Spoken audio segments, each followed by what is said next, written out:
I apologize. Oh, hi, Deftason. What's up? I just uploaded my TikTok about Pillars of Eternity, and so I'm just leaving a comment real quick, and then I'll open the game.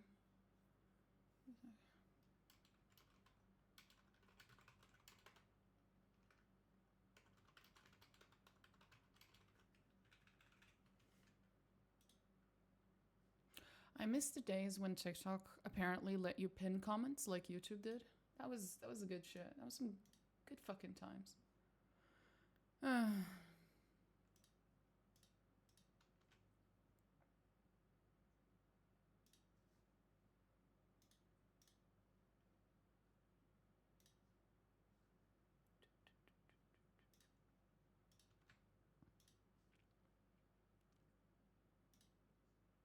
Okay, we're done.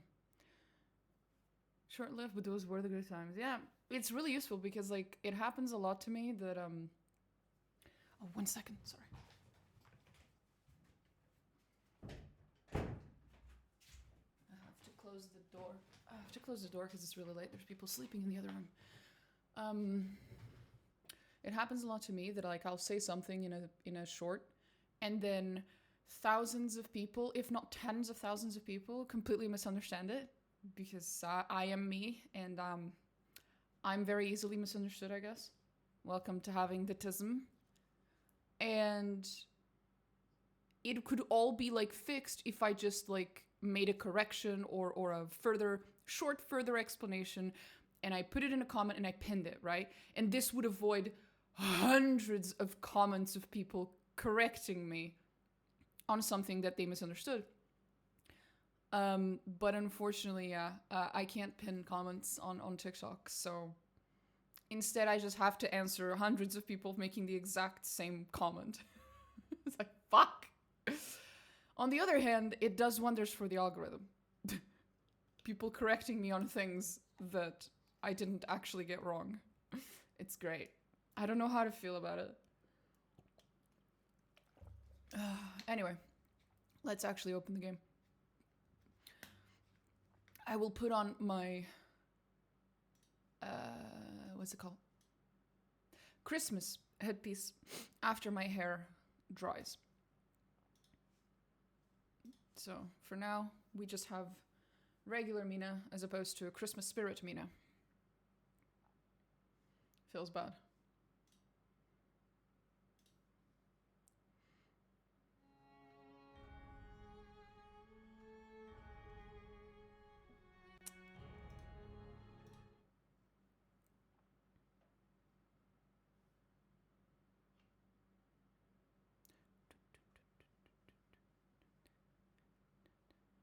Oh man.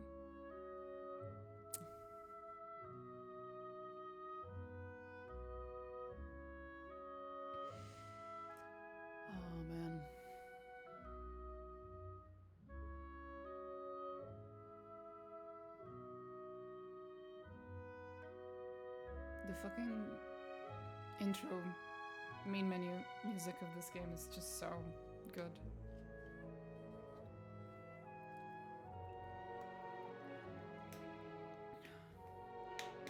In a single playthrough you get all the characters, or is there some of them are locked out? Nope, you can get all of the characters in a single playthrough. Every single one of them. It's quite nice.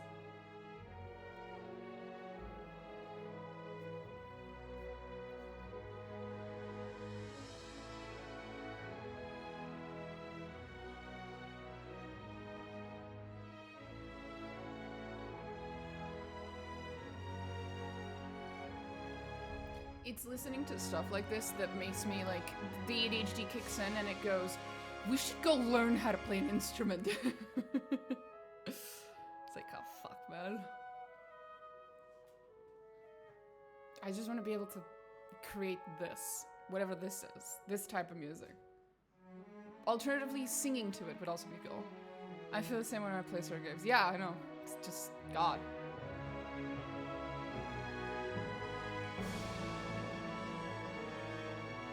You should have seen me when I was fucking playing Expedition 33. I was having a great time. I was having a great time, and I was also relearning my French, because it's been a really long time since I've learned French. I disappointed myself I didn't attempt to learn any instruments during COVID. My problem with anything that's like, oh, learning an instrument or learning a new skill that like takes a very long time to learn is, I know I'm going to maybe at best keep it up for a few months to a year, and then I'm gonna like drop it. It's really hard for me to just stick to something. So I don't even bother trying. It was the same thing with my Warhammer minis. I really enjoyed painting and assembling the Warhammer minis, but the amount of time that it all takes, plus the amount of skill required to paint them in the vision I have in my head for them is so great that I just end up giving up, unfortunately. And I feel bad about it. I wish I could go back. I wish I could assemble minis and paint them and stuff, but I never feel like I have the time.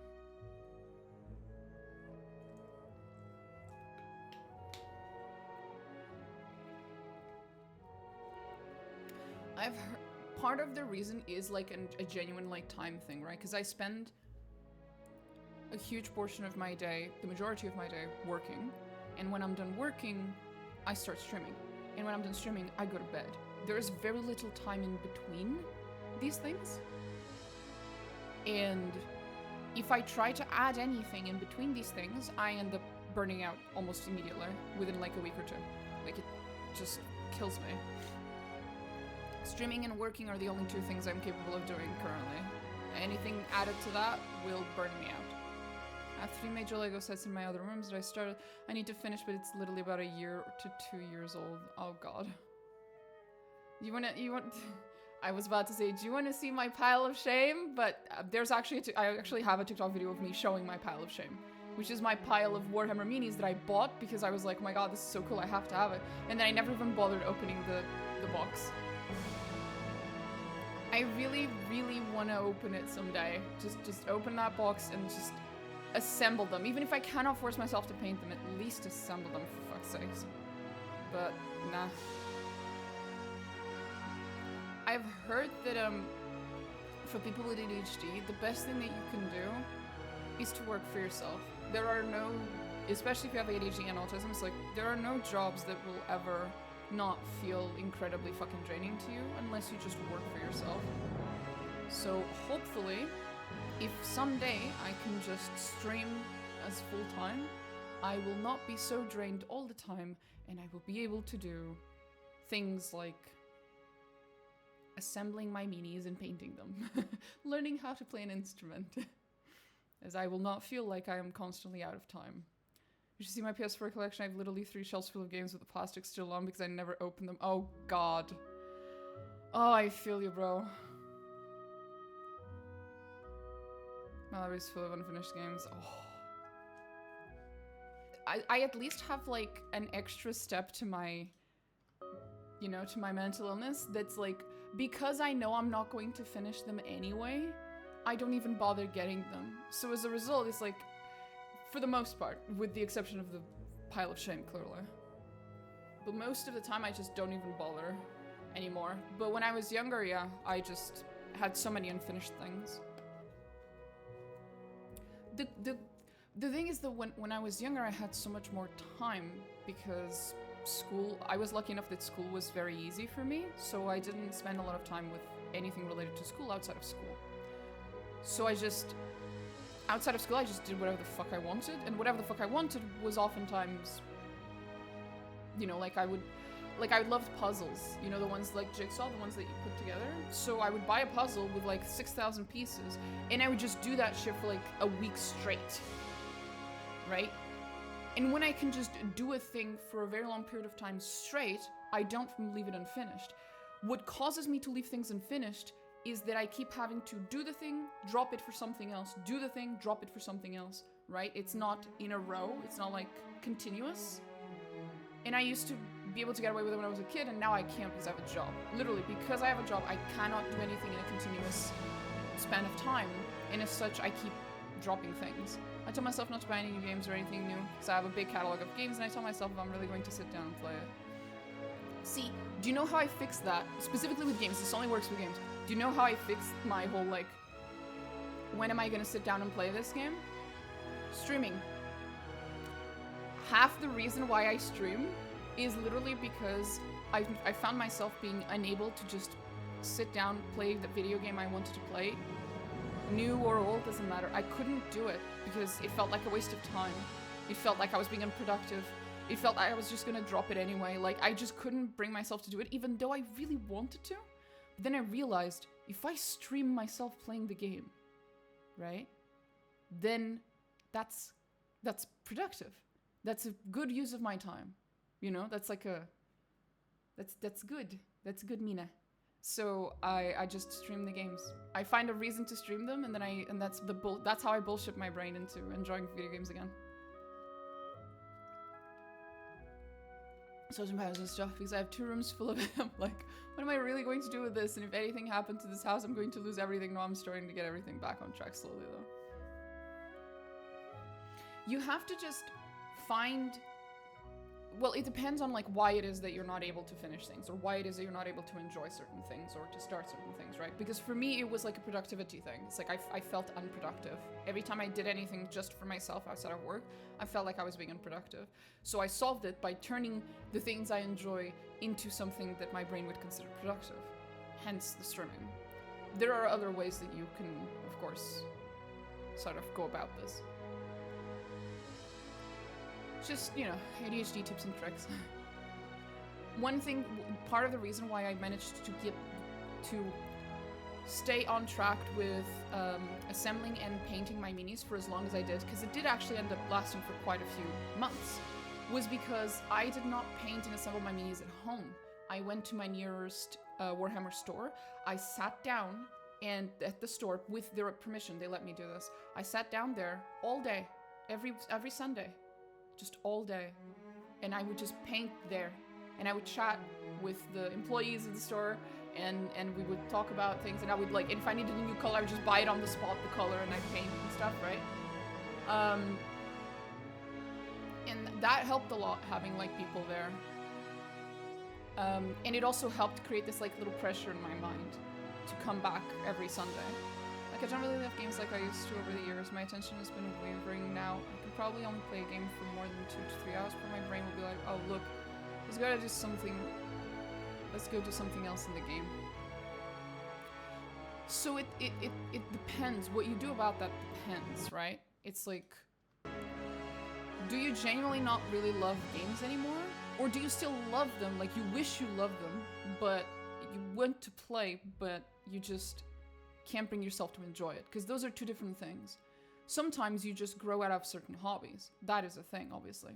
But sometimes, especially if you have either ADHD or autism, especially I think it's ADHD that's actually responsible for this.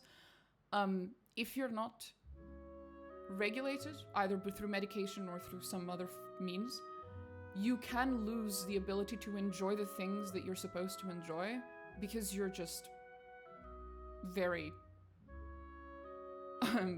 yeah, you're not regulating yourself well enough. Like, you're just fucked. Your brain's fucked.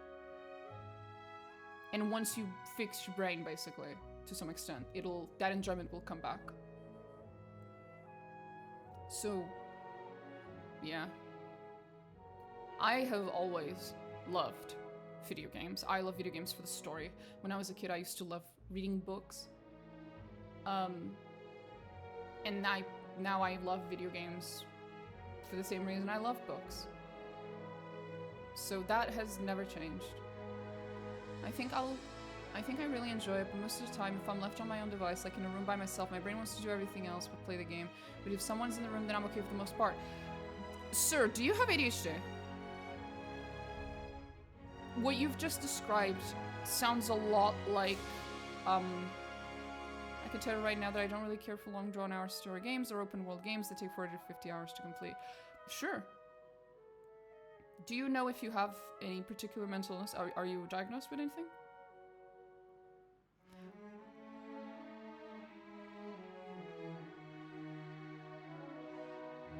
So the reason I believe I do, I just haven't gotten tested for it. Okay, my dude, listen to what I'm about to say. Like, it's the most important thing anyone's ever told you in your entire life.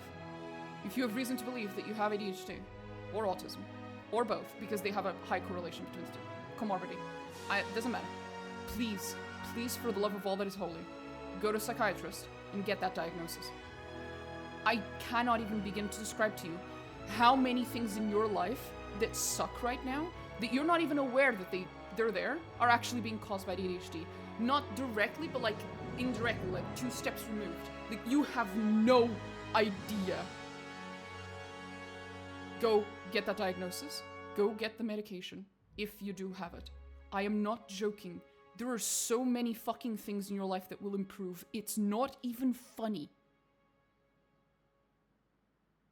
It is the most important thing you will ever do in your entire life. This is coming from someone who procrastinated getting her diagnosis for 28 years of her life. 27. 27 years it took me to go and get fucking tested properly and get my fucking medication. Dude, do it. It is so worth it. Holy shit. Anyway, let's go. We gotta go to Defiance Bay.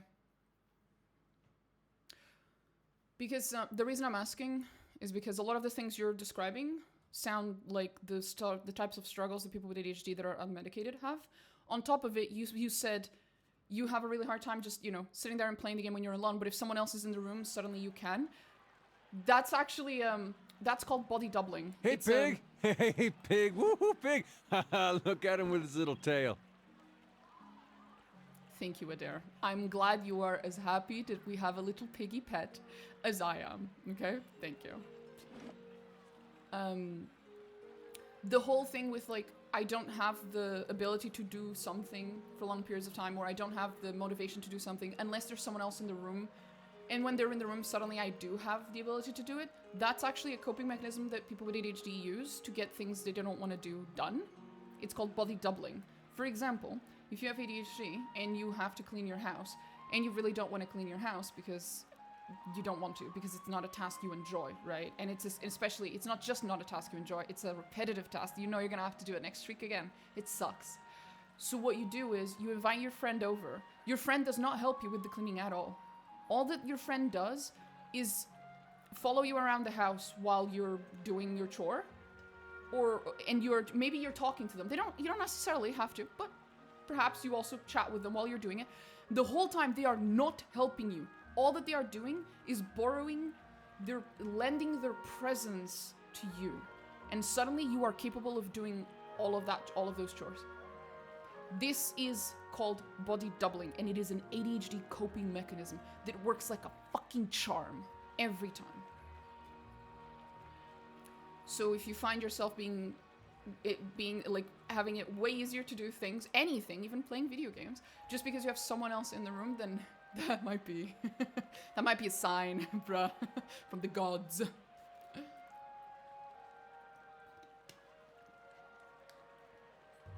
I don't know, man. Growing up with all of these mental illness issues that I had was a fucking exercise in realizing that life doesn't have to suck. 'Cause that was the biggest thing for me. I had so many things in my life that sucked, and that because it had always been that way, I just accepted them. I just thought it was normal. It's just normal to for your life to fucking, you know, for these little things or for those big things to suck. It's just normal to struggle. It's just normal for life to be a pain and for things to suck and for you to be in this amount of suffering, blah, blah, blah. And it's like, no, it isn't. Actually, you are unironically supposed to be able to go through life without everything fucking sucking. And if it is sucking, then something's probably wrong and you should do something about it. All right, I'll look into it. A friend of mine recently told me I need to do it anyway. Well, there you go. Then you should absolutely go and look into it. You should...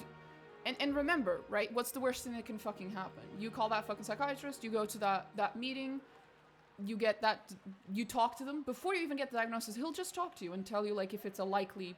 Should you actually go through with the full diagnosis, right? He'll tell you. The psychiatrist will tell you. Because they can somewhat tell. Just do it. The worst thing that can happen is they'll be like, no, I don't think you do. And you fuck off. And that's it. Anyway. Adair, Yes? Adair, you are adorable. Adair. Okay, here we I go. shall. Oh, for fuck's sake. What is it, Adair? The dozens. Pretty sure you won't find one among them who stood within 100 miles of that bridge when the Godhammer went off. Too bad, too. Then there'd be less of them. Less than a dozen, you mean? Why do they call themselves the dozens? There were 12 Derwoodens stood outside Halget's citadel, waiting for Wide One to cross the bridge there. They had to hold him there long enough for the Godhammer to detonate, so that's what they did. Godhammer. That's what they call the bomb that blew up Wide One with. Don't know much about other than that. Anything kills a living god, guess you gotta name it. Fair enough. It's nice that you're walking around with your portable lunch. I mean, that is a nice pig. Thank you, Death the Sun. Thank you so much, sir. You're my little piggy. What the fuck, bro? What you have against the dozens? Nothing serious, nothing I don't have against a lot of folks anyway. The dozens, they like to take things into their own hands. Gets ugly sometimes. We don't have them in Gilded Vale, but they'd be right at home there. They picked the name so they could do what they wanted and feel like it was right. Got nothing to do with honor or sacrifice. They like to invoke Magran too, and they especially want to feel right. Somehow I don't think she'd be impressed with that lot. I'm sure she'd like to set him on fire anytime they use her name, but the gods probably have rules against that kind of thing. Oh, the gods do in fact have rules against that kind of thing. They break those rules all the time. People hide behind symbols so they can't be questioned.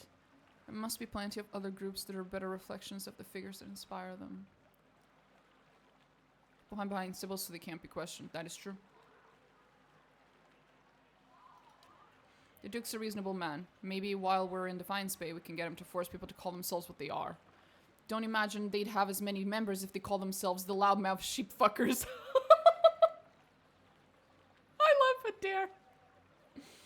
And there's an interesting character because he suffers from that same problem. Rules are meant to be broken besides. They're false gods anyway. Well, yes.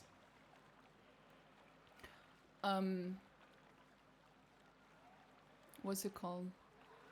What was I saying? Oh, there's an interesting character because he is one of those characters where the perception of Adair in the collective consciousness of the fandom versus the real Adair in game are so different. Like, I love joking about Adair being a himbo, okay? Because he kind of is sometimes. But for the most part, throughout the game, Adair is not... He's not stupid. He is somewhat ignorant of a lot of the things that other characters have more knowledge on, but a lot of the other characters that you know are scholars of some type. Aloth is a wizard. Kana is a went to college literally. He's a chanter. What's her name? The grieving mother, she was a midwife, so she has a lot of medical knowledge basically. And she's a cipher, so that is its own thing. Durance being a priest, that also tends to mean that they have a lot of knowledge. Adair is just a soldier. He was just a soldier who turned farmer. Right? He's a very regular dude. And so his knowledge, his knowledge is a lot more of regular things, of people, and of the perspective of the common man, basically. And this oftentimes in the fandom, I have noticed, gets people to view him as stupid. And I don't know, when I went through the game the first time, he never gave off that impression to me. Sometimes he says things that are a little silly, for sure. Sometimes certain moments, it's a little... He has one moment here and there where he doesn't quite catch on to what's going on, but it's very rare. And for the most part, Adair seems like a completely regular dude to me. In fact, he seems fairly wise, considering who he is. He's a fairly wise and experienced kind of old, not actually old, but you know what I mean, guy. He's a street smart type of a dude, basically. But he is smart. I find it odd how many times he is portrayed in the fandom as being dumb. And I don't like it. I don't think he is. Wait a minute, is Path of Eternity... Do you mean Pills of Eternity? Pills of Eternity 2 put you in the world of being a king or something? Or is that a different game I'm thinking of? No, you are not a king, no. In Pills of Eternity 2, you are just a captain of a ship. Going after Aethys, because Aethys came back by taking over that giant pillar, that giant Adra statue that's under your under Cadnua, and then just walking with it across the Deadfire. So you're sailing after him with your ship as a captain. So you're not a king, no. And in Avowed, you're not a king either, although you are in the Living Lands at the order of the Emperor of Adir. You're the envoy. So the second one basically continues off with this one, because I like games like that actually has continuation. Me too. It's one of the reasons why I like Mass Effect Trilogy as much as I do, is that you get to genuinely just continue the story. It's just a standard continuation. I really appreciate that. As a book girly when I was growing up, who used to read books that were trilogies and sometimes more than that, right? That start off by following a certain character, and then throughout the books you just keep following that main character as they do more and more things. I appreciate games where you get to actually continue your story. It's quite nice. The Witcher as well, another trilogy that I really appreciate for that. It's an actual continuation. Although The Witcher is a little more... the 3 games of The Witcher are not... You do play as the same dude for sure, but they don't feel like one big continuous story. They feel like 3 separate stories that happen to be in chronological order, whereas Pills of Eternity 1 and 2 do definitely feel like continuation, and Mass Effect is the most continuous of the three examples I just used. Definitely, Mass Effect Trilogy is very much continuous. That's how I felt with the Trials of Cold Steel games. I don't know those games. Trials of Cold Steel? I do not know these. I have never even heard of them, and that's rare that I've never even heard of games. Cold Steel. Did you mean trails? Trails of cold steel. Oh, Japanese. This is JRPG shit? It looks like JRPG.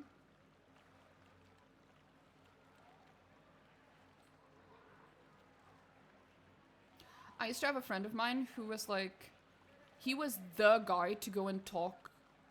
Yeah, he was the guy to go and talk to about all things like anime, JRPGs, manga. Like, there wasn't a single. That motherfucker was impressive. There wasn't a single anime or JRPG that you could mention the name of that he didn't already know.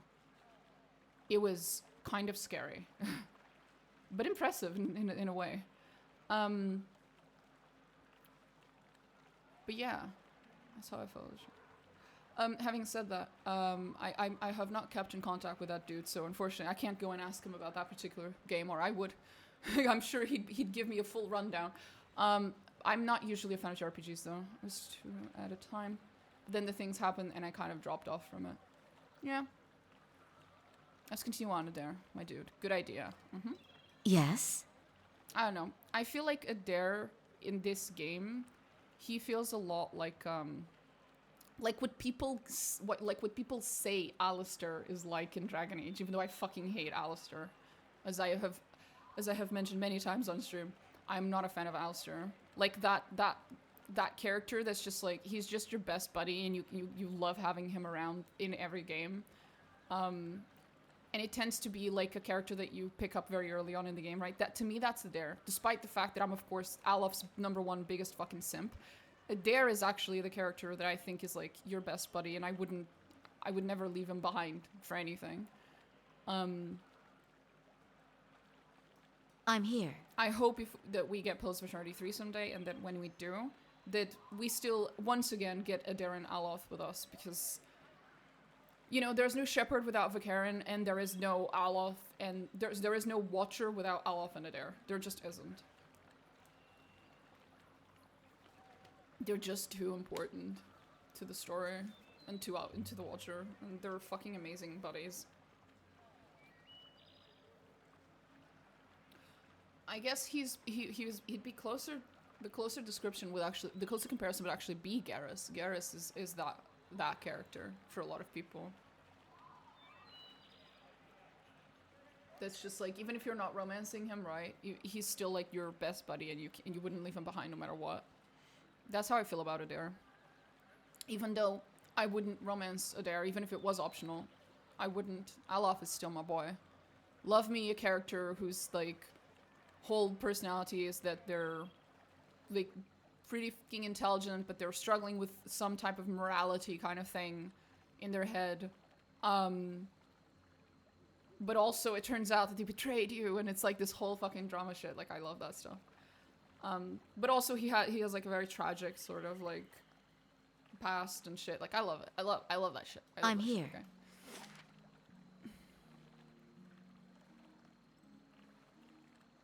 And he's an elf, and the elves are cute. Okay, I am elf #1 simp. Unfortunately, it started with Legolas all those years ago. Indeed.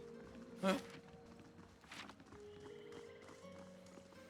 Okay, I gotta say, if you are an inn in a city, and you manage to set up your inn as the first door right after someone walks into the city, right? The first fucking door is the inn. Like, prime fucking real estate. This must be incredibly expensive rent. Holy shit. I have to know. How did the guy who runs this inn get a hold of this fucking real estate? Because that's insane. Like, it's like owning a hotel that's like right next to Disneyland, you know? It's like, you're just prime real estate. Like, you're never gonna get out. You're never gonna go bankrupt. Holy fuck. Amazing real estate. Oh, man. That reminds me. Is it possible?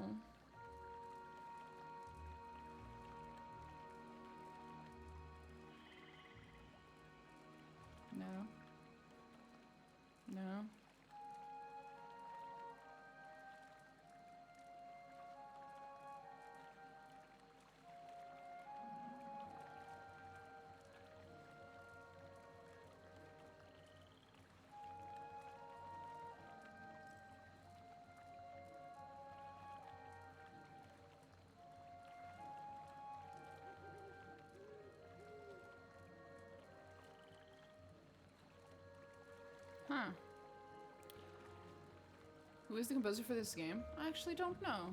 We should go look that up real quick.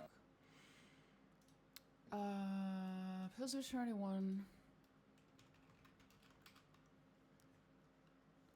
Composer? Justin E. Bell. Composer of Pillars of Eternity 1 and 2. Oh, he's also responsible for composing some music for Critical Role. Holy shit. Are you kidding me? Okay, here's a list of shit that this composer has worked on. Keep this in mind, okay? Pillars of Eternity, both 1 and 2, Critical Role, Horizon Forbidden West, God of War Ragnarok, some other Obsidian games, including Fallout New Vegas, some of it. He wasn't the only composer there, but he was some of it. Oh my god, he was responsible for the Nikita. Okay, this is a deep cut. When I was younger, I really liked this one series, the TV series called Nikita. It's like a spy series. I love spy series. Okay, I love spies as a genre of like movies and stuff. I love spy movies and spy series and stuff. And Nikita was one of the ones that I really liked. Apparently he worked on that fucking series. That's amazing. That's just a TV series though. He worked on South Park: The Stick of Truth, Armored Warfare, multiple Critical Role stuff. Critical Role one-shots, Critical Role extras, all the TV series. I was about to say that's a series I'd watch. Fuck yeah. He worked on The Tomorrow People. I remember that series. I remember someone talking about that. I don't remember what it was about. This dude has worked on a bunch of shit, bro. No, wait a minute. Oh, okay, no, that's different. Okay, yeah, no. He has worked with a lot of Obsidian games, and then Critical Role, and then this game called Armored Warfare that I don't really know. It's like a war game, not my thing, so I don't know anything about it. But yeah, Pillars of Eternity. That's really interesting. Oh! And Tyranny. Yep, there it is. Tyranny as well. Dungeon Siege. Pathfinder Adventures. That's not the Owlcat one. That's the TTRPG, I guess. I did watch The Tomorrow People. There you go. Apparently he worked a little bit on that. He has also worked more recently in The Outer Worlds 1. I'm not seeing him in Outer Worlds 2. But it might just be because it's not here. He worked on Grounded. So yeah, he has definitely worked a lot. Pretty much every single Obsidian game he touched on. Except maybe Outer Worlds 2. I don't know if he's on that. But yeah, this dude has worked on a lot of shit. Holy fuck. Based. What is your preference in video games, like genre? RPGs. Just, I clearly have like a very strong preference for CRPGs. But the thing that I really enjoy in video games is like a very good writing. And that can be either the setting is really good, and that is the case with a lot of Obsidian games. Obsidian, I personally think, just does a really good job of writing good settings and good stories for the game. Not so the overall setting the game is in, and then the stories of the quests, so like the main quests and the side quests of the game. That's the thing that Obsidian is really good at, right? So for that, that's the reason I really like Obsidian games. Having said that, there are other companies out there who do character writing really well. BioWare used to do character writing quite well. So like any game that has really good writing tends to be a game that I will enjoy. Because remember, the reason I like video games is because I used to really like reading books when I was younger. And it's that hobby when I was young of like reading books a lot that kind of transposed into video games, as I really like RPGs. And like, I also really like TTRPGs. So like outside of video games, I like doing actual tabletop RPGs. I haven't been able to hold a single session in a very, very long time, and I wish I could.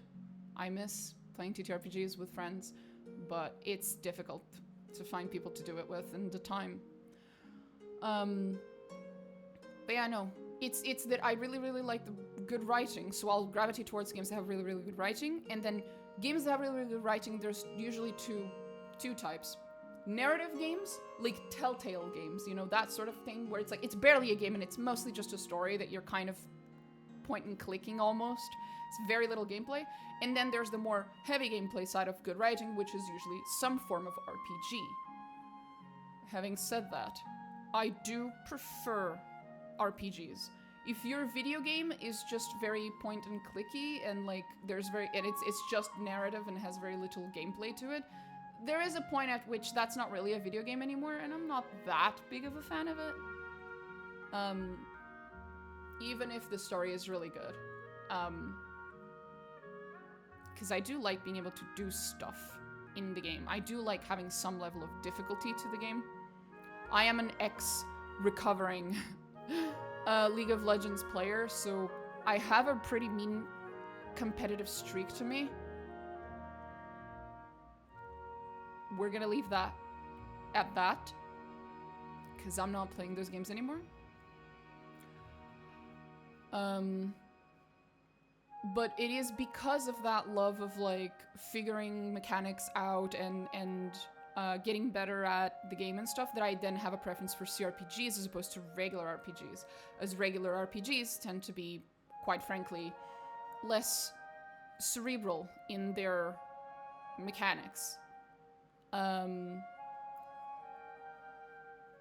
I like the strategizing part of combat in CRPGs.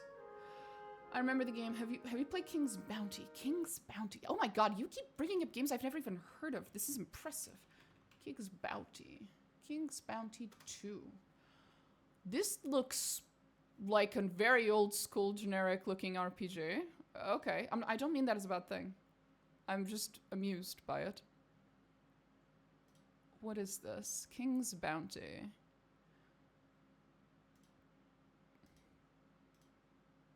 Is this any good? It has mixed reviews on Steam. That's a little concerning. Why does it have mixed reviews?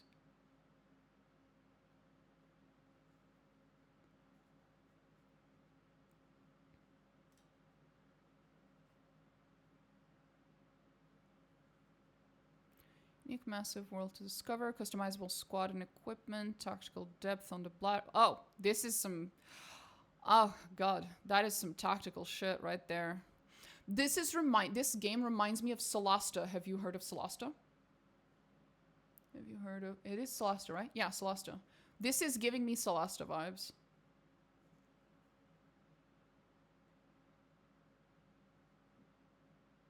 So, the problem... I did not mean that as a good thing. The problem with Solasta and games like this is that while they are technically CRPG-ish, they fall too much into the main draw of the game is its mechanics, not its characters or its writing. And so these are the exception to the rule. While I have a deep amount of love for CRPGs, if the main reason why your CRPG has like a draw to it is the mechanics or just the mechanics, the visuals, the combat, then to me that is almost no different from like a strategy game. And it's not really my thing. So no. I'm looking at it and it's not really looking like not quite looking like I would like it. Maybe. I could be wrong, of course. And it has mixed reviews, which makes me a little eerie. It's like, why does it have mixed reviews? That's odd. It's not good. The first one is interesting because King's Bounty 2 has mixed reviews, but the first one has positive reviews, so... The fuck happened between the first and the second one, huh? Having said that, speaking of Solasta, they are currently working on Solasta 2, and it seems like Solasta 2 is going to have a little bit more focus on character writing and and just writing in general, and be a little bit less just about the mechanics, just about the combat. So I am actually going to be trying Solasta 2 when it comes out on stream.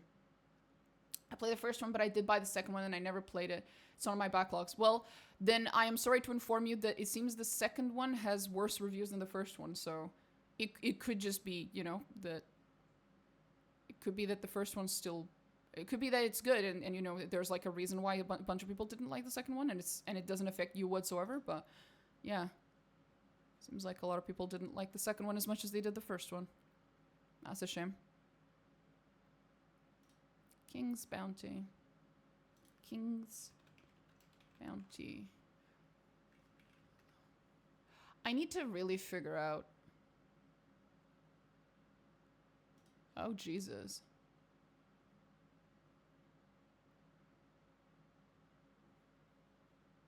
I'm sorry, I was looking up King's Bounty on Steam, and there's like a, I don't know if this is like a DLC or if this is, what the fuck this is, but it says King's Bounty Dark Side, and then the promotional image is like a, whatchamacallit, like a Disney princess, like the one with the dwarves, I forgot her name, the one with the 7 dwarves or whatever the fuck, but she's got like blood coming out of her thingy, and she's wearing some pretty revealing clothes, and I was like, holy shit, what the fuck did I just stumble upon? What is this? But yeah, yeah. So I have a preference for CRPGs and I believe that's a DLC. There you go. I have a preference for CRPGs and RPGs, but I mostly like them if they have a heavy focus on good writing, whether it be story writing, the setting writing, or the writing of the quests, or the writing of the characters. It has to have good writing somewhere, preferably more than one place, but yeah, sometimes you can't have it all. Having said that, if the entire game is just writing, then I don't like it either, right? So you can't get me to enjoy most Telltale games, or those like games that are just I don't know, there's like a specific name for it. There's like very narrative focused games that have almost no gameplay to them. I'm also not a fan. So it has to be like a good balance. Those are usually RPGs. I like me some RPGs. I think for all of its, for all of the shit that it's retroactively getting now, because people love to shit on things that are popular, Baldur's Gate 3 is a pretty damn good example of like a almost perfect game for me. It has good writing, it has memorable characters, the character writing's good, the setting is interesting, the quests are interesting, the world is interesting, and it's open world-ish, but not in a way that that I hate, because I have a lot of problems with open world. Depending on how you implement open world, it can either be the best thing ever, or it can give me so much anxiety, it makes me drop your game. So yeah, no, Baldur's Gate 3 was a really, really, really fucking stroke of genius game for me. It was almost perfect. The reason I say almost is because it does lack a little bit of depth in terms of certain parts of its writing. Namely the setting. It's the setting that lacks depth, I think. Or the main quest, if you will. Like, the main story / the setting lacks a little bit of depth.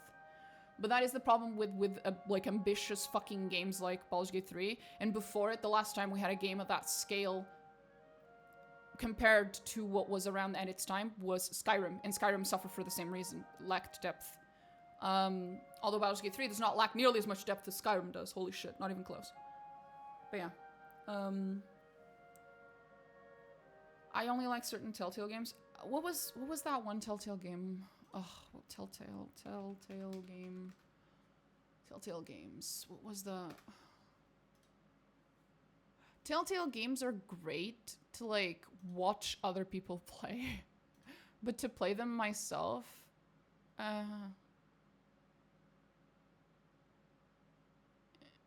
Yeah, no. Telltale games for me are like games I watch someone else play. They are not games that I play. Just, nah. It's just not my thing. It's just straight up not my fucking thing. Anyway, we are supposed to be playing the game, sir. Although, getting inside of... Getting inside of Defiance Bay always feels so overwhelming. Up until this point, the game is like fairly straightforward and like each map is like really small. And then you get into Defiance Bay and suddenly there's just so much to do. And it's like you're looking at this, but this is not the full map of Defiance Bay, right? This is just Copperlane. There's like 5 other little areas and it's just so big. Oh, hi Orbital, what's up? How many times is it now that you're trying to fix your sleep schedule? It's kind of like,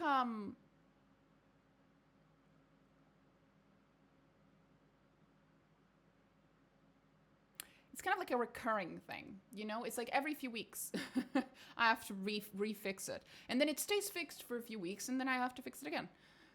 I'm not going to lie, I kind of didn't like Baldur's Gate 3 at first because I didn't really care that much about Dungeons and Dragons. And a nice thing, when I sat down and played it, I actually liked it. Well, there you go. Dungeons and Dragons as a setting is a little uninspired. It's quite shallow and that's probably the problem.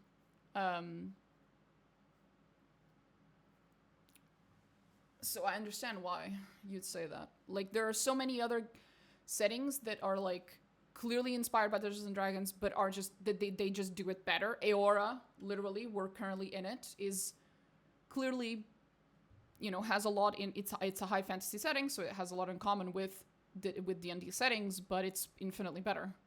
BJ3 was based on D&D heavily. Not just heavily, it is D&D. Like, it is D&D.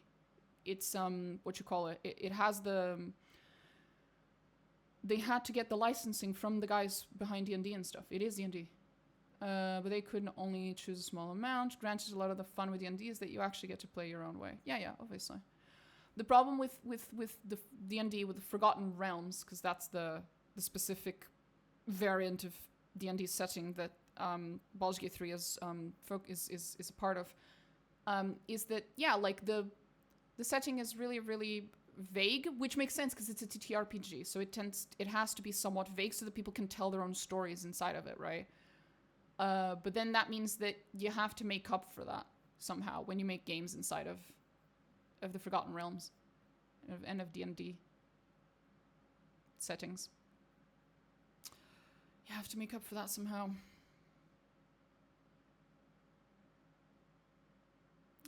Anyway, I am currently feeling extremely overwhelmed, but we need to start somehow. We need to go somewhere. We need to do something. Oh god. It is so easy. This game is so chill and easy until you get to this point, and then I get super fucking overwhelmed. Okay.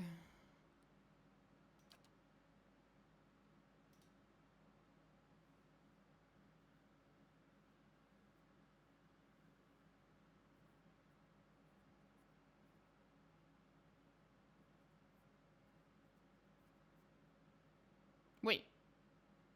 Did I fuck up? I'm sorry. We're gonna have to save here and do something. I think I fucked up yesterday when I was like reloading and stuff. I think I loaded back before I did something at a certain save and I fucked up. I also do it for D&D. I always do homebrew, so I don't know too much of the lore. Well, there you go. Precisely my point. Yeah, is that you have to homebrew shit. Now, I really want to get a group of people together and sit down and actually play D&D. I always watch videos of other people playing. Now I'm kind of invested into actually learning how to play it. Bro, you have no idea. That's a whole thing for me. That's a whole thing.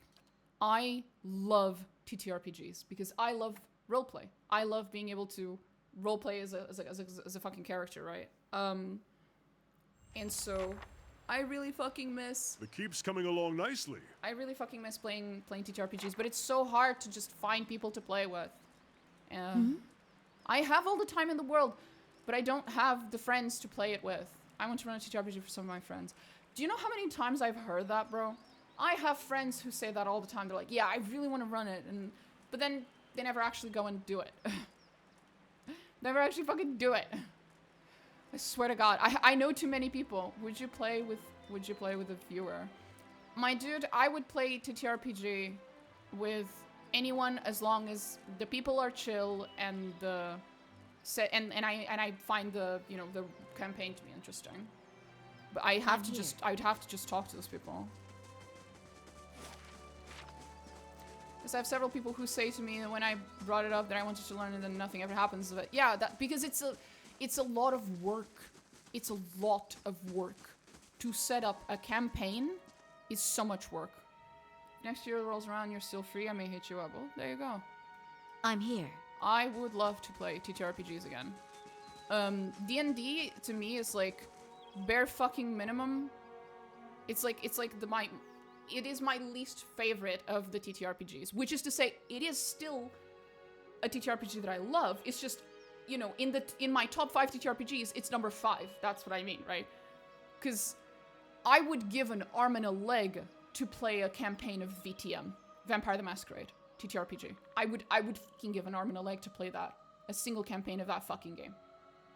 But it's so hard to find people who have even heard of VTM, never mind who have played games of VTM, never mind who are willing to DM that fucking thing, because it's such a fucking niche game. But I would give an arm and a leg to play a fucking campaign of VTM. 5e is the easiest to get into. I've played 5e TTRPG campaigns before, sessions before. I'm one of those people who never heard of it. There you go. But it's normal, bro, because it's super fucking niche. Yes. It's the most watered down, simplest to learn. Yeah, right now I have a friend of mine who is genuinely trying to start a campaign, but because the 5th edition 2024 variant has come out, he has decided he wants to make his campaign with the 2024 version of the 5th edition. So we're waiting for him to get all the books, because he needs to order them, but the books aren't, like the player handbooks and the DM handbooks and all that shit. Yes. That's not what, it's not called DM handbook, but you know what I mean. Like all those books that he needs to set it up are not currently all available yet. I have very heavy homebrew rules and stuff. I have to homebrew a lot of my shit in D&D as well, because I either play... First of all, I used to play as a cleric, and then I found out, because of Baldur's Gate 3, I found out about our Lord and Savior, Illustrae. And then I became a massive fan of Illustrae. But I don't like playing as a cleric of Illustrae with the regular rules, because the regular rules for clerics don't really let you play as a cleric of Illustrae. Not roleplay-wise. Not really. So I actually... when my friend is finished with his setting up of the campaign, we are going to have to use homebrew rules for my entire class and background, and just my entire character is almost entirely homebrewed because of that. Because I need to make a class and a background and something else I don't remember, just to make my character work as a cleric of Illustrae. I love homebrew as long as people are okay with tweaks. As a player, I am the most fucking chillest person ever. If the DM wants to tweak, certain homebrew things because they're like, oh, that's too OP or that's not OP enough, I'm like, yeah, you go ahead. Whatever works for you, buddy. As long as I get my roleplay elements that I want, I don't give a shit about the rest. I'm there for the roleplay. And a little bit for the combat. I have to have my character at least be viable in terms of combat, more variance and unique play. That is one of the reasons why I guess some people don't want to show me, is because it's so many rules and it gets updated every year, and I'm also afraid that I might start playing it and then stop. It doesn't actually get updated every year. You're wrong about that, Death the Sun. You're actually wrong. The 5th edition of D&D came out fucking 10 years ago. It did not get updated until last year. 10 years it did not get updated. So no, they do not get updated regularly whatsoever. You learn the rules once, you don't have to learn them again. That's not something you need to worry about.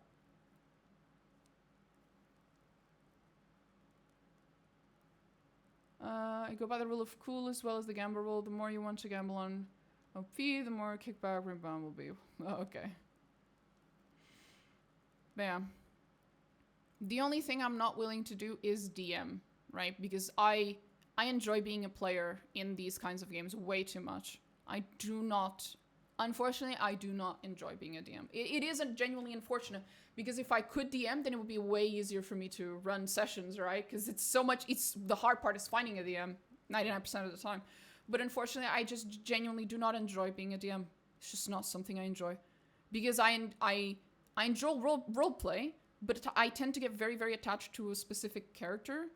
So if I were to be a DM, I would have to have too many like recurring characters and shit and NPCs and stuff because I'd get attached.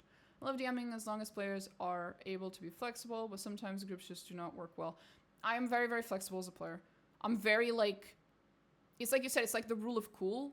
I'm like, if I can tell that the DM clearly intends us to go in a certain direction, I'll push the rest of the team sort of a little bit towards that direction as well. Like I'm very, very making decisions as a player a little bit based on obviously what I want to do and what my the other characters want to do, but also based on like just trying to move the campaign forward, like just trying to move things forward. I don't like arguing endlessly. I don't like, wasting time and getting the campaign stuck because of technicalities. Like I'm always just trying to move things forward. So like when I was creating my character, because I actually have a character completely created for the campaign that my friend's gonna start, who's a cleric of Pathfinder, who's a cleric of Illustrae. And when I wrote her background, when I wrote like her whole background story and her personality and like all of these little details of her, I wrote them in huge, like there are huge portions of her background that I wrote with the DM in mind, in the sense of, hey DM, here's a bunch of things that are in the background of my character that you can utilize in your writing if you ever need an excuse to do this, if you ever need an excuse to do that, if you ever need blah blah blah. Here's like a bunch of like hooks that you can use as the part of the background of my character. So like I'm very, very, very, very, very considerate of the DM in the way that I play, in the way that I make my characters, and like everything. I just cannot bring myself to be a DM. That's an issue. I cannot. I just can't. I love the roleplay aspect too much. I love being a character. And my characters are like very much almost always like extensions of me. I do have that problem where it's like I'm not a good actress in the sense of acting as something that I am not. That is very difficult for me. Acting as someone other than who I am is very difficult. What I can do is placing myself in the shoes of my character and then acting as I would react in that situation. So like, I'm very, very good with roleplay in the sense of being authentic, but then I suck at making new characters that aren't like very, very similar to each other. Most of my characters are quite similar. I'm just not good at pretending to be something else. I can have characters that are different because their backstories are different, their circumstances are different, and perhaps they pick up on traits of my own personality that are like different aspects of my personality, but they will always be within a certain limit because I cannot roleplay as something that's completely opposite to who I am. That I cannot do. I'm really good at world building and allowing flexible choices. One of my things is you can do literally anything, but the world will not stop for you. Things are always moving. Yeah. But yeah, VTM, I would give an arm and a leg to play a fucking TTRPG session of that. Pathfinder, I really enjoyed the last time I played it. I only played, I think, 1 or 2 sessions of it, but it was super fun. D&D I've played before. I definitely wouldn't mind playing again, don't get me wrong. But it's just, 5th on my top 5. What was the other one? Oh, one thing I've always wanted to play, Rogue Trader. Not the video game. Obviously, I love Rogue Trader, the video game, but the actual original TTRPG of Rogue Trader. I've never even seen someone play it. I have no idea what that looks like. It must be so interesting, though. Warhammer 40k Rogue Trader, the TTRPG. That must be so interesting. I would love to play that. It must be so fucking cool. But I've never even seen. I have no idea what a TTRPG in the Warhammer 40k universe looks like. It must be so interesting. But yeah.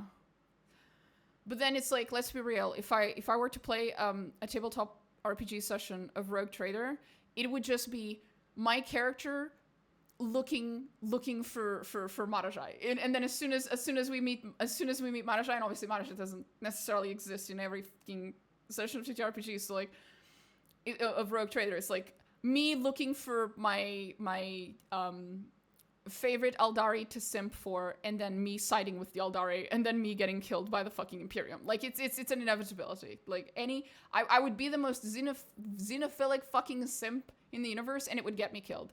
I don't think I can play a session of tabletop RPG of tabletop Rogue Trader. My character would get killed so fast. Feels bad, man. Too much of a xeno-heretic. It's like, oh yes, the Drukhari showed up and they told us to hand them half of our crew as slaves for them. Me being like, yes, of course, yes. I don't see any problem with this. Yes, let them have them. Yes, anything else?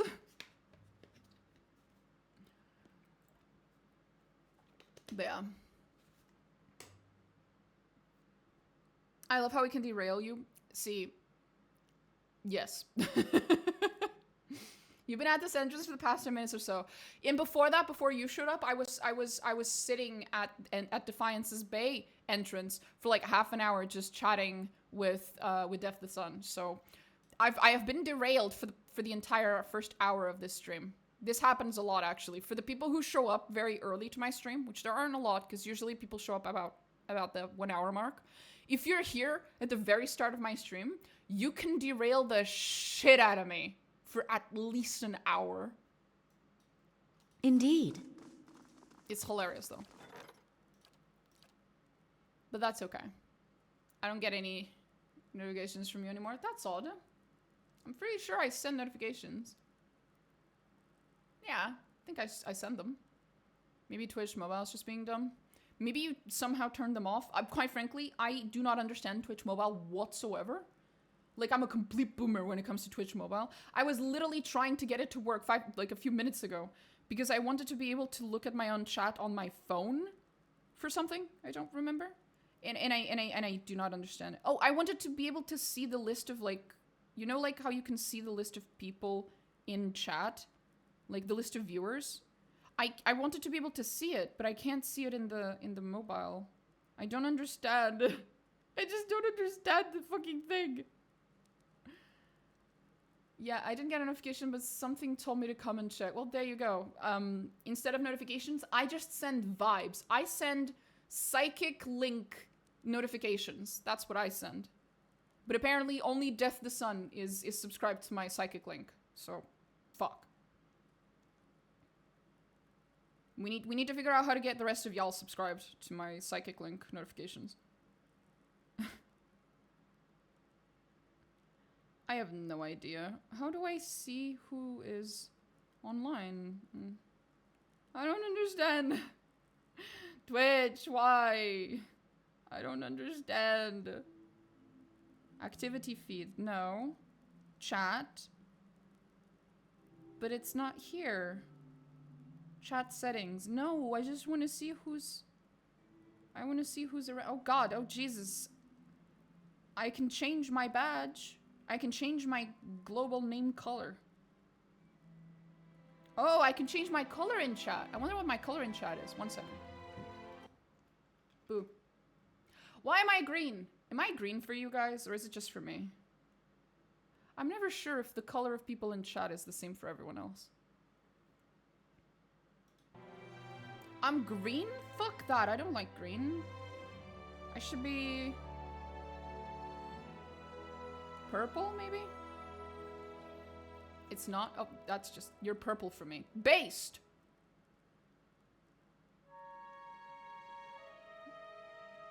Purple or red. That's the two. Either purple or red. I like purple. I like trains. Sorry. I had to. There. Now I'm red. Red. Red? No! Why? What? I'm red in the mobile, but I'm not red on chat. On OBS. I don't understand. I'm too much of a boomer. Software engineer and cybersecurity expert over here, by the way. As soon as I have to deal with Twitch and the OBS, I turn into the biggest fucking boomer. Like, I do not understand what the fuck I'm doing. This is hilarious. Quick actions. You know, your quick actions would be a lot easier to understand, Twitch, if they had text instead of just giant emojis that tell me nothing. Nothing. Emote only chat. No. I just want to see who's in my chat. Book smart versus street smart type discussion. I know. See, I hate that distinction because when I was a kid, school, for the most part, was really, really easy for me. But it was really, really easy for me despite the fact that I never fucking studied. So people would call me book smart, but I knew people who were book smart. I knew girls who, like, they studied a little bit every single day, and then they did really, really well in school, right? Because they studied. And they were book smart. Because they literally read the books, you know? Like, they actually put in the work. They were, like, very methodical, and they studied a lot, and then they were book smart. But I was nothing like them. No offense to them. I don't mean that as, like, a bad thing or a good thing. I just mean it was a literal thing. I did not study. I just relied on my, I don't know, instincts, my brain. It's just ADHD in a nutshell. But almost everyone I know who has ADHD did really poorly in school if they weren't medicated. Like, they did really, really poorly. And I got really, really, really lucky for some reason. Maybe it's the TISM, because I have the ADHD and the TISM. So maybe it's the TISM, or maybe it's both. Maybe it's some fucking superpower combination of both. I don't fucking know. For some reason, school was just really, really, really, really easy for me, and I barely had to study to get anything done and get good grades and everything. And then, but people still will refer to me as, like, book smart, and I'm like, I don't think I'm book smart. But I also wouldn't call myself street smart, because street smart usually are, like, people who are good at improvising, right? And they're, like, really, really good at improvising. That's one of the things that they tend to be good at, and I'm terrible at that. So whatever kind of smart I am, I don't have a word for it. Alternative explanation, I'm not smart at all, which is hilarious. Fuck it, we'll go with that. Oh man. Street smart's like having a bit of knowledge that allows for daily activity stuff. So yeah, I'm not street smart at all, but I'm also not really book smart. I'm like, I'm something, bro. I am a third nondescript entity. I am Cthulhu. I don't fucking know, man. I don't know. I'm something. The definition I feel varies, lol. Yeah, true. So, you're what we call special. Literally, yes. There's a really, really interesting dude on YouTube. I don't know if you guys know him. What's his name? Dr. K. He's, like, known for being this guy with a background in psychiatry and psychology and shit. And then he sometimes he does, like, interviews with streamers and YouTubers and shit and talks to them about mental health. He's really cool. I like him. He has this one video that's about how gifted kids are special needs. And it goes into how a lot of the kids who were qualified as gifted when they were younger, and I was,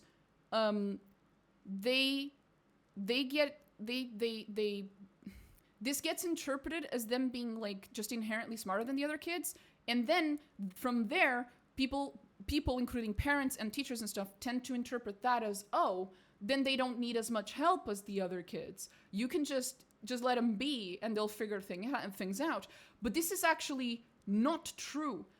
Kids who are gifted, because they are ahead in certain things, they will just as easily become really far behind in other things, or they'll become really far behind later down the line. Either they'll hit high school, or they'll hit university, or if they're lucky enough, it'll be after university. But eventually, they will, if they're just riding off of their gifts, they will eventually run into a wall where their gifts are not enough anymore. And because they were never treated as special needs, they were never taught the coping mechanisms that they will now require, that they've hit the, now that they've hit the wall, that they will require. And so they come crashing down really hard. So it is very, very common for gifted kids to hit a certain point in their lives, usually near adulthood, where they crash and burn so hard it's not even funny. And and this could have all been prevented if, when they were discovered to be gifted kids, they were treated as special needs.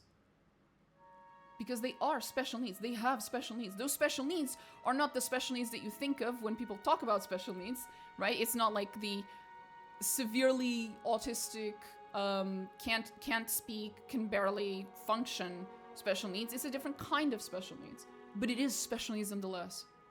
And if you neglect to meet those special needs for gifted kids, when they reach that wall, and they will reach it, they will crash and burn so hard. Like, holy fuck. If you excelled with autism, such certain undiagnosed stuff, it's seen as a positive, and if you fail with that exact same stuff, it's seen as negative. Literally, it just makes you beneficial to society. It's good. Yeah, I know. It's fun. Fun shit. I was just lucky that my particular flavor of ADHD and autism, combined with my particular circumstances at home, plus certain personality traits, and this is pure luck. There is no skill to this. There is nothing but luck in this. I got lucky that my particular combination of home environment, my personality traits, and my undiagnosed mental illnesses just so happened to create the perfect storm to make school relatively easy for me. When I got to university, I initially hit that wall per se, and I crashed and burned for a whole year. Then I swapped from, because I initially went into biology, and suddenly I had to study, and suddenly I didn't know how to study because I never needed to study before, which means I never learned how to do so. So as soon as I was actually in a situation where I had to study, I crashed and burned. It wasn't pretty. And then I swapped from biology because I wanted to go into neurobiology because I love neurobiology. But yeah, that's a long lost dream. And then I got into IT. I swapped to IT because, again, the luck that I have in this life is insane. I had a boyfriend at the time, whom I'm not with anymore, but I had a boyfriend at the time, and he was in like what we call Tecnologias de Informação, literally translates to IT. He was getting into an IT degree, like a basic bitch, 3-year bachelor's IT degree in my university. And so I accompanied him to what was like it was like this like introductory speech by the head of that particular degree, basically, to the first year students. And I attended that speech with him just to keep him company, nothing else. And as I heard the man describe what the degree was about and describe what it would be like and all these things, I just realized, oh my God, this would be ideal for me. This would be great for me. Because the reason I didn't go into IT in the first place was because growing up, I had this idea in my head that like any degrees related to computers, that you had to have a bunch of pre-existing knowledge to get into those degrees. Because I knew people in my life, my best friend Monica, right? She was this like computer whiz girl. Like she knew everything. She knew how to assemble her own computer, which to me at the time was like magic, right? She knew how to assemble her own computer. She knew how to hack. If we don't talk about that, she knew how to do a bunch of other things, right? And I didn't. I was a complete fucking computer boomer. I knew how to play video games. Okay, I knew video game stuff. That I knew, but I didn't know anything else. So I just thought you had to be like her, you know? I knew people who knew how to code before they even got to university, and I didn't. But then I got to that meeting, to that introduction, that speech, and the guy basically said, "We will teach you everything from scratch. You can come in here not knowing how to use Microsoft Word, and we will teach you everything from scratch if we have to. Do not worry," right?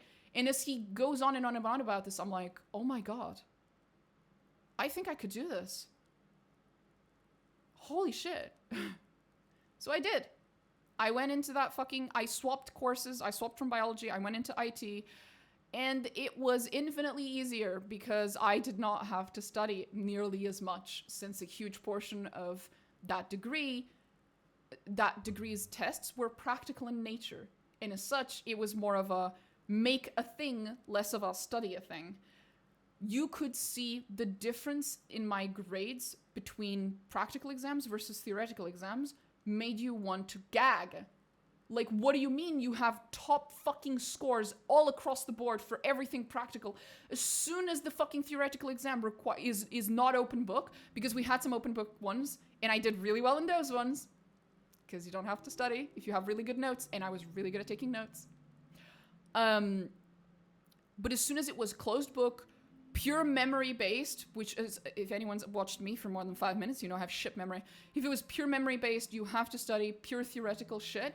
I failed so hard at those exams. Not literally, I had I did not have negative marks, so I had more than 50%, because that's how it works in Portugal. I had like non-failing marks, but they were like really low. And then my marks in anything practical / open book was fucking top-notch shit. It was a weird fucking like dichotomy, basically. That's not normal. Most people do not have their marks be that, like, you know, different from each other across the board. But it was for me. So I almost crashed and burned in university, and technically I did do it for about a year, but then I was saved by the sheer amount of luck that seems to follow me around for a good portion of my life. And then I got into IT, and then that went really well. And then I worked as a software engineer for like 5 years. And then I got really interested in cybersecurity. I still blame my Monica friend that I just mentioned. I blame her in part because, you know, she knew how to like, what's it called? Do like hacking stuff or whatever. And I thought cybersecurity was so cool, and I thought hacking was so cool. But for some reason, I had gotten over my mental hurdle of thinking that IT was only for people who already knew a bunch of pre-existing knowledge. But for some fucking reason, at no point in my life did I think that that would also apply to cybersecurity and to hacking and shit. So I still had that hurdle in my head. It's like, I couldn't possibly get into cybersecurity. That's for people who have a bunch of pre-existing knowledge. Somehow, I made that mistake twice. Bitch, I never learn. Until I met someone who was in cybersecurity, and they kind of pushed me, and pushed me, and pushed me, and pushed me, and pushed me. And I learned some cybersecurity shit.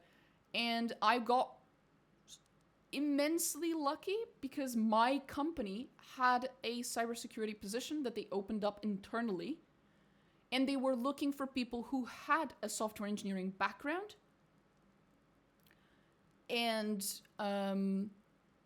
who knew a little bit of security. They wanted someone with both, and I had both. And that is really rare because most security people do not have software engineering background. It's really hard to find people who have both.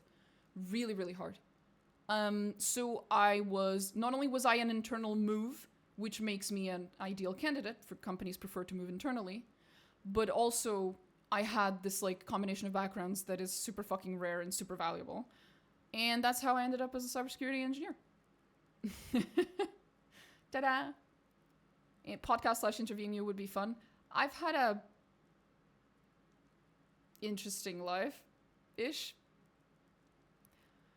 Considerable portion of it I can't even talk about. Yeah, I've had an interesting life. It's just, yeah, it's been a mess.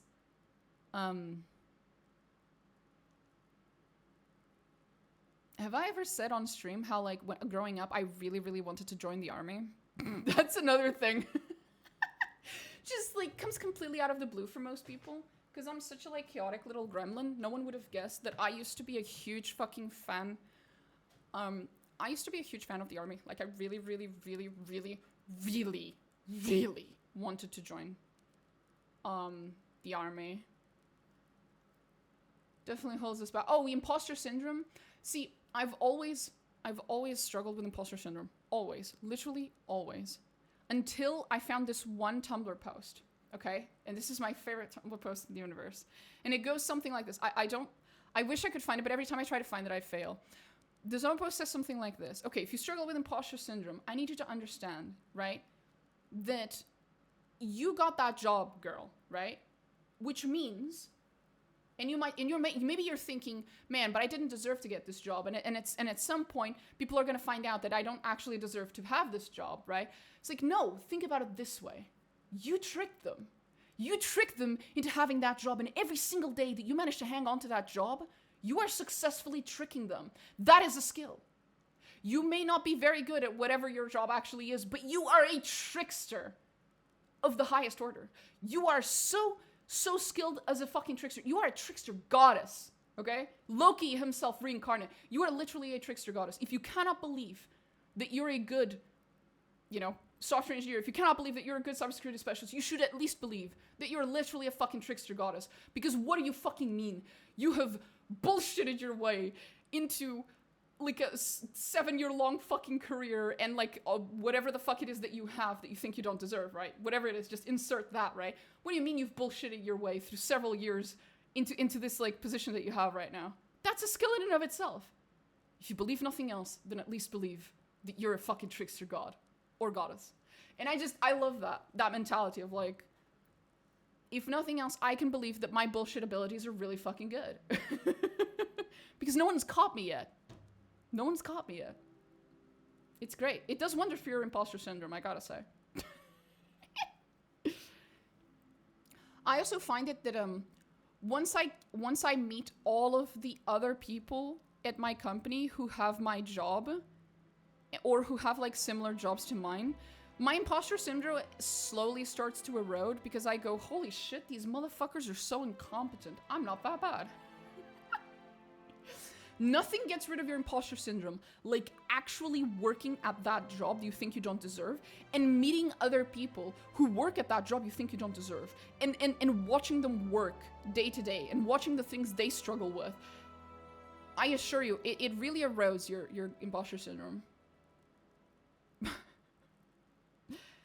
I may have lived, but I may have lied, but I just want to prove this guy right. Yeah, it's very spite. It's a little spite driven. It is. I can say I had a very interesting life as well.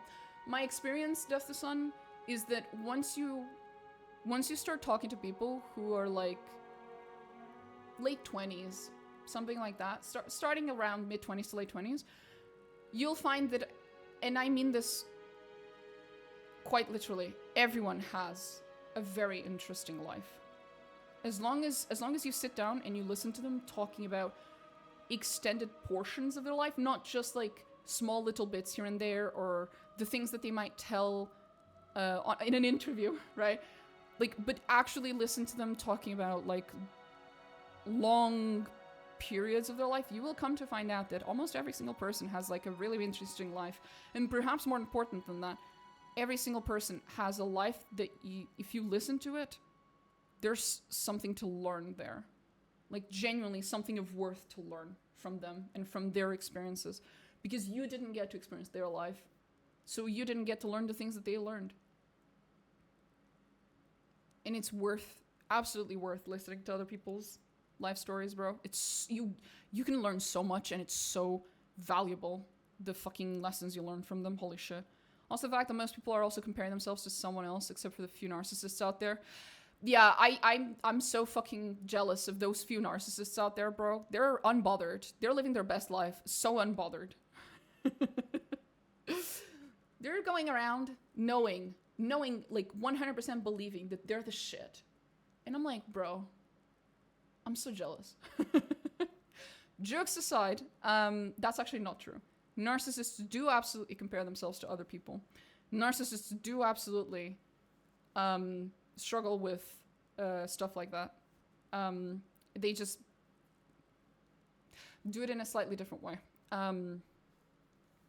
In fact, narcissists having insecurities is oftentimes the very basis of some of their worst behaviors. It's a narcissist's insecurity that starts it, that motivates it. So no, jokes aside, narcissists do absolutely have a lot of insecurities, including imposter syndrome and shit like that. They do compare themselves to other people. What was I gonna say? There was this one quote. It's a little spicy for me because I'm not usually a big fan, but I still think the quote's worth it. It's like and it's about imposter syndrome and how often imposter syndrome tends to like just statistically affect women more, as well as minorities, whether it be ethnic minorities or how would you say, like neurodivergent people, which are technically a minority in the sense that they're not the norm, I guess. So basically anyone who isn't the norm in some aspect has like a disproportionate likelihood of suffering from anxieties and insecurities like imposter syndrome.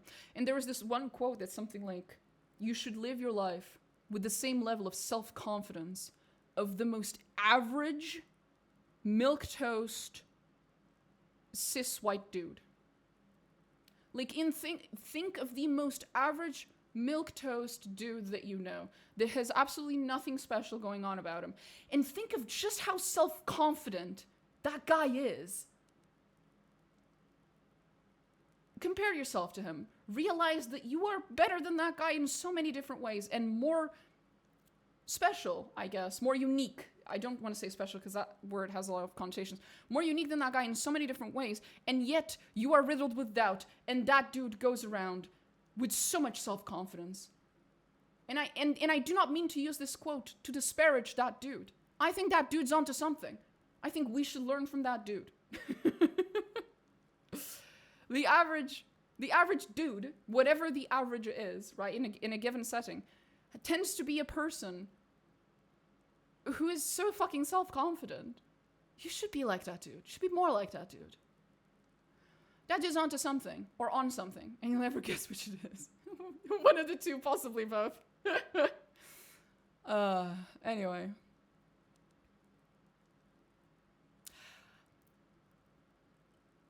Right, we are waiting on this. What would I want? I wanted to grab Sagani because I think I forgot to do Sagani's Safe travels. quest. Because we did it last night. Last time we derailed you for another 30 minutes. I'm so proud of us. God fucking damn it, guys. This is supposed to be a playthrough, not a just chatting stream. Yes? Let's be real. If I didn't want to be chatting, I wouldn't be. Like, I would be playing the game. It's okay. I don't actually mind it.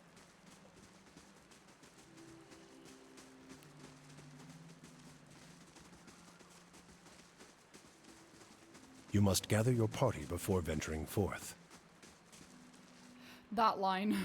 No. I'm No. here. What? Oh, there we go. Jesus. You'll be lurking? Okie dokie. Where was I going? I'm 10% of the way to getting the big shiny button privileges. Oh god. Not the big shiny button privileges. I just want to see if last time we were here, If it makes you rest easier. if I actually did the quest, or... Oh my god, I didn't. Are you kidding me? I walked away, didn't I? Because I reloaded, I cleared the entire map, and then when I reloaded, I reloaded to a point before I did the quest. I'm a fucking idiot. I knew it.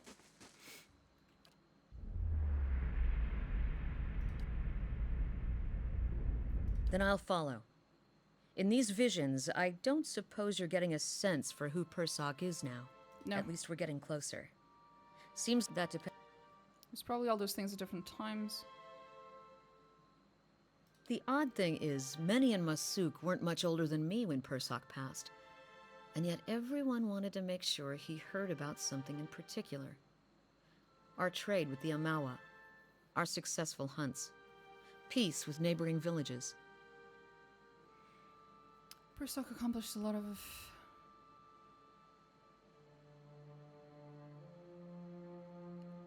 Accomplished a law that affected all of Masuk. It's obviously important to your It people. just seems odd that so few of us remember him beyond the things he did for the village. Most of his family members, the ones who knew him, are in their twilight years now. And Persok was too busy to spend much time with his younger relatives. Seems like the legacy he left his family would be more important. Well, not necessarily more important, but equally important.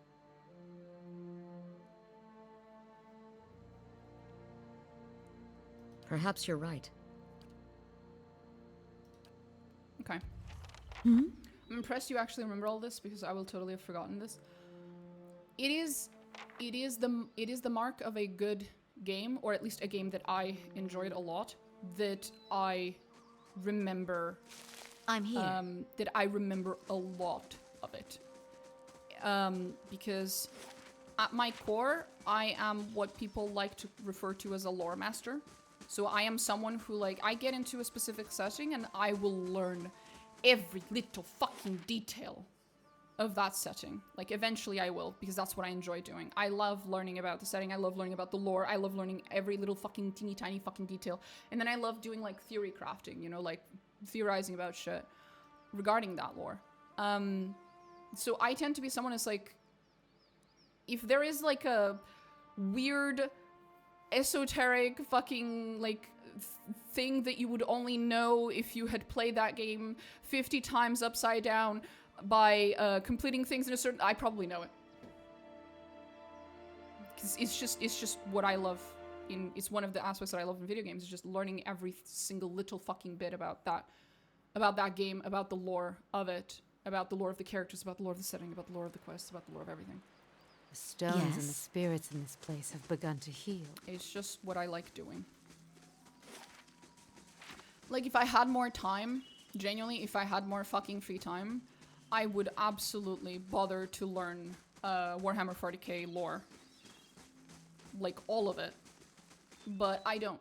And unfortunately, this means that you can come to me and ask me a lot about the lore of the Eldari in Warhammer 40k. Hmm? Drukhari, regular, Asuryani, and Inari. Doesn't really matter. I will know a lot of really retardedly specific details. But if you ask me anything outside of that, I don't know anything. Because Warhammer 40k has too much lore. And I don't have the time. Unfortunately. I wish I did. Oh, there's a supplicant. Okay. Okay. I just pay him off. He's cheap. That's a cheap whore right there. Artificer's Hall. 2 days, 2 days, 2 days. We have a few here that are only 1 day. I feel like I should just do those. Because they're cute. Yes? Oh, there's the supplicant. Hello, sir. I just paid you off, but I want to talk to you. My lady, I have an important matter which requires your attention. You do? But didn't I just pay you off, sir? No offense. What was your important matter? I'm confused. Hmm? Palace Messenger. Oh, this quest. Oh, God. This quest. We have to do this way later in the game. This is one of those quests that you have to, like, delay until much later in the game, because otherwise it'll kick your ass. Because it is so hard. Holy fuck. We're going to have to fight for our right to keep Cadnua. Because some fucking stupid-ass fucking backwards noble discovered that maybe he has somewhat of an argument as to inheriting Cadnua, and he will try to take Cadnua away from us. And we're gonna have to win the legal argument against him, and then afterwards, he's just gonna throw all the legality out the window and say, fuck it, I'll fight you for it. And he's gonna bring his army and try to take over Cadnua. And we're gonna have to fight against him for it. And we're gonna need allies to bring him down, so that's a thing. Greetings, milady. I bear an urgent message from Chancellor Warren of Defiance Bay. He requests that you meet with him at your earliest convenience in the Ducal Palace. Yep, there it is. Your claim on Cadnua has been called into question by the Gathbin family. Earl Baedamar has issued a ruling on the matter, but both you and Lord Gathbin must be present. I don't know how to tell you this, buddy. Cadnua is mine. Tell me about this Lord Gathbin. an old Adiran lineage, I believe. The former lord of this stronghold, a distant relative of Lord Gathban, allied himself with the losing side during the War of Defiance. Is that so? Who's this retard? Sorry. Who's Chancellor? Arbiter of Legal Matters. So he's like, what, head of the notary or something? Lovely. Kid knows mine. The Gathban family disagrees as your claim is not based on lineage. An official ruling is required to remedy this dispute. For the record, my character does have a noble background.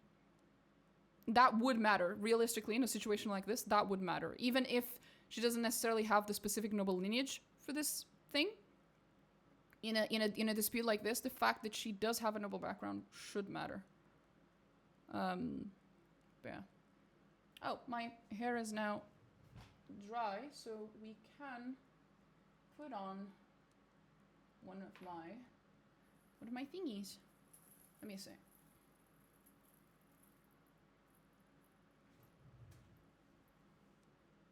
Sorry. 1 second.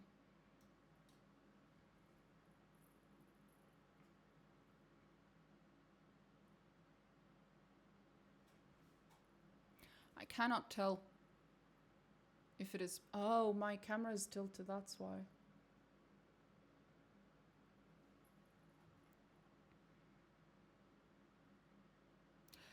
My fucking hair thingy is like off to the side instead of in the middle like it usually is, which is fine, except it's causing my obsession with symmetry to be very triggered right now. God damn it. Okay, I'm just going to... God damn it. I'm not going to get up and fix this. I'm not going to get up and fix this. I'm not going to get up and fix this. It's fine. It's fine. It's fine. It's fine. It's fine. It's fine. It's fine. As long as I don't look at it, it's fine. Chancellor will await you in the records room of the Ducal Palace in first fires. Right, buddy. Another thing for me to do at Defiance Bay. Okay. I have to say, my lady, you've done an impressive job of restoring the keep's defenses. I don't think a mouse could sneak past the walls. Nice. I thought I was the only person who had that issue of everything has to be centered perfectly, hence my Death the Sun is my name, and if you didn't figure that out, it's from Soul Eater. Ah! I remember that character in Soul Eater. I find him very relatable. But yes, I too have somewhat of a compulsion for centering things and having things either centered or be symmetrical. Not at a point where it's like, you know, OCD, because if it was OCD, then I wouldn't be able to sit here looking at this like uncentered line in my hair and not do anything about it, right? It just wouldn't be able to. I would have to get up and go fix it. So I am capable of fighting it, but I do still feel the compulsion. It's just not so strong that I cannot fight it. It is still there though, and it does bother me.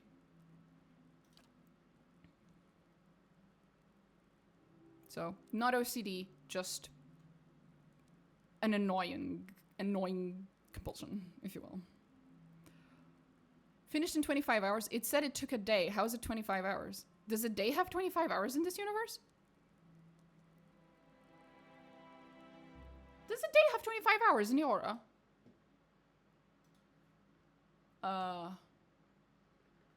Aura.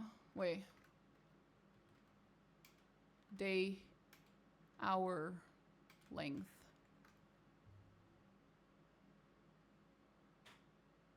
A day has 27 hours in Aura.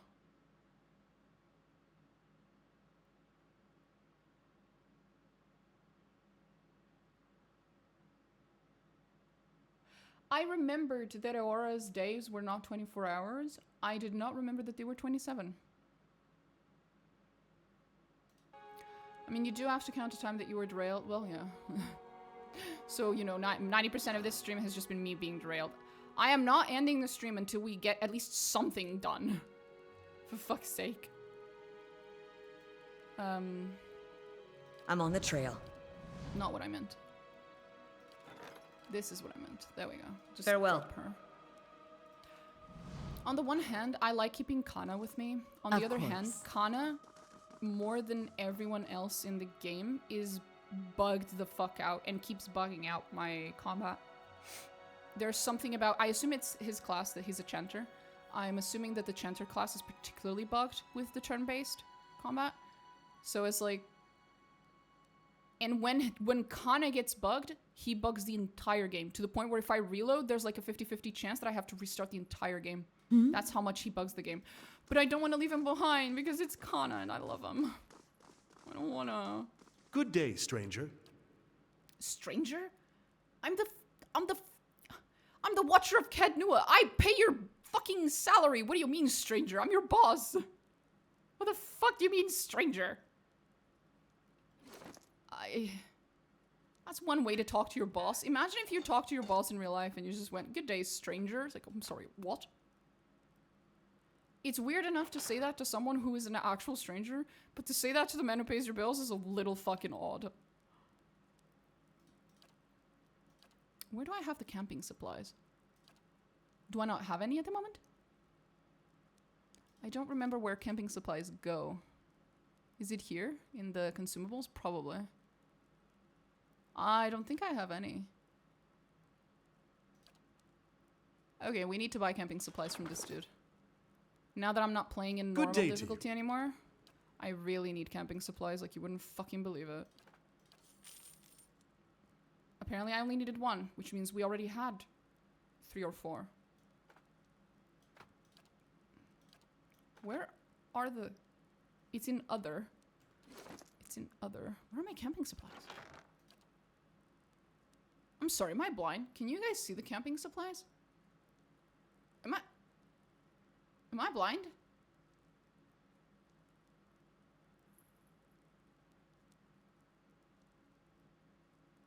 Am I blind?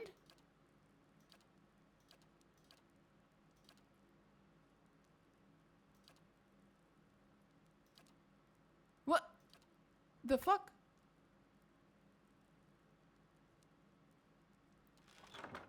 They're not with any of my characters, right? No. No one has having supplies on their inventory. What the fuck? He was on the other person, maybe? Let's see. Maybe that's it. Yeah, you're right. Hey, Sagani, honey. Safe travels. Do you have your camping supplies with you? I will wait in the place of your strength. No. Neither of them has camping supplies. Neither in the quick items nor in their inventory. Although she does have some cool shit. Excuse me, ma'am. You're not allowed to hold on to that. Sorry.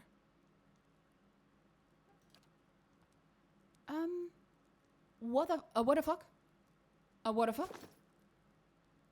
What the fuck? May Wal watch your step. What is that purple bottle? It's just regular potion of mirrored image. That's pretty cool. Well, it does say here, camping supplies 4, which is the maximum. So I know how many we have. It's just the item is invisible, I guess. It's visible when you buy it, but not in your own stash. I guess. Okay. Fair enough. Do we have 4? It says here we have 4. Okay. Fine. Which is the maximum I'm allowed to carry. Because reasons. Because of my difficulty. Unrestricted stash. Think fuck.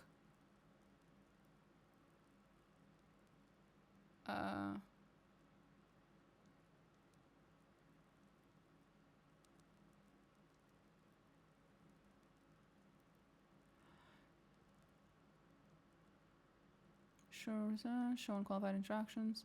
Show in-game tutorials. No knockout injuries. Show qualifiers. Just before death. Area of effect highlighting. Right. Unrestricted stash. Combat tooltips. Okay. No, there's nothing here.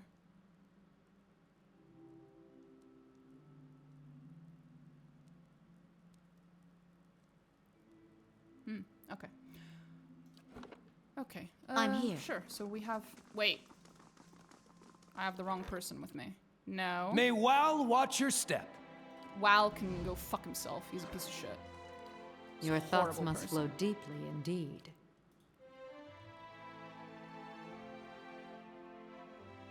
Okay, that's everyone. Yes? Think we're done here. We can go. Hello, sir. Waiting on your orders, m'lady. M'lady. M'lady. Tip, tip, tip. He's an awesome person. He's OP. I have no idea who that person is. Wal is not a person. He's one of the gods.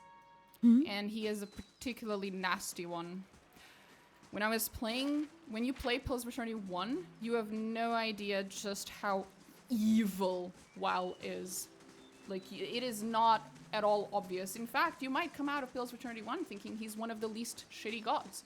And then you get to Pillars of Eternity 2, and you learn how wrong you were. Oh, how wrong you were. There's a whole DLC in Pillars of Eternity 2 Deadfire, basically dedicated to Wal and stuff around him, and stuff around the cult of people who are his, like, priests, I guess. He's horrible. He's evil as fuck. Really bad.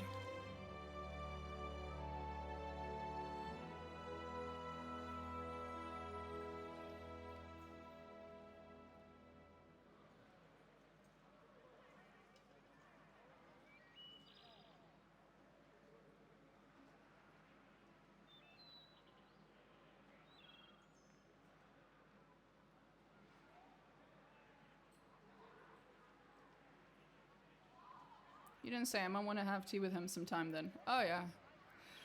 But that same DLC is the reason why I'm always so excited to get any spell related to tentacles in Pillars of Eternity. It's because of that DLC, because that's the Tentacles DLC. Of course. Long story. Very long story, bro. Fucking brilliant. What a DLC.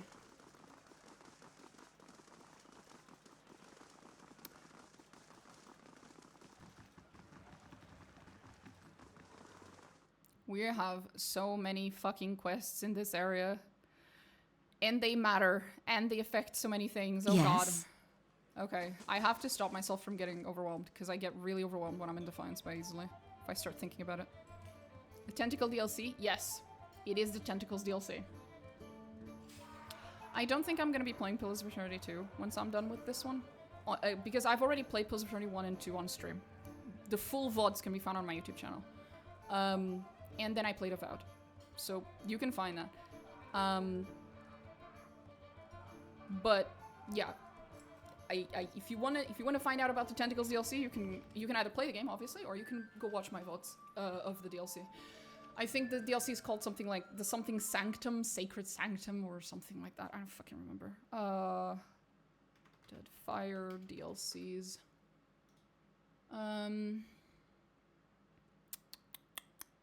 What were they called? The Forgotten Sanctum is the name of the DLC I'm talking about. And if you look at its, like, promotional image of the DLC, it literally has tentacles in it. So, I wasn't joking. But I think I went through the entire DLC within, like, 1, maybe 2 streams. So it's just 1 or 2 VODs to watch, and that's it. It's the whole DLC. It's a really good DLC, though. Holy shit, it's so good. Oh, so fucking good. You'll find all sorts. Everyone's a philosopher here. Lively place, isn't it? I listened to your Dragon Age Origin video while I'm at work. I shall there you be go. quiet as a calm sea. This which is Stelder's pelt not is very thick with quiet. dust and moths. The plaque below the beast reads, Maiden Falls, 2682. What year are we in? Okay, that's a 200-year-old pelt. Yeah, that explains why it's full of dust and moths. Lol. Easy now. Welcome to the Goose and Thocks. Thank you, sir. Hello? Hello? Nothing looses tongues like a good pint. Are you here for words of wisdom too? And then, you hear this guy? Mad, I tell you. That's cute that a noble, a bodyguard, and a commoner are all talking. That's interesting. Dragons outlined in charcoal pencil. The thick, jagged lines and the faint smell of sulfur suggests that the artist completed this sketch in a hurry. Cliff Dragon, White March, 2785. Okay. That is the reason I actually found you on Twitch. So there you go. I shall. I was playing Dragon Age Origins. It's a good place to unwind between jobs. Sometimes I even find new ones. Okay. Oh, this lady.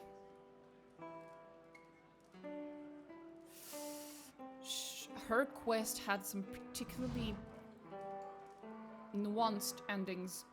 I might have to look it up again. A woman sits by herself spinning something on the table in front of her and watching it with furious intensity. It's about the size of a coin, and it wobbles over a crack in the wood with a metallic rattle. She snatches it up with one hand and slams a half-empty cup down on the table with the other. This is not a good time.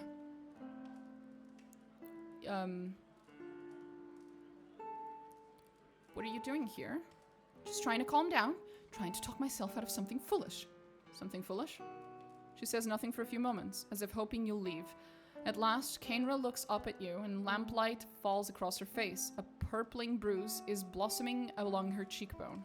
There's something I need to give to my fiancé, poor Nisk. Only, he doesn't seem to go anywhere without his new friends, and they're not exactly pleasant company. Tell me about these new friends. They come into our house with their dead eyes and their black teeth. I'm not a fool. I know what it means. Poor Nisk makes me leave when they show up, but it's obvious that what they've come to do. Last time they came, I told them to get out. Let them have their fun somewhere in the gift, but not under my roof. She scowls and then winces, her fingertips gently probing her bruise. Oh boy. Sveff changes you, I guess. The poor Nisk I knew wouldn't have squashed a spider. I never thought he hit you. I thought Sveff just made people lay around not doing much. Yeah, Sveff is like weed. It's it has like a calming effect for the most part. Although, if you're not on your addiction, regardless if that addiction is a downer or on a stimulant, if you're not on it, your withdrawal symptoms can make you twitchy, anxious-driven, and possibly even aggressive. Because it has nothing to do with the substance itself, but with the withdrawal. I thought Sveff just made people lay around not doing much. I don't really know. Seemed better than believing he's always been this way. Maybe I could go talk to him. There's nothing more to say to him. We're finished. I just want to give this back to him and have a clean break. It was his grandmother's. Even after this, I don't have the heart to sell it off. But if I go back there myself, I know what'll happen. I lose my temper, and I'll probably wind up with another one of these. She points to her bruise. But I've heard you're trustworthy. If you give this back to him, he'll know you're done. He'll know we're done. I love having an honest reputation in this game. I love the reputation system in Pillars of Eternity, by the way. It's so much better than... Like, it's just so much better than, like, the regular consequences-based systems for most games. Where it's like, oh, the consequences of this quest will affect this quest that may affect that quest. And it's like, that's fine, right? But having just like the more you pick certain things or do certain things, the more of a reputation you have for those things, almost somewhat simplifies that system, but also doesn't. I actually really like this approach to the consequences systems of RPGs, where it's just like, no, you keep being aggressive, people will know you as an aggressive person. You keep being honest, people will know you to be an honest person. I really like that. It allows you to like set up your character's personality in a way that a lot of other games don't let you do. Like an actual established personality, but also, yeah, has the rest of the world react to your personality far more consistently, because there is a system keeping track of it. I really like that. I'll take this ring to Pursnik then. Purnisk. I keep misreading his name. The house is just north of here. Just please don't hurt him. I'm sending someone with your charm to keep anyone from getting hurt again. That goes for Purnisk as well as me. Diplomatic again, because I have a diplomatic background. Diplomatic reputation. It's so good. I'm gonna have to look this one up. I know this quest is a lot more complex in terms of endings than it appears. I remember that. And I had a really, really hard time the first time around deciding what to do with this quest. but I don't remember why exactly. So it was called His Old Self.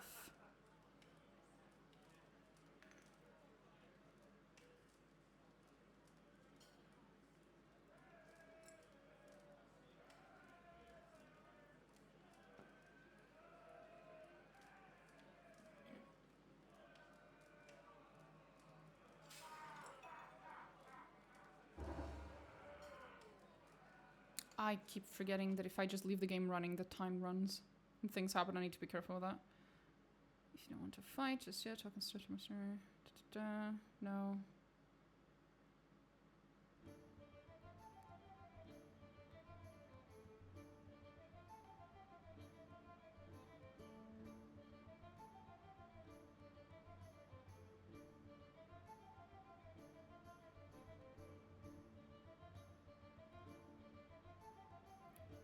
Ask to talk.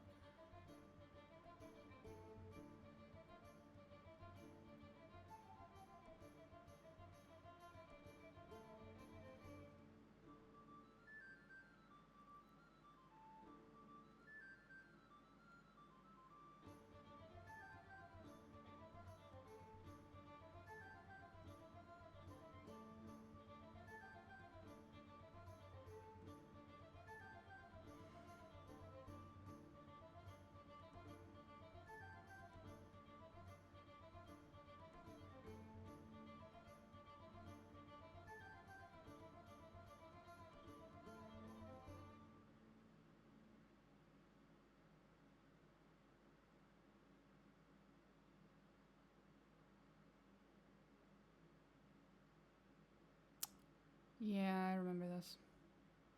I know why I had such a hard time figuring out what to do with this quest. Because it's about what is best for her versus what is best for him. Pornisk, or whatever the fuck his name is. What is best for her is, in the end, to have her leave Pornisk. But there is an outcome in which you can have them stay together, and he becomes a better person because of her. Because of everything that you did and because of her, and they get to stay together. And I'm like, I'm very conflicted on that. Because he should suffer the consequences of his own actions. But if I allow her to stay with him, then his life improves. I don't know if her life improves as well. That's what I'm worried about.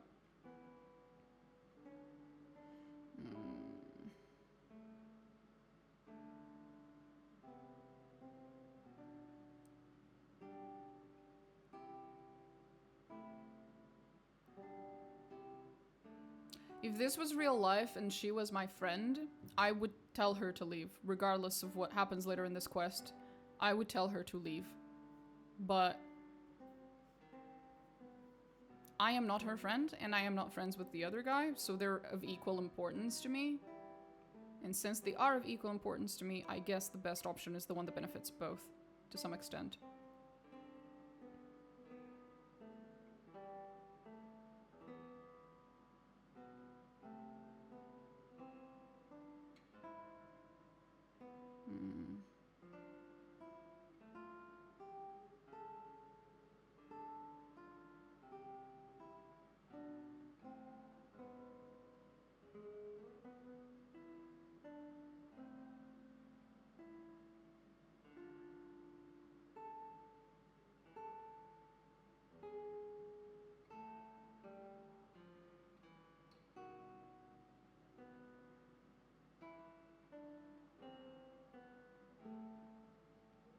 Okay. I know what I have to do for her. Okay. Indeed. If secrets whisper here, A I shall dwarf and listen an for Orlan them. debate philosophy on the other side of the curtain. Oh. How interesting. The painting depicts Glenfathan ruins, and the canvas bears the rough brushstrokes of a talented amateur. Ibrel's Well, 2665. So interesting that everything seems to be 200 years old in this fucking place. You've come to talk substantially to this fellow. Hate to say it, but Legacy's been good for business. Oh god. Well, you can say that as long as you don't... As long as you're not happy about it, let's put it that way. I could steal from this kitchen without getting caught. That's the best kind of stealing. I'll have this open in no time. Fuck yeah.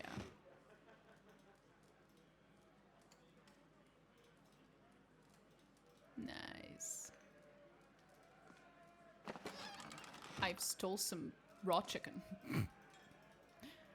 Did I need raw chicken? No. I am a kleptomaniac. I always have been. In video games, I'm a complete fucking kleptomaniac.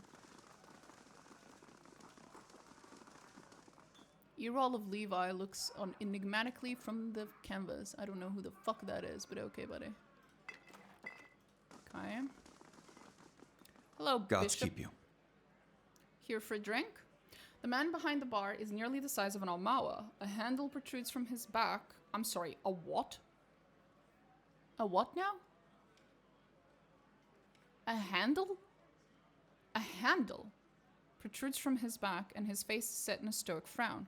He gives you a small nod. Here for a drink? There's a tiny pewter cup in front of him. He turns it in one broad hand, but doesn't drink from it.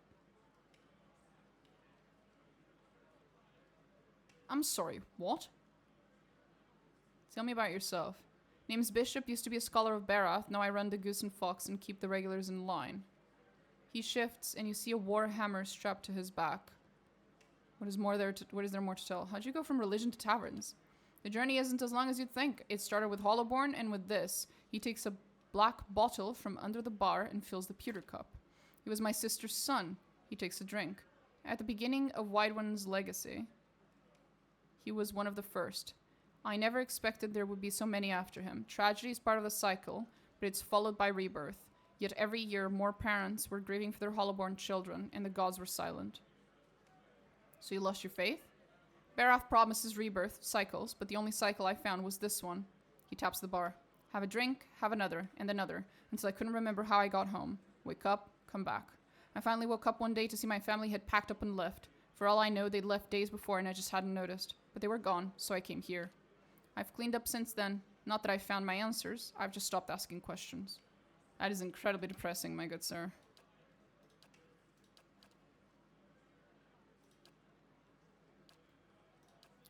Second. What answers were you expecting? Oh, okay, so it's all the same. This is a lively place. It was founded in the early days of Deerwood independence by a traveling scholar named Earl of Levi. He wanted a place where kith of all backgrounds could gather and hash out the issues facing their new country. It didn't take long for the place to fill up. Breckenbury aristocrats argued with dock workers from the Gift, while soldiers wrangled with politicians. Deerwoodans have never been known to turn down an argument. I like that.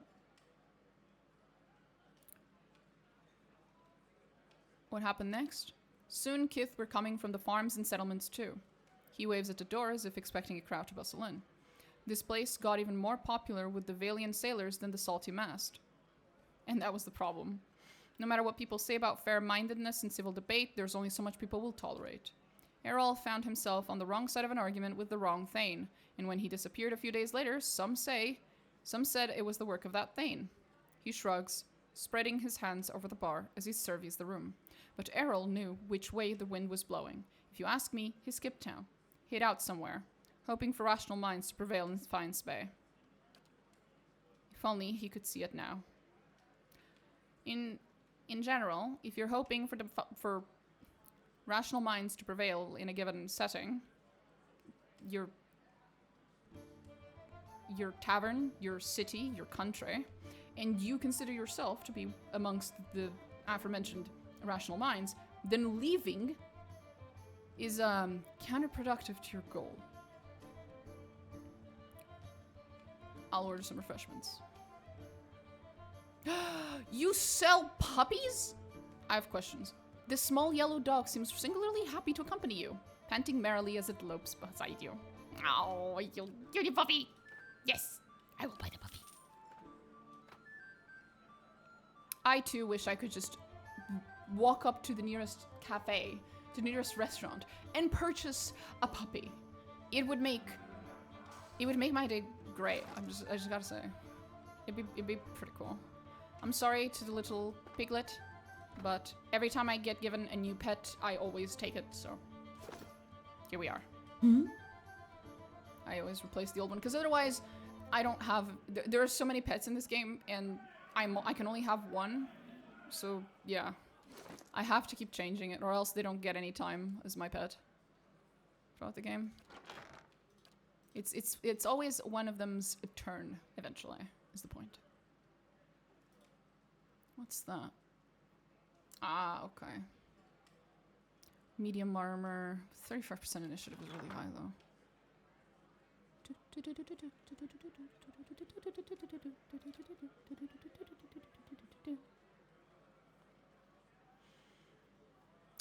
See, the thing with Kana is that his initiative... Where's the initiative? 3. Why is everyone's initiative the same? That doesn't make any sense. I think this is wrong. This has to be wrong. 4? Okay, so it is changing. Somehow.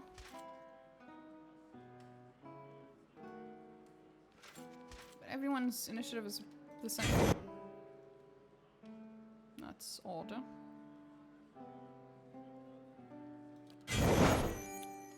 Off. Please, honey. Okay. There are so many little bugs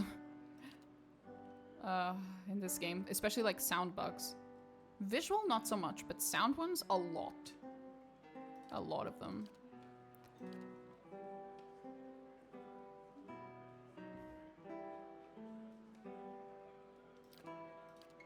One of these days I really need to just make a giant compilation of every single bug that I've noticed throughout my streams and then send it as a giant report to, what's their name? To Obsidian. I should.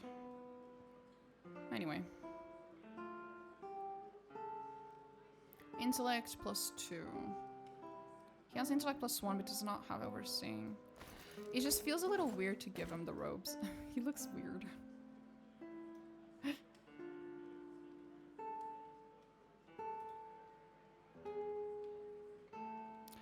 I feel sad taking away characters. When they have like unique armor that's their armor with their name, I feel really sad taking it away from them. Although Aloth's armor in this game is not nearly as cool as the one he has in the next game. That one's really cool looking. Fucking brains. Amazing. Yeah, I don't have those. Feels bad.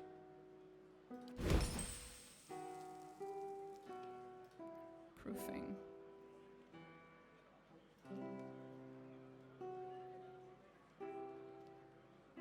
It's probably not a bad idea.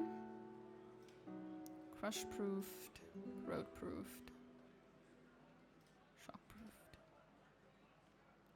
slash proofed. That's a pretty generic one. That's not bad. I'll take that.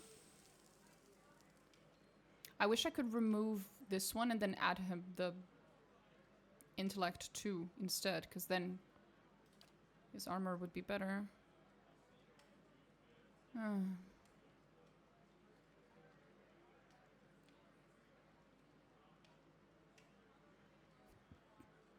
What was this? 20% damage against spirits, 20% damage against vessels, +5 will. That's pretty cool, actually. I'll give it to him, because he already has a...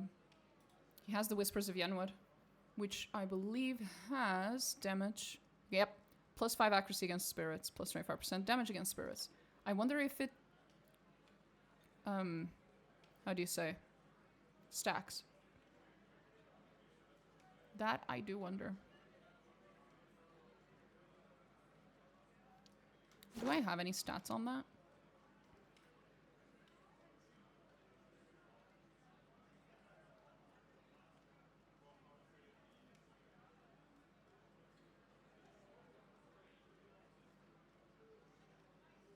Oh.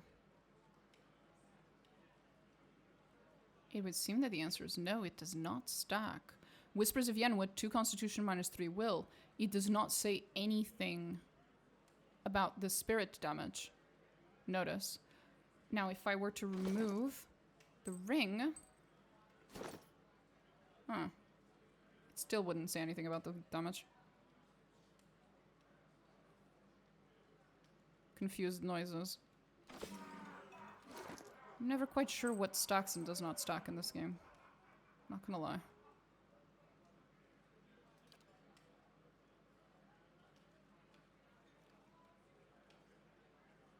Intellect +1. Hmm.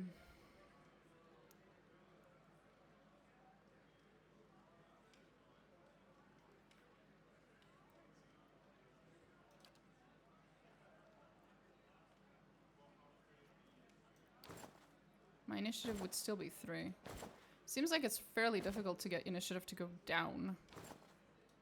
Yeah, it's 3.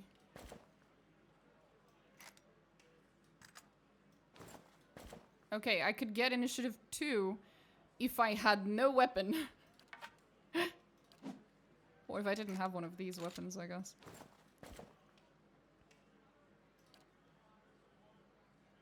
Would this be too much?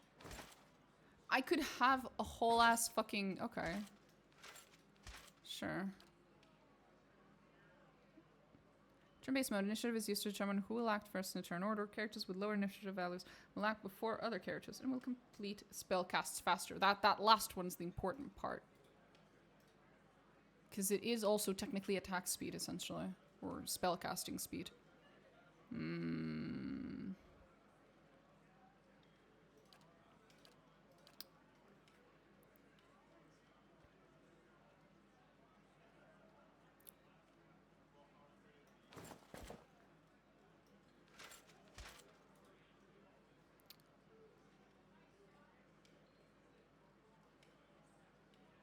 Is your skills like set or do you get to pick them? Which skills? So you have... Where is it? Why am I like this? So you have the skills, which are the stealth, athletics, lore, mechanics, and survival skills. These ones. And these ones you get to level them up each time your character levels up. You put a few points into them to make them go up, up, up, up, up. And you can put points in whichever one you want. There are items that can give buffs to these skills. There are potions and spells that can give buffs to these skills. And depending on the background you chose at the beginning of the game and the class that you chose, you might have a permanent buff. Like, for example, I chose the class Cypher, so I have +1 to mechanics, right? But those ones you get at the very beginning, and that's it. And then you have attributes, which is like in D&D, it's like strength, dexterity, charisma. Here it's might, constitution, dexterity, perception, intelligence, and resolve. And those ones, you set them at the beginning of the game, and then you get to increase them every few levels. Not every level. Every few levels, I think you get to increase them a little, if I recall correctly. But it's rare. And most of the time, you increase these with, like, items and shit. Or either, like, equipment or, like, food items, like consumable items that temporarily increase them. Shit like that. But regardless of which you meant, the answer is yes, you do get to pick them. Either you get to pick them at the beginning or you get to pick them as you level up. You can also alter them with items and spells and so on and so on. So yeah. Aristocrat.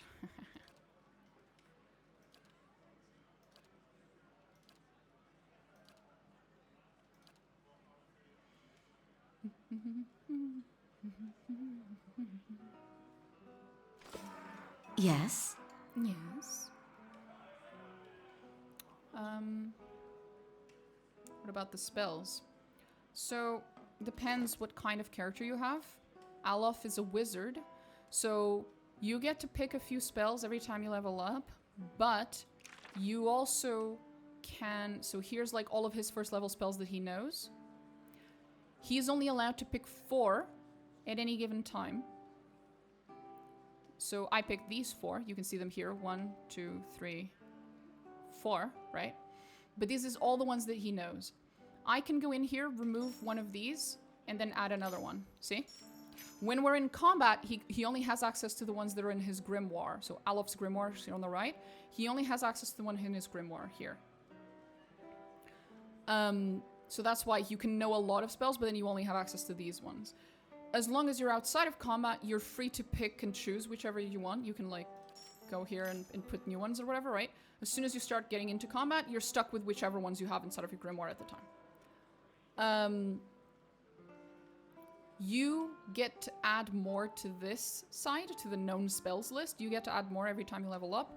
But because he's a wizard, if you run into an enemy wizard and you've killed them and you loot their grimoire, you can spend money to learn the spells that that wizard has in their grimoire. And then you can give them to Aloth.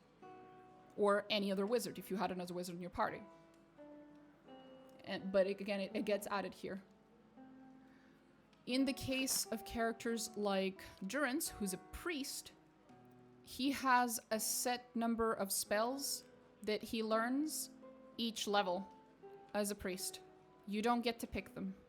He just has, he doesn't have like the known list versus the grimoire list. He just has access to all of them, but you don't get to pick which ones. It's just a set number of spells. And then like you have like a couple of things here and there he can pick up every other time he levels up. There are like a couple of little differences, but for the most part it's pretty set which ones he gets access to. And then the chanter kind of has spells, but he also only picks them once every few levels. And he has very few of them, very few. And you get to pick which ones you want though. So yeah. As a cipher, my abilities / spells are more like the chanter. Like I get to pick which ones I want, but the number of spells that I can pick is really small. The list from which I pick is also pretty small. And once I've picked, I'm stuck with them. It's not like Aloth who can constantly swap spells whenever he feels like it. I'm stuck with the ones that I pick, and there's not that many of them. So yeah. Pretty different.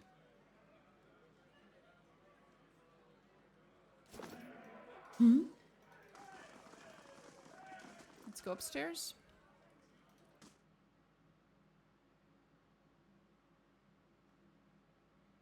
And we don't have the paladin yet in our midst, because then that has its own thing going on as well.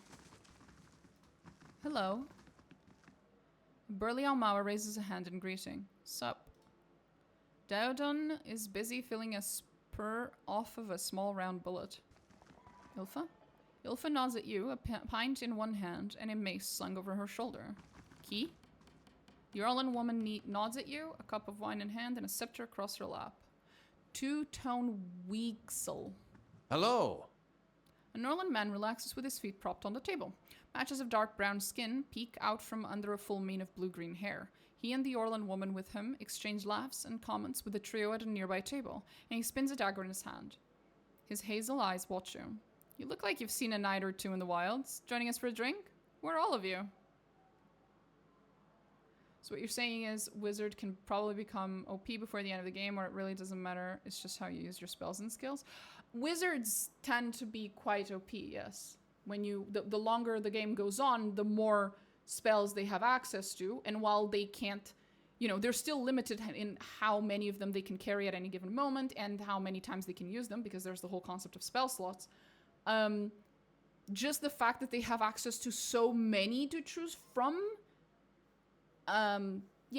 wizards, especially higher level wizards, tend to be some of the strongest characters in a lot of video games, not just in this setting, but also in D&D. This is true. It's a very, very strong late game class. Early on, it's situational. Depends. Aloth, my boy over here, will start carrying our asses once we get to a certain point in the game, yes. It's why when I played this game for the first time, at one point I made the joke. Aloth, I could probably finish this entire game with just myself and Aloth. And he would carry my ass as long as I tanked for him.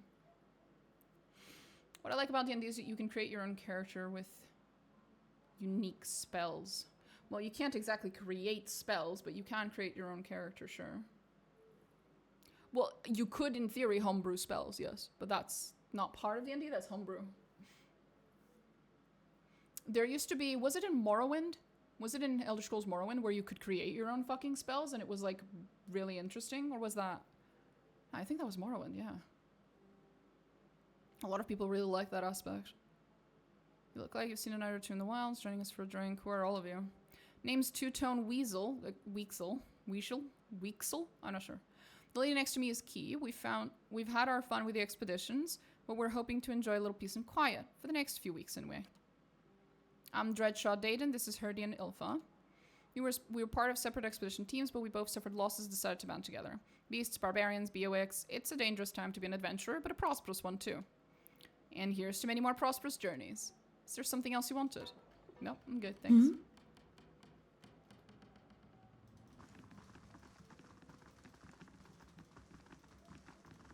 Old Valia, Southern Coast, 2000. Let's keep quiet. Something. I'll have this open in no time. Right, that'd be stealing. We don't do that. What is the race in this game? What, my character's race? Or do you mean all of the races?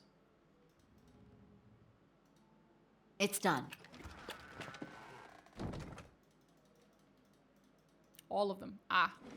So you have humans. They're called folk in this game, but you can also say human. Though these three are human. Then you have elves, of which technically there's like 2 types of elves.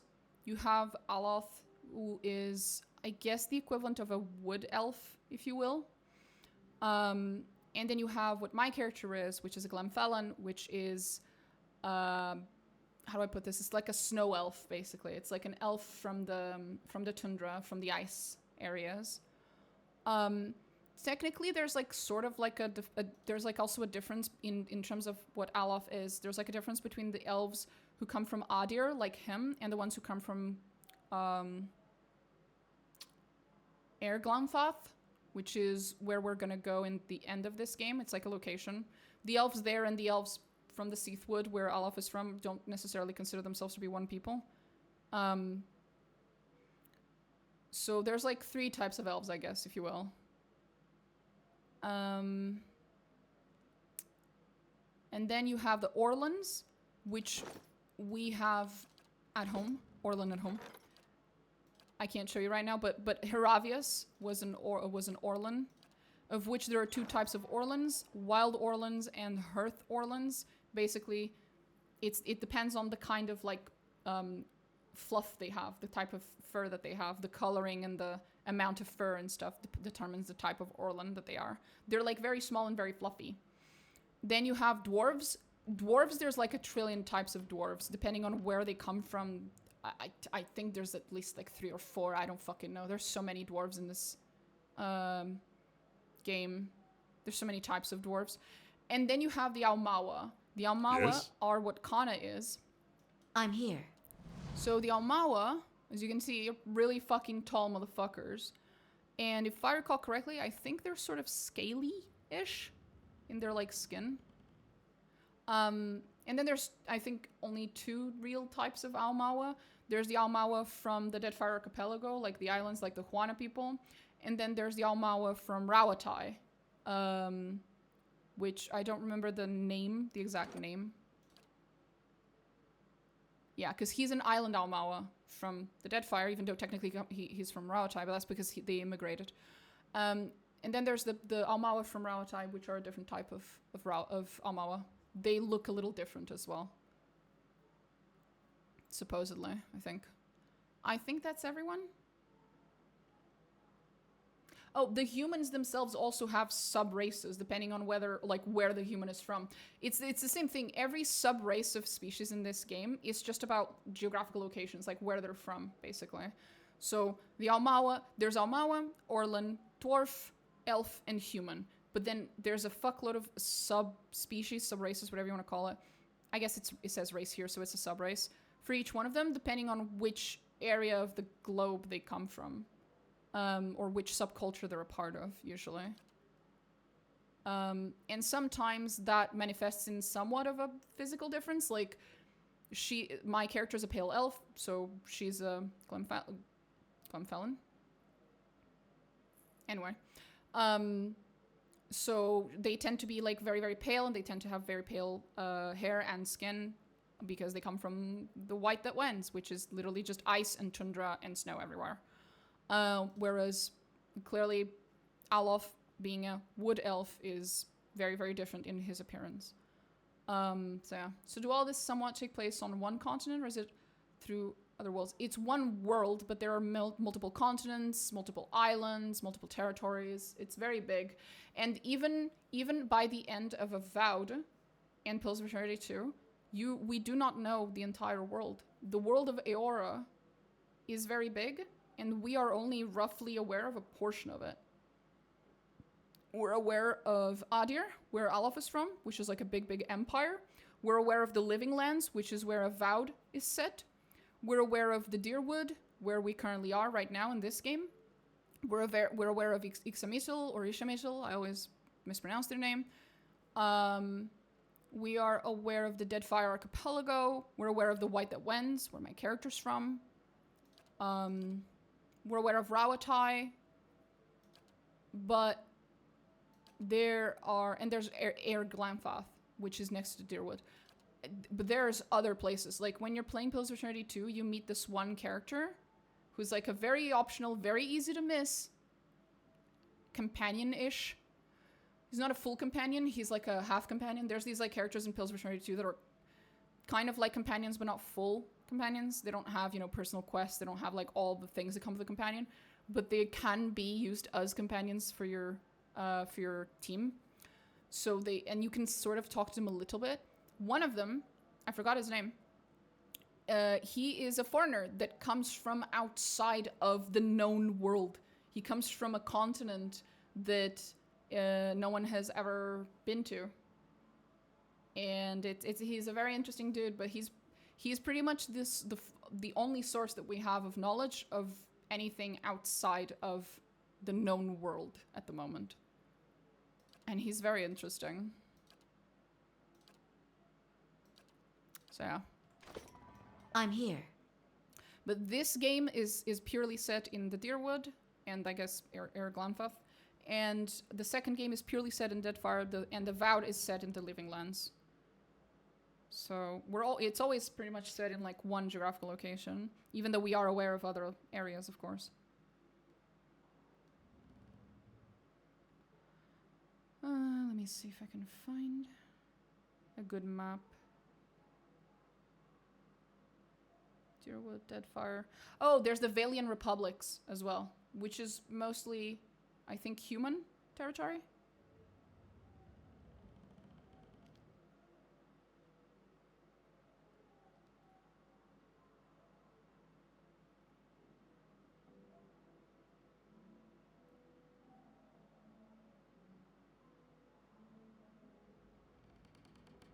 And there's like a couple of other locations here and there, like Nasitak, where the dwarf that joins us, Sagani, where she comes from, is somewhere in the south. Yeah. And then there's Old Valia.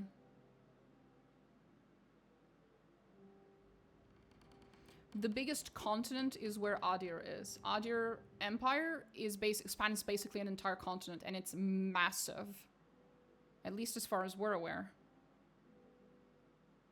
We've never been there in any of the games. And then the Living Lands is also pretty fucking huge. Everything else, every other continent / location, I think is fairly small comparatively. Hmm?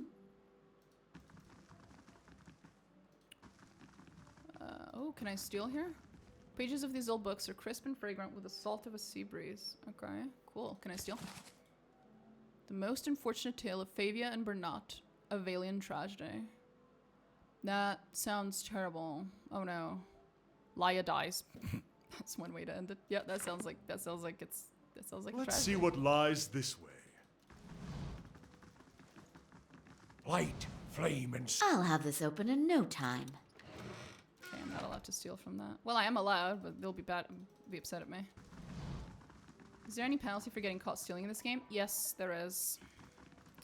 There absolutely is. Not only will they fight me, but as you can see there at the bottom, you have lost reputation with Defiance Bay.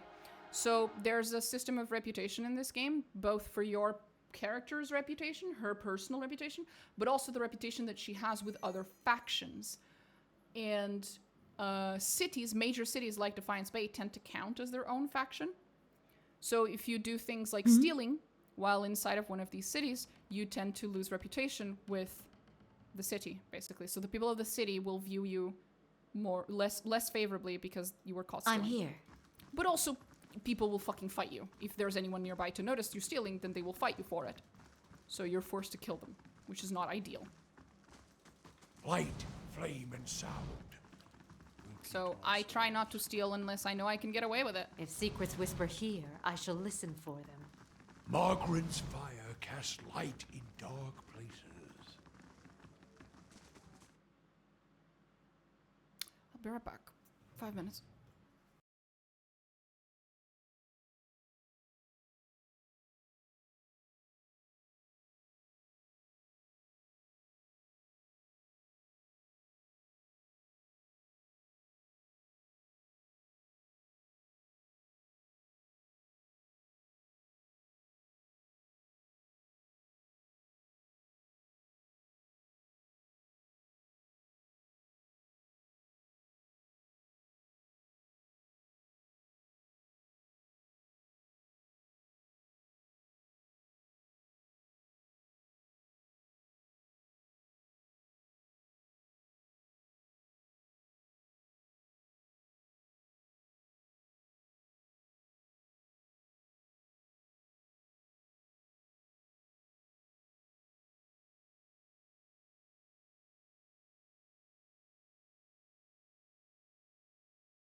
And we're back.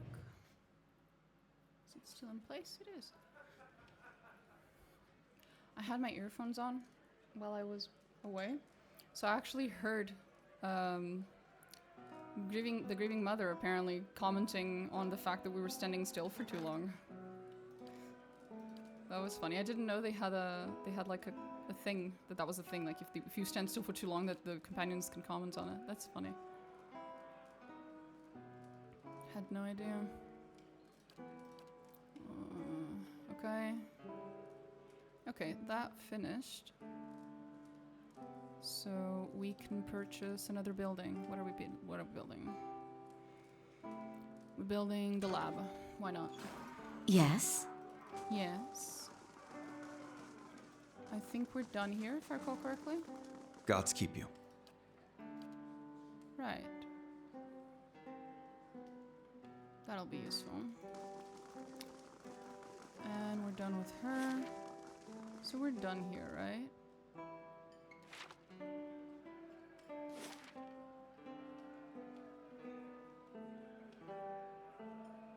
Okay. We could go do the quest for this lady immediately.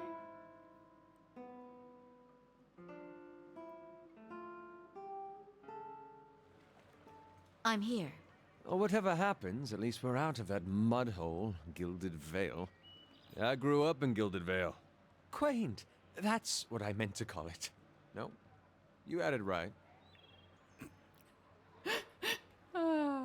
Yes? The interactions between Aloth and Adair are fucking brilliant. Aloth, sweetheart, please grow a spine.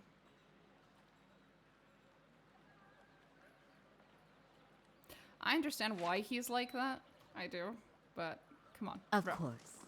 If you want to call Gilded Vale a shithole, then just call it a shithole. Easy now. Hello? Hello? Maybe we could go down for a quick look and come right back out. So we found nothing. What's this we? Dalton's your friend, not mine.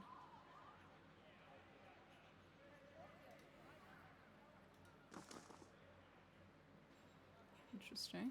I'm here. What was that about? Oh, is that about the dude that's down in the sewers? I shall. It might be. That was a fun one. Heritage Hill claims another curious soul. Please move along. I have a long list to get through. Okay, do continue crying then, Mr. Crier. Pergund. Hello again. Thanks for visiting my store. I'm still trying to recover from losing that cargo. My inventory isn't what it used to be, but hopefully I've got something you'll like. I feel like you're talking to me as if I've spoken to you before. Have I spoken to you before? Oh, I did! You're that lady we ran into. Yeah, you lost your cargo. Totally. Right. Just lost. Nothing we could do about it. Right. Right. Yep, that's a thing. Oh, how many of these do I have right now? 4. Oh, we're good then. I don't need any traps. That's useless. Do I have any to sell her, though? I do. There you go. Here, ma'am. Have a few traps.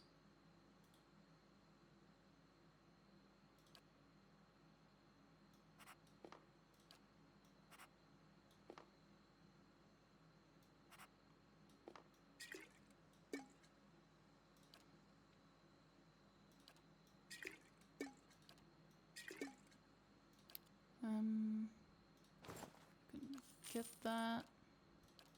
Doesn't look like I have much. Probably because I already sold a bunch of shit recently. Okay. Hello, Miss Laura. Greetings. The young woman stands by a cart, watching the crowd with large, bright eyes that focus on you as you approach. Take your time, traveler. If you're looking for enchanted scroll or garb, you've come to the right place. Show me your wares, ma'am. I remember you. I bought this from you last time I played, because I was playing as a priest. Woo! Yes. Chad, yes. This is for you. This is for you, Aloth. Holy fuck, bro. I should buy the other one too. Oh my god. Okay.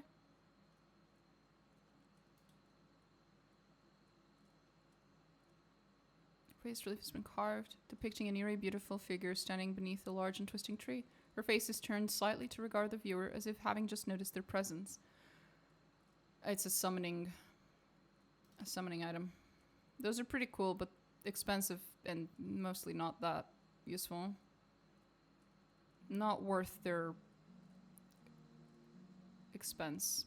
Their price, I mean. She has a lot of good shit though. Holy fuck. She has a lot of good stuff.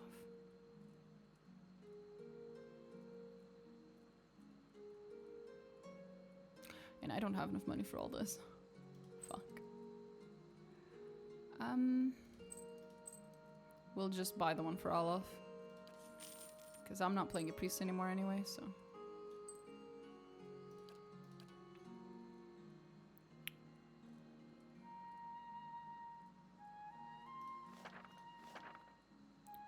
What's that? 15 accuracy. That's not bad. 20 to all defenses. Holy shit. She's got some stuff in here. Oh my god.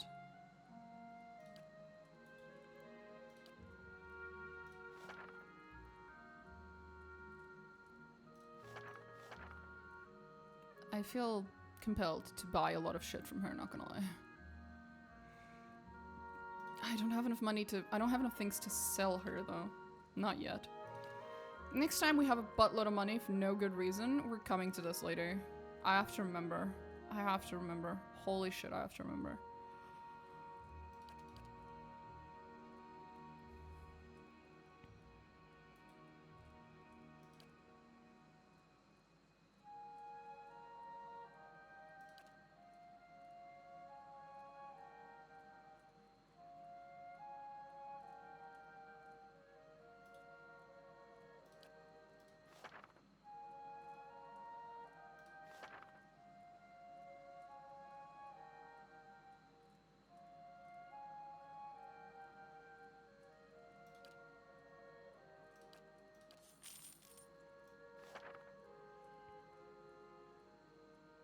Yeah, this is his thing, but this is more his thing. This is more his thing. There we go.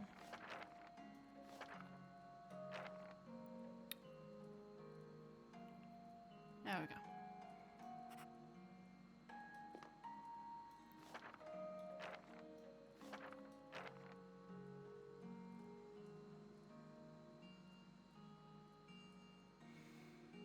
Okay.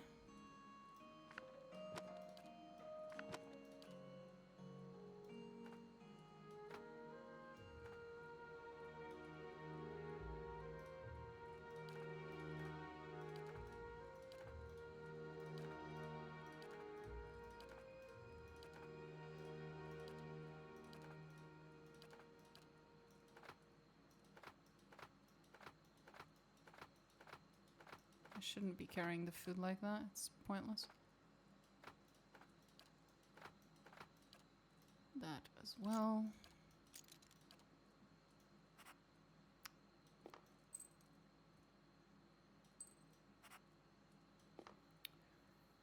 Okay.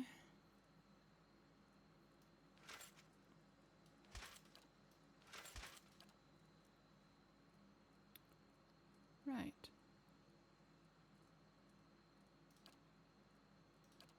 Am I done?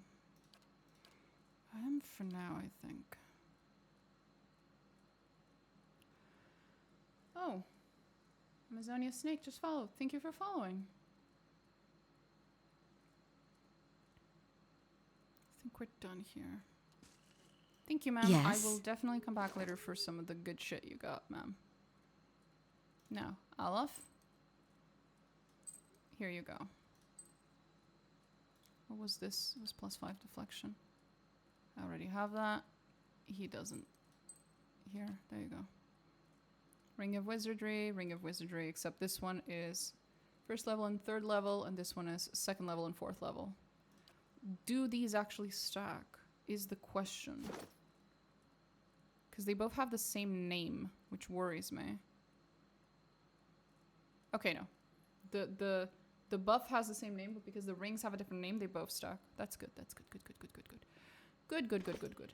How may I help? 6663. Nice.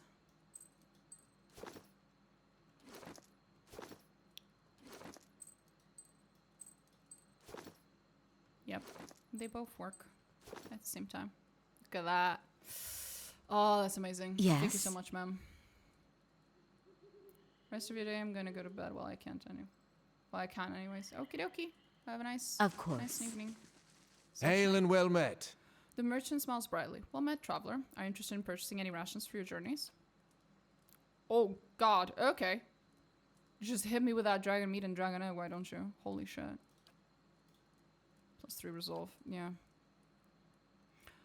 I know who to come to later. Holy shit.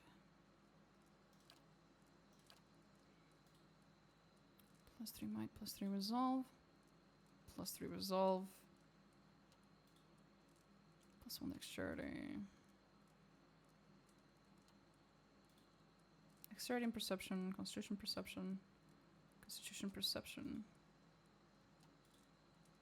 Perception. Ah. Might and perception.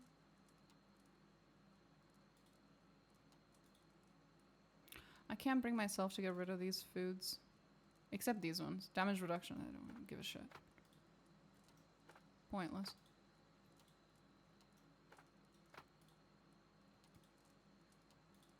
The ones that give me attributes, that's one thing. The ones that just give health, don't care.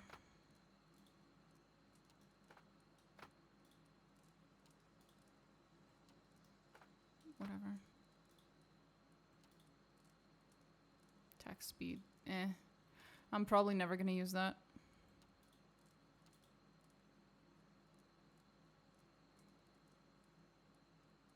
Used to resist direct melee and ranged attacks against a character that are not area of effect.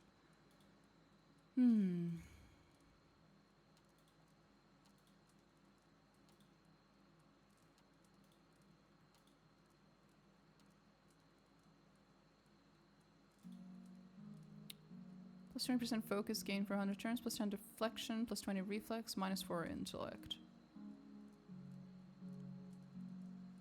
Right.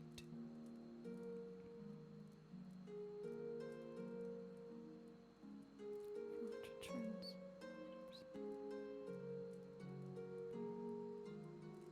Yeah, this is pointless. Movement speed.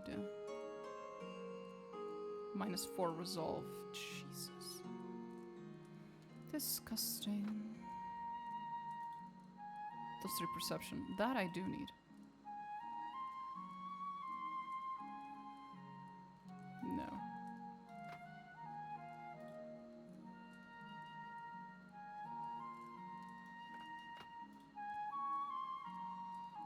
Immunity to frightened.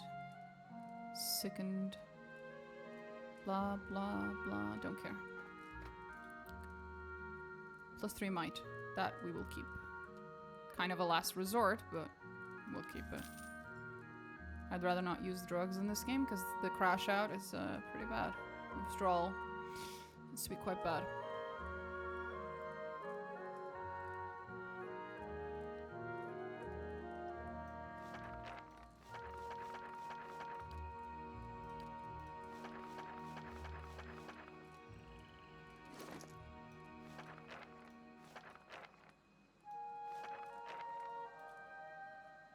Isn't this,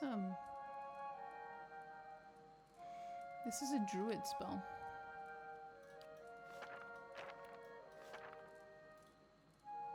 +3 stealth, that's useful.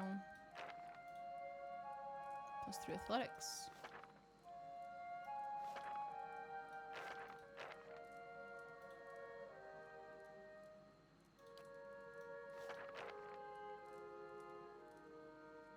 Okay.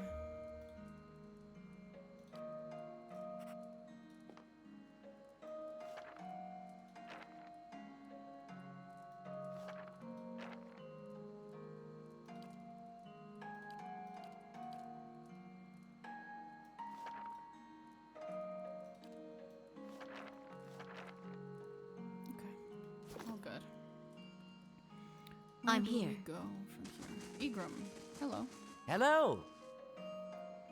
Egrim stands behind a stall, polishing a broadsword. The patterned flesh around his eyes is crinkled with age, and the muscles in his arms are knotty and lean. But he holds the weapon with ease. He nods at you. Come to take a look? You won't find a finer collection of armor and weaponry in Defiance Bay. Outside Sonald's, of course. What's so special about Sonald? She operates in the exposition hall, sells the best equipment in the city, but Wenon keeps her on a short leash. Keeps her fine inventory reserved for chartered expeditionists, members of the dozens, and anyone else he takes a liking to. Let me see what you have for sale. Borisane. The Lady's Hand. Lost Things Reach. Shatterstar.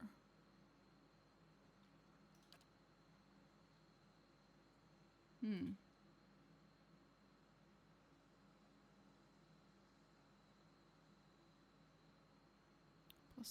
will. Harder to stun. Well, stun duration and knockdown duration are halved. Cool. Dunred Demon. Okay. I don't have enough money for any of this, but it's interesting.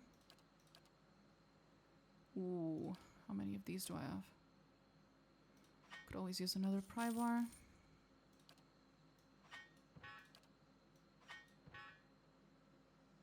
Other than that, I think... Oh.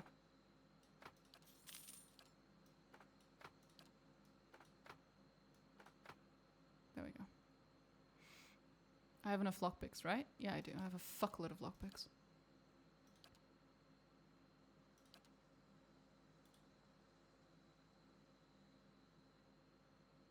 Attacks can stun on crits. That's pretty good, actually. This is a good warbow. Not that I have any money for it, but...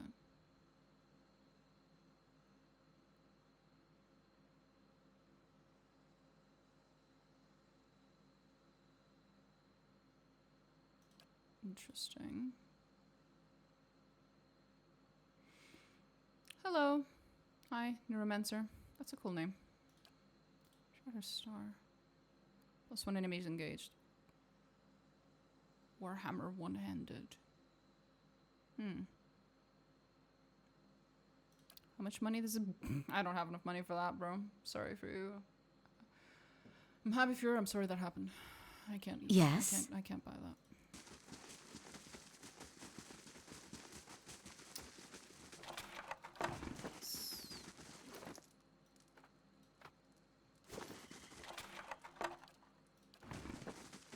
I shall be quiet as a calm sea, which is not very quiet. God bless you, Connor. Light, flame, and sound.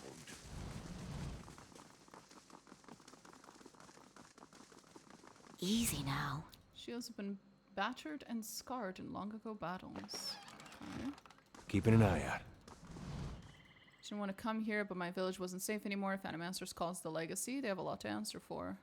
I've had bad harvests before, but this year was the worst I've If ever secrets seen. whisper here, Ever been. I shall listen for I them. see some Obsidian RPG. That is delightful. I know, right? That I is shall also be how I discreet. feel about them. Kitty cat! Margaren's fire casts light in dark places. Nothing here. Just a car. Stay out of the catacombs. They're more dangerous than usual lately. It sounds like a good reason to go there. Nice and quiet.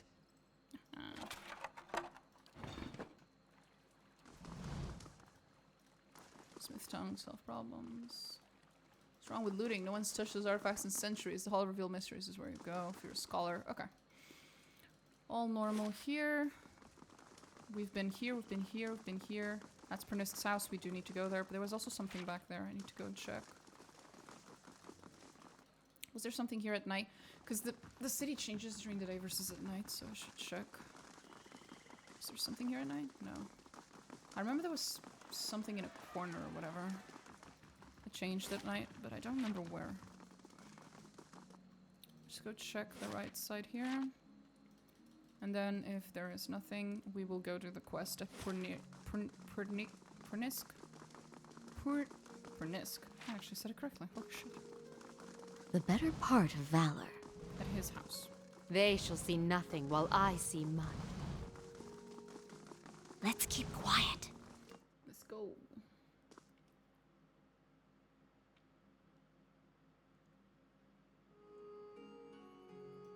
Yes?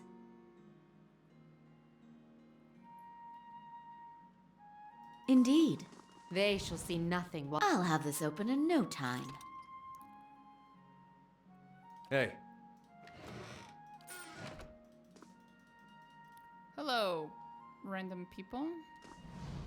Right, everyone knows the plan? Up the wall and in the window. Grab the jewel for the pretty little lord. We got it. Listen, dwarf, if I have to... Langdon, we have company. Greetings? You, looking for someone? This is not the best. Idiot! You're probably with the Crucible Knights. Not yet. You've made a grave mistake coming here. Fine. Brave thou Fine. not believe. Well, that's my bad for walking into a place literally labeled Thieves' Hideout. I should have known better.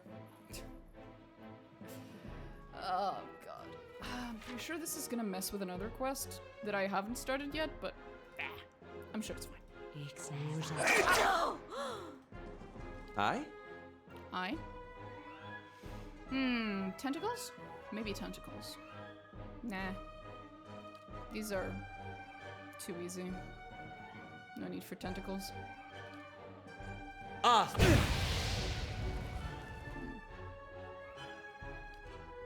Following your lead.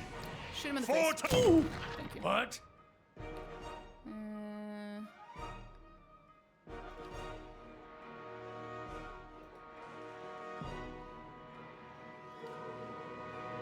Arthek Worthen Roth. Shoot him.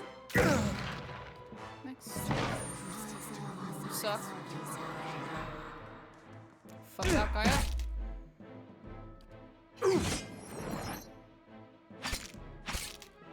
Wow. That almost hurt.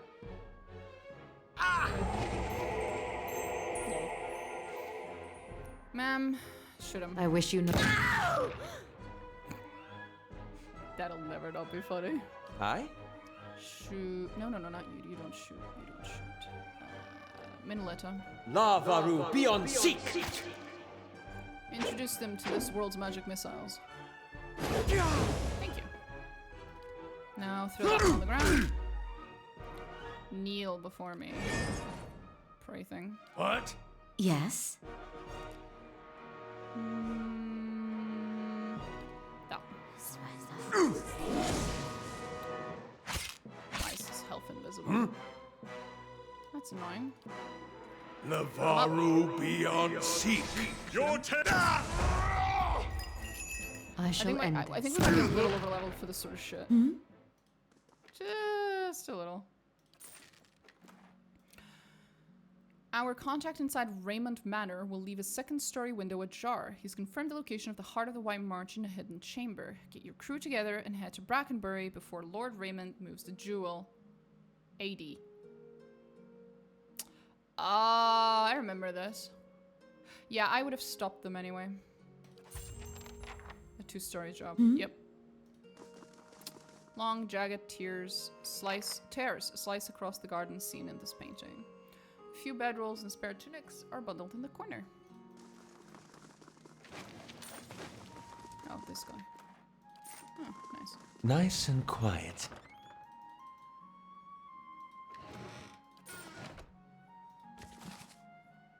How's Domanel? Yeah, those are the guys who sent these thieves. What's this? And I always side against them anyways, it doesn't matter. Muddy footprints and splotches of ale stain the bedsheets. I'm sure they do.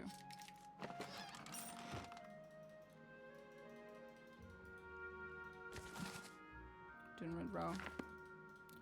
Muddy boot prints, splotches of ale. Okay. Anything here? What's this? I'll see what I can find. Ooh, what is it? Nice. More shit for me to sell. Well, I need it for enchantment. Enchantment. I just got off of Dragon Age Origins. I can't say the word enchantment with a fucking straight face. In Jacoa, we have a memorial for the Saints' War. They say a Rawatai artillery master contributed to the Godhammer bomb. I wondered if...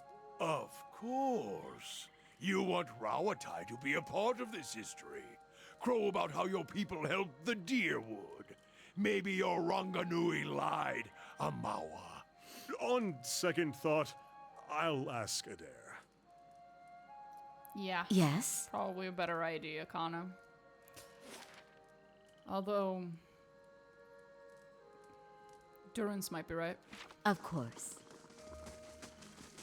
Knowing how Rawatai does its things, Durance might be very right.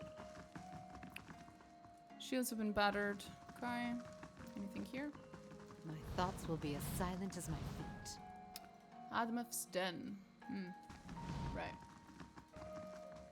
Shields have been battered. Easy now. Let's see what lies this way. Nothing. Okay, I'm gonna go inside, but we're not gonna be setting with the dozens. We're gonna be setting with the Crucible Knights, so... I'll go in. The dozens may not like us foreigners much, but they certainly don't mind taking our coin. Of course.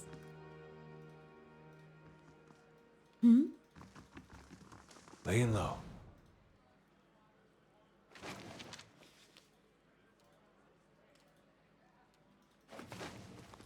I didn't take anything. I promise I didn't take anything. I wasn't stealing. I was just looking. It's legal as long as I just look.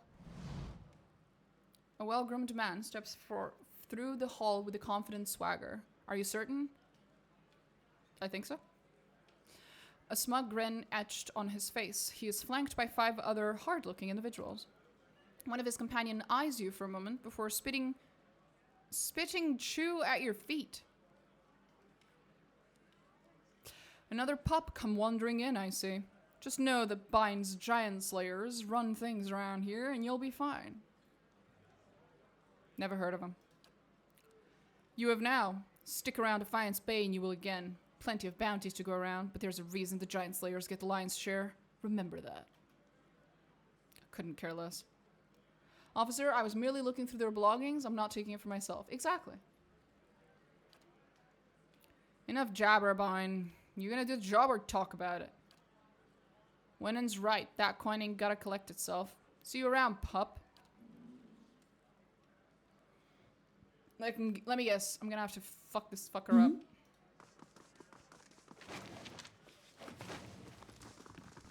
Probably. Daggers mark the location of various Ingwithan ruins. Notes posted around the map list bets on current expeditions. Woo! Y'all are brave. Brave or stupid? Both. Probably both. My thoughts will be as silent as my feet. It's done. And what does the flame reveal? Really? I can't steal from there? Really? Yes?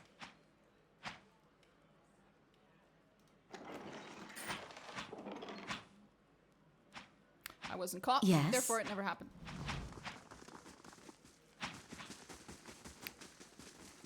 Blah, blah, blah. For the last time, Aidwig, keep your fucking blade up. If that dummy was armed, it'd have your head off. Tell me about the Expedition Hall.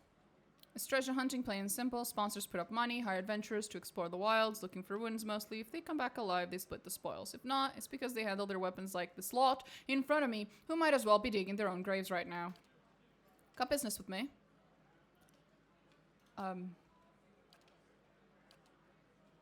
Okay. I have a feeling a light show of the magical artifacts and flaming swords are not conducive to stealth. It's okay. You want an expedition? Talk to Wennon. I just handle these mercenary shit shovelers. Adventurers, I mean. Although I do have something I need done, something that requires competence. What do you need done? I was formerly one of the Knights of the Crucible. When I left, they kept my arms and armor. The arms they can have, but the armor belonged to my family. I'd like it back. Why don't you just go ask for it back? No. Oh, they'd like that, I'm sure. But I won't be going. Sooner be torn apart by dogs than give them the satisfaction. Doesn't sound like leaving the Crucible Knights was your choice. You don't choose to leave knighthood. The Crucible Knights, they may not be a real knighthood, but the oaths you swear are just as true. Still, turns out that even unofficial knighthoods have politics. You cross the wrong man, suddenly all kinds of accusations are thrown your way, and nobody believes you. Lovely. Nothing more destructive than a crowd with the wrong idea. What's this armor? It's a breastplate. Not much to look at, and it's seen far too much use, but it's been in my family since the liberation. I'll see what I can Then do. it's Penhelm you're looking for. A low snake of a man. If he was to die choking on his own black tongue, it'd be too kind a fate. He kept it when he had me kicked out. I got word from a reliable source that Penhelm visited a forger in Andra's gift right after having his soul lineage read by a cipher in Dunrid Row. Should you have it in your heart to find a way to ruin his life while you're there, well, drinks on me. Having his soul lineage read? It's a requirement to join the Knights. They have to ensure a novitiate doesn't have a subversive lineage. If Penhelm's superiors found out his affidavit was a fake, his career would be over. Every novitiate gets an affidavit from Dunreed Row, and those are stored at Crucible Keep. If you find Penhelm's, one of those ciphers could tell you if it's real. Okay. Yes? This is all a little something. Weird thing to be asking of a complete stranger, by the way. But okay. Hello, Wennon. Don't stand on ceremony. State your business. Tell me about dozens. Good men and women trying to walk in the footsteps of great men and women who came before us. We're a loose association of warriors and expeditioners in the Deerwood, dear mercenaries. Not as fancy as Crucible Knights, mind you, but at least we remember our roots. Right. At least they remember someone else's roots and pretend to be like them, he means. Your roots? The Crucible Knights take pride in having won the Deerwood's freedom 150 years ago. But we're the ones who protected it. Everyone knows that the Saints' War ended when the Godhammer destroyed Widewon at Yvondur Bridge. A lot of folks don't know how Widewon wound up on that bridge. 7 men, 5 women. They walked out of Halgate Citadel and faced down a god, held him there until the bomb went off. That's the legacy we defend. Some call us mercenaries, but we don't need matching armor and silky cloaks to remember our roles. We're the same now as we were then.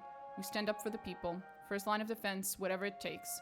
We got new enemies now. If it's not Widewon, it's his damn legacy. It's the damn soul butchers in Brackenbury making things worse on all of us. Probably causing the whole thing one way or another.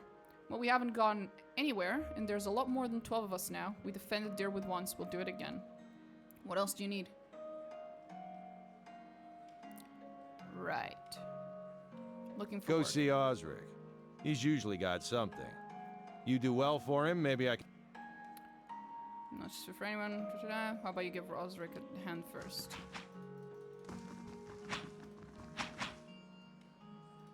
Right. Hello? Hello? Is it me you're looking for? Ooh, no one's in this room, which means I can steal from it. flame reveal? Wonderful. It's done. Can I take? Ooh, a map.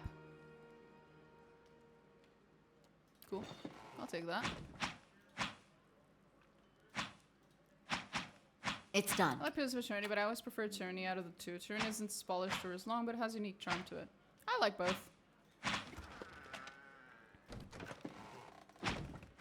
I just straight up like both. Tyranny is very different. But it's also, you know, in dire need of a sequel. Let's put it that way. Following your lead. It's done.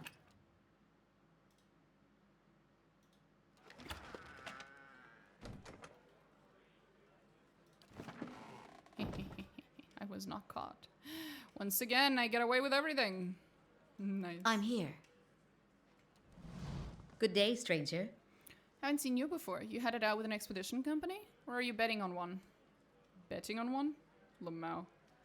How long have you been working at Admeth's Den? Oh, a few years. I got in the minute. The last merchant cleared out. They've got new expeditions venturing out every week, so this is a great place to do business. And the dozens make loyal friends and loyal customers, so long as you stick by them. The vendor who was here before me, they ran him out when he sold his best helms to a pair of Crucible Knights. I've been careful not to make the same mistake. Tell me about the expeditions. Groups of adventurers that venture into the wilderness, more than a few of them try their luck scouring the ruins. Most of them come back empty-handed if they come back at all. Betting on them is almost as risky as actually going. But that's how the expeditions get funded. And every once in a while, one of the adventuring companies will strike it big and make a fortune for their backers. Can I buy something? Nope. I'm here. I figured.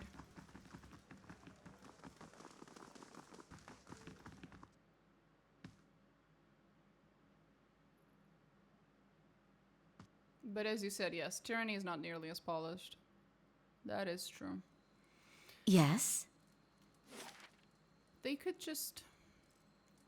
At this point, it's like a little too late to polish it, which is why I said I think it could benefit from having a sequel. But yeah, we're waiting on a paradox on that front. Hmm? Good luck with that. Finish 17 hours. Okay, we're not doing Yes? this.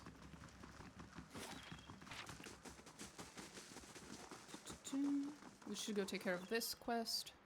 We might as well. It's fairly localized. If I recall correctly, this dude is going to turn out to be a wizard in disguise. Ah, addicts. Lovely. Wait, what's happening? Am I imagining this? If you mean me, no. Purnisk always has the best supply. Okay.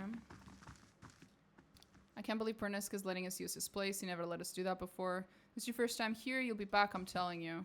I'll see it again. I will. I have to. Oh, Svef. Lovely. Hello. Feel free to make yourself comfortable down here. Top floor is off limits. That sounds like I need to go to the top floor then. Don't start any trouble. I'll handle this. It's done. My thoughts will be as silent as my feet.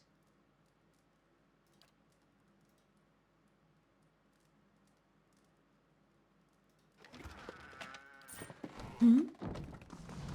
You didn't see shit. Fuck. You can turn right back around. The lower floor is all yours, but nobody goes upstairs.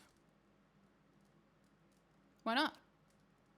Because you'll be breathing through new holes in your neck if you head up there, that's why. Just mind your own business. Once you're on the Svef, you're not going to much care where you are anyway. Get out of my way or I'll break your sword in half and feed it to you at both ends. As you like, God's woman, just trying to warn you off. I thought so. Bitch. Someone has peeled the labels from these bottles. They're stuffed with a dark, gunky pulp that gives off a pungent odor. Lovely. This book of Valiant Love Sonnets has a dedication on the first page to my beloved Kenra. Was it? Yeah, Kenra, which is the lady who gave us this quest.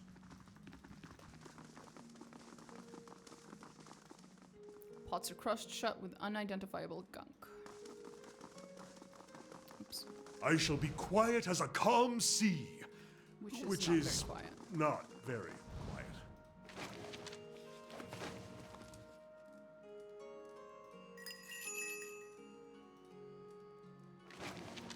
I'm here. Teehee. Well, let's go talk to the real Purnisk. Yes? That fucking goofball.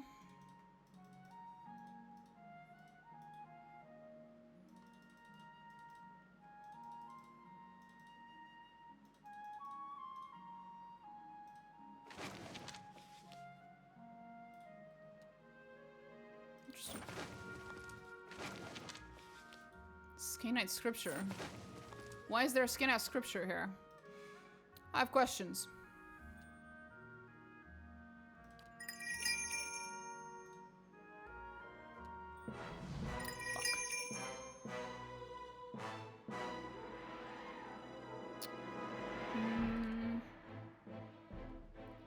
Who's gonna go first? He is.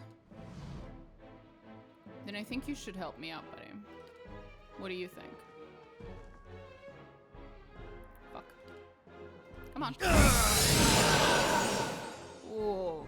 The fucking sound effects on that one is so loud. Why is it so loud?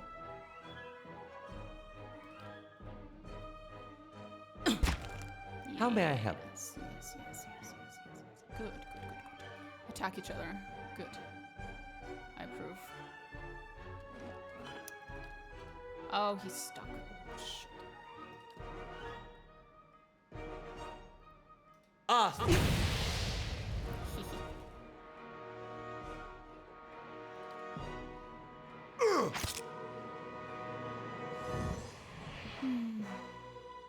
you really have to hit Connor? Did Did you?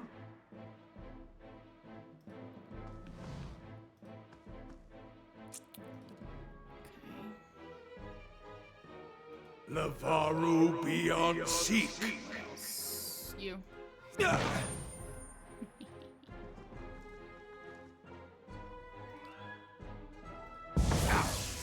Hey. Should be enough to end this guy. Yep. Hold it.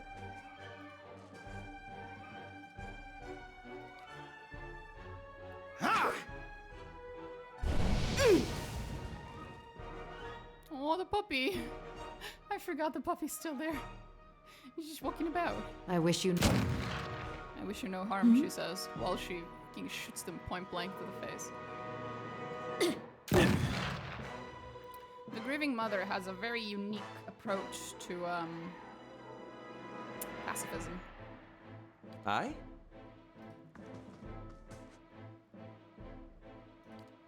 Love! There we go. They're all dead now. Wait. Oh, the green one. Right, I forgot. Hey. Hey, I know you think you're on my side. You're not. That was a lie. I'm not sorry. Lavaru beyond seek. Love! I'm here. I shall be quiet as a calm sea. Which It appears is as though someone not rummaged through this very uneven row of quiet. books in a hurry. These jars are chipped and cracked, as if knocked to the ground and set back in place. Just random stuff. Nothing special. Nothing unique, at least. Diran dialects. Ooh. Oh my god, an actual explanation. An actual fucking I need this book, and I need to reread it every time we run into someone with a weird ass fucking name. So SC is sh. SG is j, like hedge. GH sounds like the consonant Y in U, so E. Y sounds like E, then B. Okay, okay, okay. This is super fucking useful.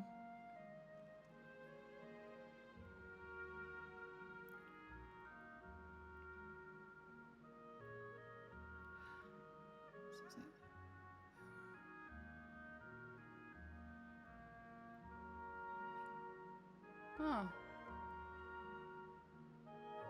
Forgiven and names of Adiran residents come from Eldiran. So interesting. Screenshot and print. I want to see something for some game.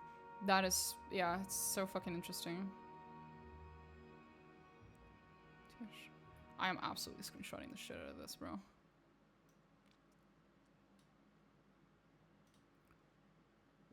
There we go. It's on my right screen now. In case I need it. That was cool. Let's see what lies this way. Did I already? I did, I think. Hello. Hi, poor Nisk. One side of the overturned vase is splotched with crimson. Someone has gathered sheets and towels into a makeshift bed. The rumpled fabric is stiff with blood and unwashed sweat. My thoughts will be as silent as my feet. Hello, buddy. A man lies bound and bloodied on the floor before you. His face is a tapestry of bruises, and blood is spattered across several corners of the room. The man cringes and sobs as you approach. Gods, please. Please, no more. I can't take any more. I'm not here to hurt you. You're not? Oh, praise Barath. Why would you praise Barath? At least he's not praising Skyn. You're not one of his men, are you? No, I'm not. Please, I don't know who you are, but my name is Purnisk. This is my house. You have to help me. Then who the fuck was that dude downstairs with your name? An imposter. Some wizard named Nirid. He came into my house, tied me up in here, tortured me, and now he and his men are eating my food, breaking my things, selling Svev inside my own house. This would be a lot easier if you weren't trying to hide something better. I may have hung onto a tiny portion of my supplier's share, but I needed that money. Serious Svev dealer. Look, I know it's not the best line of work, especially with all that's happened, but it pays well. Very, very well. And, well, people want the stuff, don't they? Uh-huh.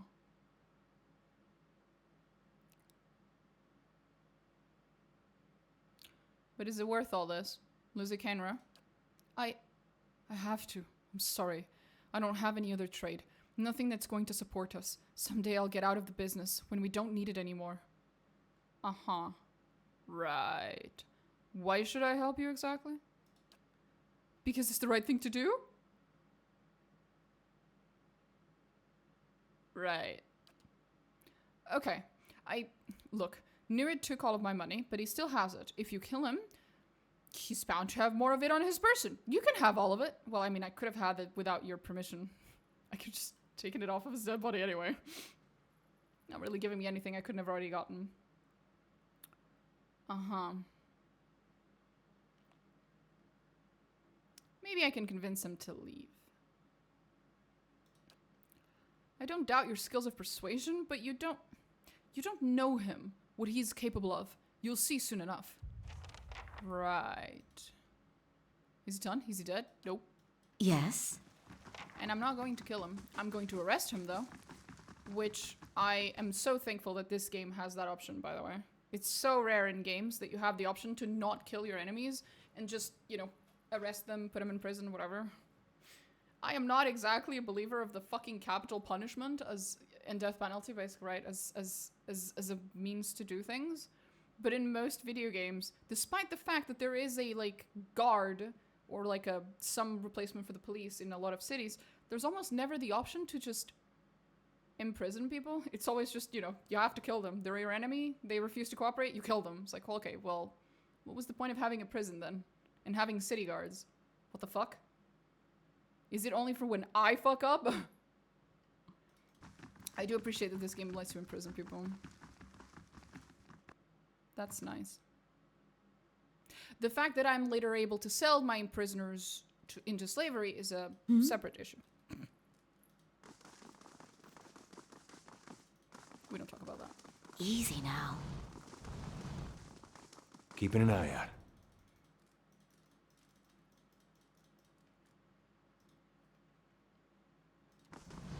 Keeping an eye out.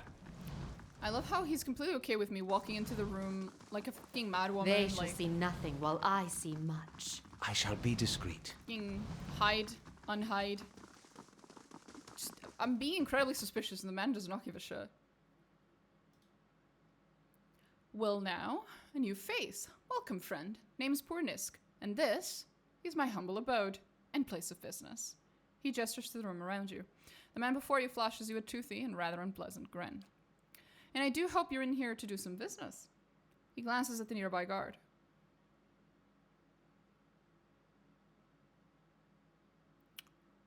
Seems like a lot of guards for one man. You must be popular.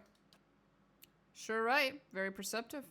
This business attracts some less pleasant types. Sometimes the clientele gets a little pushy, and every so often someone even turns out to be snooping into things they shouldn't, and lessons have to be taught. Huh, like me. I'm sure you're too smart to get wrapped up in all of that, of course.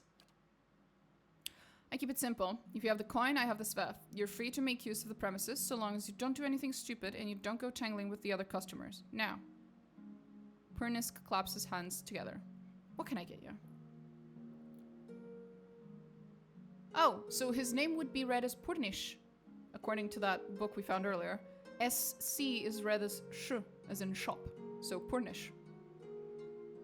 We're learning. So, what is Svev? Are you serious? Purnish Oh, Prunish eyes you with suspicion, then disbelief. Svef's worth every pand, my friend. It's incredible. Lets you see your own soul. And you're looking at Defiance Bay's first and foremost Svef merchant. Let me take a look at your stock. Oh, you literally only sell Svef? You're a fucking joke. Here, buy random shit I happen to have around.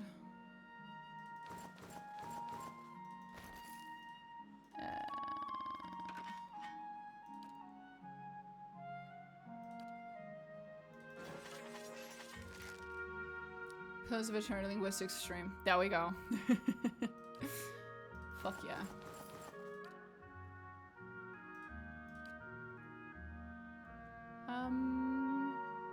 We have 2 of those. I don't need repeats.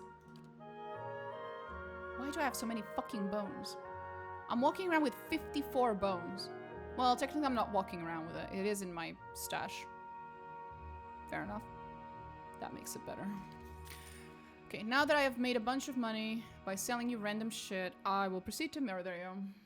From grammar to phonetics, we'll learn it all. Let's fucking go. I found the men tied up upstairs. You know, the one claiming to be Purnish. That's so. Shame you had to go digging around, friend, because now I can't exactly let you leave, can I? Well. This isn't gonna end well for you, buddy.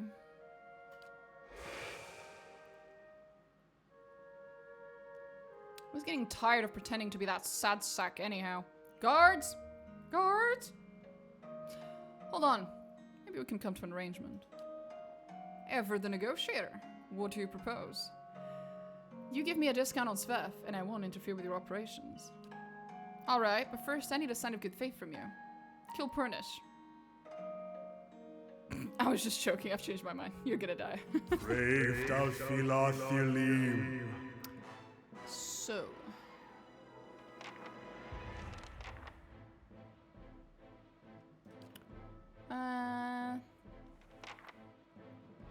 Prepare your earphones. Ow. The fucking sound effects in this game are so wild. Some of them are so much louder than other ones, it's painful. Anyway. Your thoughts must flow deeply indeed.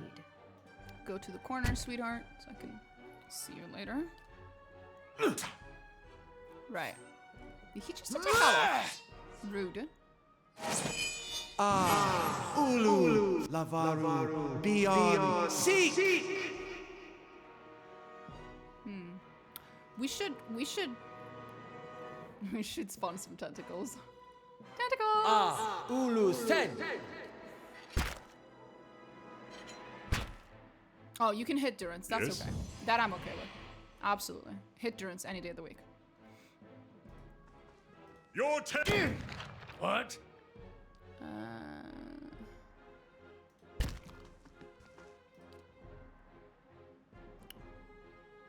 Love.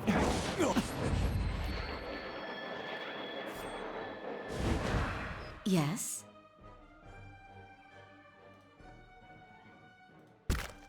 Attack! Rip. Hey, Why use magic when we have the power of gunpowder? Gosh, it is loud for some reason. It is. But it's like only very specific sound effects are loud. The other ones are perfectly normal. So if I lower the volume, you end up not being able to hear the other ones. Yeah. I don't get it either.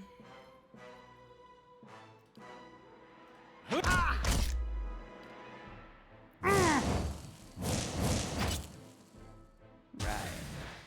Tentacles! Grieving mother, where is she? Oh, she's stuck in a corner. That's not good. Shoot I that shall one. enter. Thank you. Ow. What? Durance, sweetheart. You, do this. Lavaru. And it's the tentacle's turn. Nice. So, fuck that guy up. Oh. Which is... Oh, it's this one. Maybe... hit this one. Good. And now it's this tentacle, I think. Hit this one. Yep. And now hit this one. They're so OP. The tentacles are so OP. Is it because of turn-based mode, or is it the same in real time too? I think Pillars of Eternity has always had a lot of bugs around its sound. But turn-based mode has definitely added a bunch of bugs, which is fine. This is in beta still, so they're taking feedback and they are recording their bugs and stuff. So yeah, hopefully they'll take care of a bunch of these bugs. But yeah, turn-based mode has definitely added a bunch of both visual and sound bugs, as well as just regular mechanics bugs. Worthen, rock! Adair, my dear, my dear, my dear. Fuck that guy up. Thank you, Adair. What? What? Lavaru beyond sea. Right, it's my turn now. I'm stuck behind the tentacles. I actually can't do anything until the tentacles move.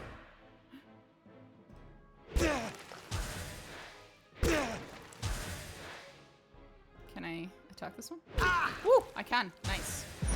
Okay, the tentacles are out of the way. Following your lead. Should be easy enough to kill the last guy. Shoot him. Stop! I give up. Just leave and I'll go peacefully, alright? You can go peacefully. Into my dungeon! If that's my only choice. No, you have the other choice. In which I put a bullet between your eyes. I just don't think you're feeling particularly suicidal. I'm here.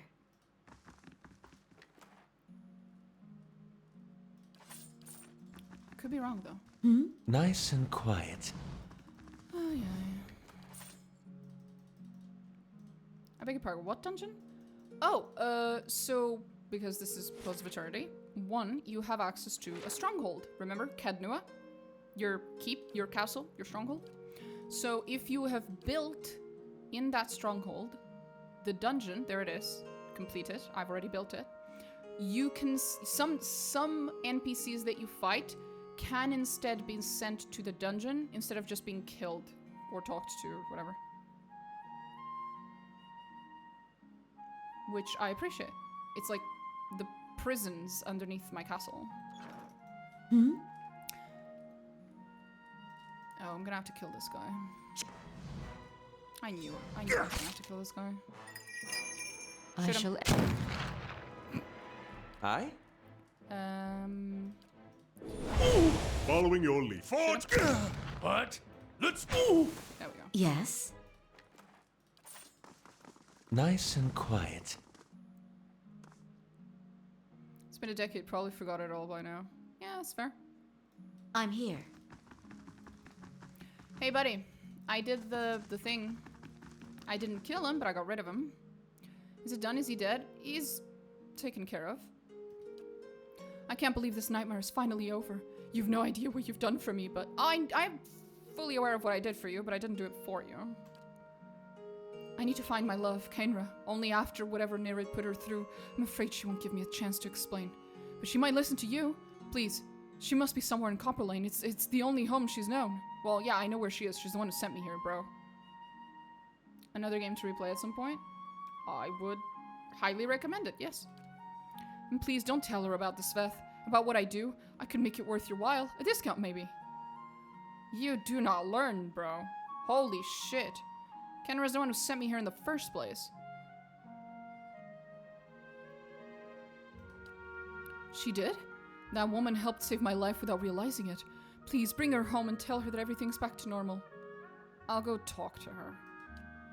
I can't thank you enough, truly. How I've missed my poor Kenra.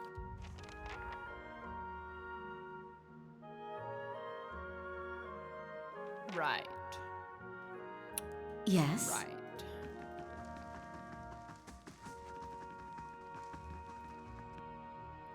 I'll see what I do about you. We'll see.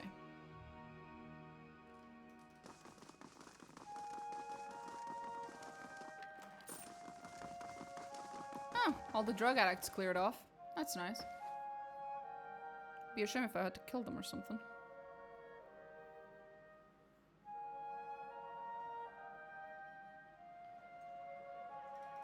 So you will go to your king and what? Implore him to curb his violent impulses? At the word of a heroic academic? You don't usually grace me with your flattery, priest. What merits this attention? All Rawatai's history is war, same as everyone. If only the world were led by soft-hearted giants who waste their muscles stroking their own quills. Oh, wouldn't that be grand? I'm content to remain a burr in your boots. But here, if you but stand on the docks, you can single-handedly ensure no one ever sails to the Deerwood again.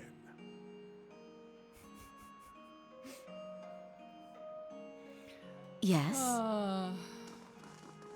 I'm glad I'm not the only one who thinks Jones is fucking annoying. The other characters think so too. He's just a deeply unlikable individual.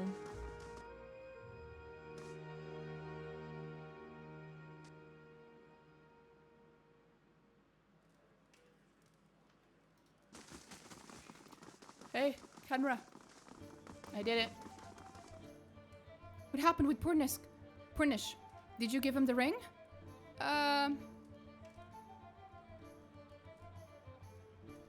Purnish was being impersonated by a powerful wizard, however, the real Purnish also deals Sveth. Purnish? My Purnish is a Sveth dealer? If I didn't know you for an honest woman. Thank you. Damn it. How can I trust him after something like this? That he's lied to me for so long. I should just be glad I found out about this before the wedding.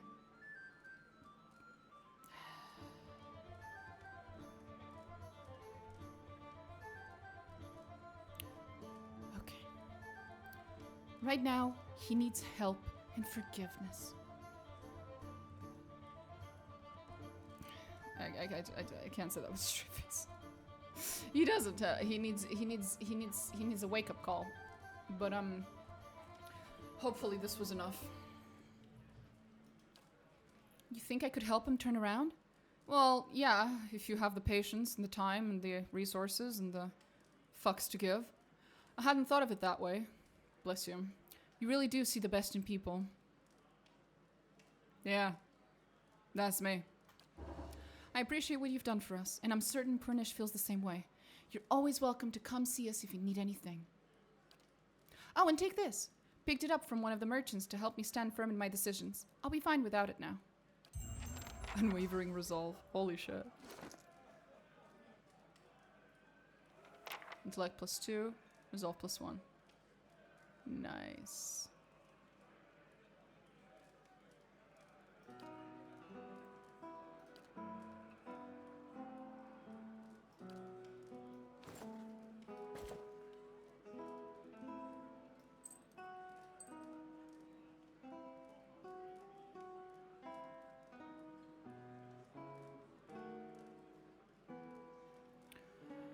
Okay.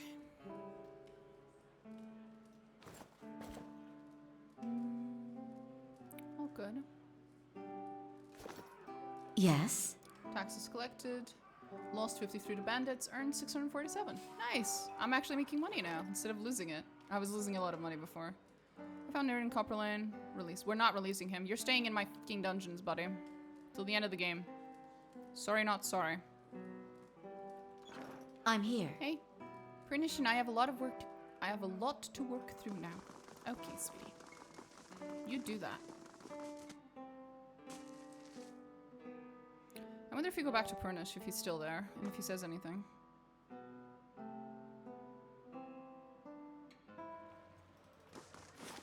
Am I still able to go into his house? Oh, I am. Is he upstairs still, or did he move? You must gather your party before venturing. Oh god. Shush. Don't say that. Hmm? Hello again. I can't thank you enough. I have my Kenra back, and with her beside me, I'll be on the mend in no time. Is there anything I can get you? With that discount like you promised? Like I promised? You're not selling. You're still selling Swift, you absolute fuckwit.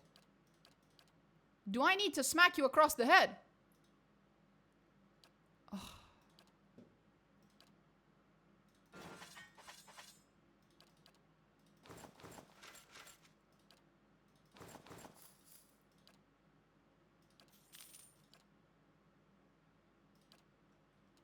Hmm?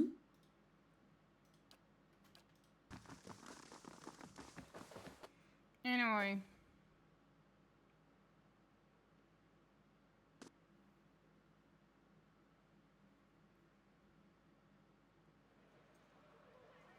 I'm here. Have you ever chased a skirt wizard? Or do you merely hide behind them? Don't pawn your personal problems off on me.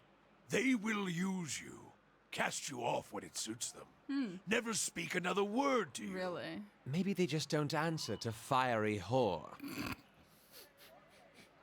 Fucking Durance trying to give Aloth red pill advice on women, and Aloth being like, well, first of all, incredibly based. And second of all, just calling him out on the fact that, Yes? my dude, the reason you have bad relationships with women is because you call them fiery whores. Which is very based when you do it to your goddess, not so based when you do it to random women. Of course. That is one of my favorite interactions between them.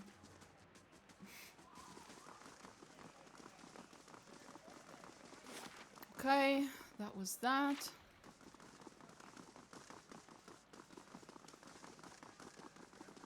Did you get him the dagger? What? No, of course not. Gertie's a nice kid, but March steel is expensive. He probably cut his fingers off anyway. I think I know what this is about.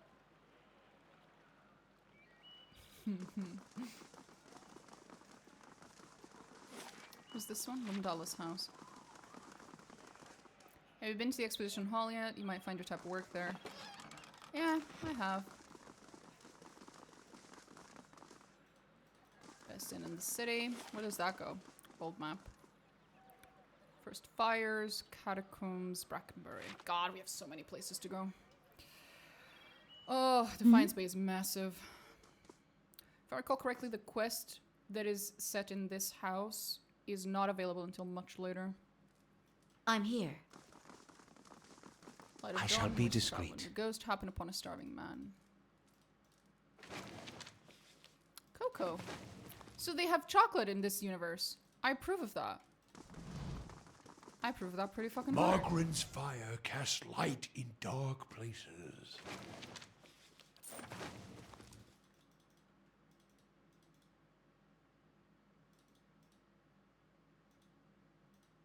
Requires a proper key. Yeah, exactly. We don't have access to this yet.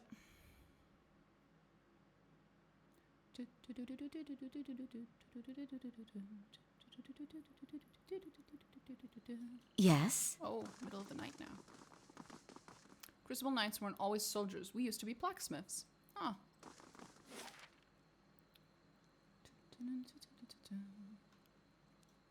I don't think we have anything to do anywhere in particular. Two-story job. Called a court. Right. Light of the Endless Paths.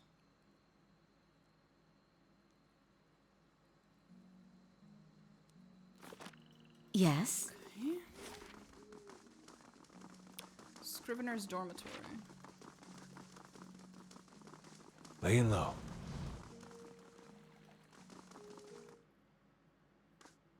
I think there's only like one quest here. Yes? We don't have it right now. Spill tea, empty ink pots, and one detailed sketch of a fire-breathing old dwarf are all that remains of a long-stay I shall. session.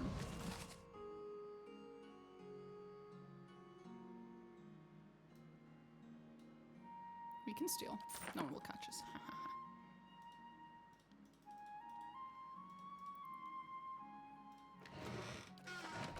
Oh, hell yeah. I get to steal so much shit. I love this place. No one's in their rooms. The sturdy bunks are topped with thin blankets and even thinner mattresses. I'll handle this. Yep, that sounds very interesting. Good day, stranger. By Wal's eyeless face, you are one short ogre. But why are you green? And how are you getting the ducks to keep flying around you like that?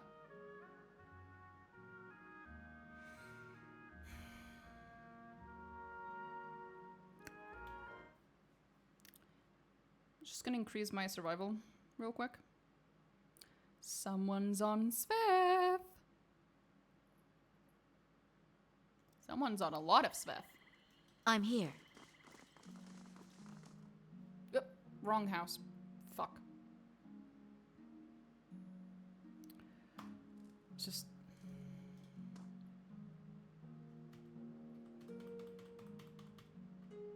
Why did I do this to myself? Nah. I'm here. If secrets whisper here, I shall... You had 5 siblings? That's right. Between the 6 of us, I don't think the house has known a single day's quiet. Of course, a little chaos makes it far easier to get away with mischief. Yes, I can imagine that comes in handy. Yes? Oh, single child Aloth moment. I had one sibling growing up, and that was a lot. I'm here. Light, flame, and sound.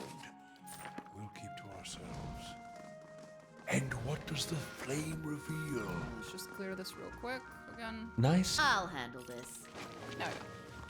Now we save here, so I don't do that by accident again, and we increase our survival.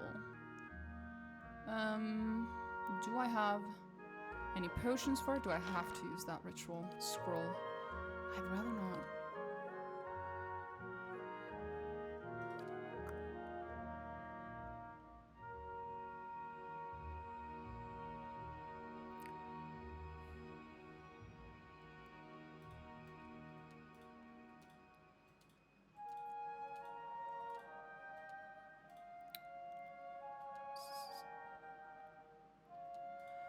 Nope.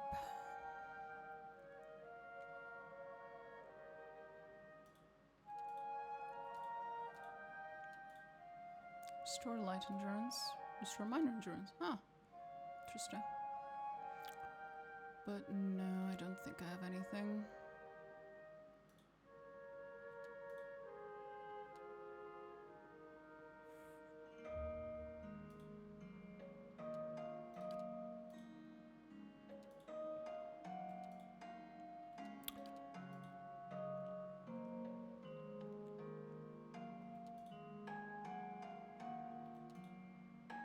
Nothing that gives me survival. Right. Well, a girl tried. I don't think I gave it to anyone else anyway. Action, accuracy, reflex, damage, athletics.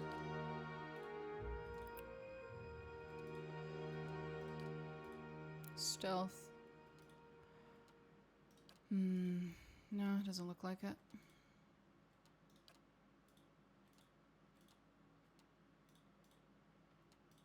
And the puppies don't do anything. The pets don't do anything in this game. So we're gonna have to use this one.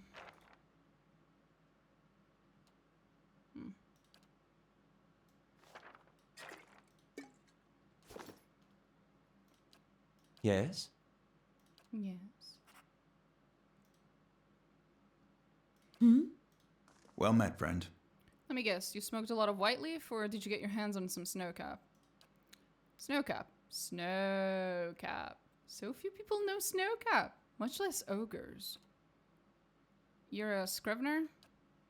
Yes, I am a scrivener. I read books. I read books. I once ate a book, but only because it looked like sweet pie. Or perhaps it was sweet pie baked to look like a book. Interesting. Oh, I'm also a collector of herbs. Flowers, plants, I sell them. Mostly, I eat them. Tell me about the dormitory. It's where the scriveners who work at the Hall of Revealed Mystery sleep. I'm a scrivener. This place smells like old stockings. Okay, buddy. You're special. Very special.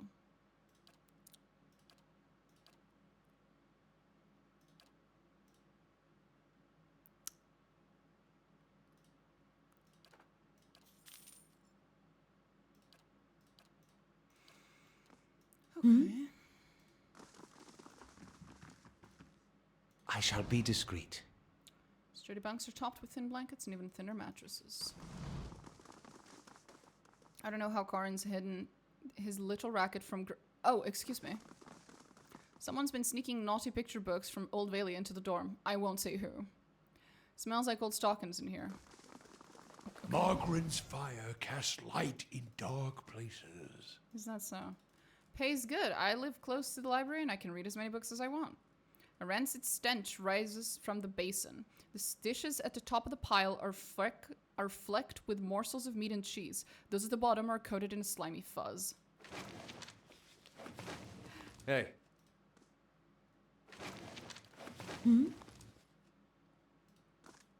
I love how this is basically like a college dorm.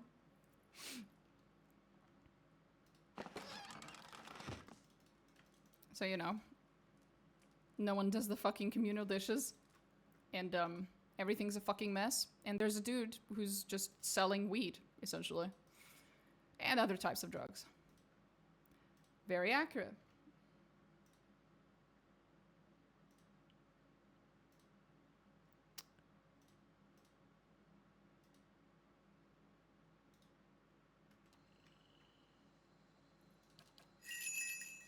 Oh, there we go. Okay, so we've been there. Now we need to go Of course. elsewhere. We have many places to be. And what does the flame reveal? Think these books are impressive? You should see what Grimda keeps in the back. Ooh, really? How interesting. Ygrin's weapons The are better decent, but part nothing of compared to valor. what we make at First Fire's keep. Okay. Light, flame, and You sound. were so lovely back then. We'll keep to ourselves. Dalton? This elderly man paces back and forth, taking short, hobbled steps. His gaze is distant, and beneath it are the dark rings of many restless nights. He appears to be having a conversation with someone who isn't there. And the way you fought, cutting down 2 at a time. We shared quite a victory, you and I. Who are you talking to? Oh, by the flame. For just a moment I thought you heard her. What troubles you? Just the memories of my youth in the North Watch Rangers, trials and adventures from a lifetime ago. Of late, the memory of lost battles and fallen friends has been especially vivid. Tell me about these memories. It's been nearly 60 years. We were known throughout the Deerwood then. We thought we'd adventure together forever, collecting coppers and inspiring songs. The wrinkles around his eyes deepen. That was until we faced Helga Thane. He was a wizard whose experiments in necromancy left a trail of bodies, some reanimated from Solace Vale to Midwood. We tracked him as he fled towards the Valian Republics, catching him just west of the Lake of Drowned Tombs. We were fools, seasoned as we were. We were not prepared for his foul magic. Our numbers were nothing against his power. A wiser man would have ordered a retreat, not me. By some curse of the gods, I was knocked out, and when I awoke, my rangers, my Rovina, they were all dead. He holds empty air in his arms. And now you hear this woman's voice. Who's Rovina? My friend, my comrade in arms, and my love. We'd planned to adventure together until we grew old enough to settle down and enjoy our fortunes. Young as we were, we couldn't imagine anything would tear us apart. I know this sounds like an old man's madness, but I hear her. A voice just over my shoulder, calling to me in my dreams. At night, I see her wandering the catacombs beneath the city, trying to escape. Foolish as it sounds, I can't shake the idea that she's somehow down there, waiting for me. I've even ventured below, though it damn near cost me my life. Were I half the warrior I was in my youth, I'd search every grave and rat hole as it is. I'm stuck with a feeble body and the agonizing notion that my love is somehow down there, beyond my help. I'll search the catacombs for a sign of Rovina. There's an entrance just southwest of here, on the other side of the canal. You're truly a gift from the gods. If there's anything you can find of her. Sure, buddy. I'll consider it. Light, Yes. flame, and sound. We'll keep to ourselves. How do you do? Still searching. Buddy.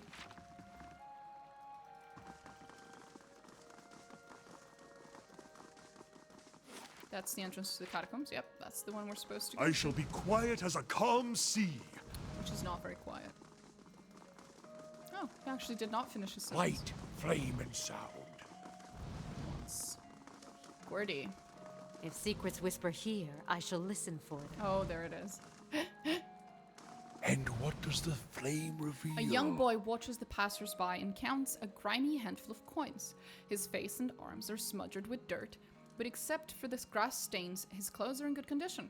As you approach, he blinks and makes a quick, furtive effort to pocket his coins. Hey, miss, want to know a secret? I know a real good secret. How nimble are young minds. It has been long since I was reminded of a child's precociousness. Really? What is it? I just saw folks hiding some really neat things. I could show you where, but Mom and Dad told me to not talk to strangers. Maybe you could help me with something. Then we wouldn't be strangers. Help you with what? The Crucible Knights have these daggers made out of March steel. It's the best steel around, except for Durgan steel, which doesn't count because no one makes it anymore. Anyway, there's this merchant over by the exposition hall, and he has a dagger made of real March steel. He said he wouldn't sell it to me because I'm a kid, and kids don't know anything about daggers. But that's not true. I know a lot about daggers. I know about the different kinds of steel. I know how Crucible Knights make them in a forge. I know that the tip can pierce low gauge scale armor. That one that's good and sharp can cut through bone. See, I know plenty about daggers, and I really, really want this one. And if you could just get it for me, I promise I'll never ever ask anyone for anything ever again. Really? Is that so, little one? March steel. The lad has good taste. I only ever had little shark stickers as a kid. Mostly for oysters. Still managed to poke a hole through my palm once.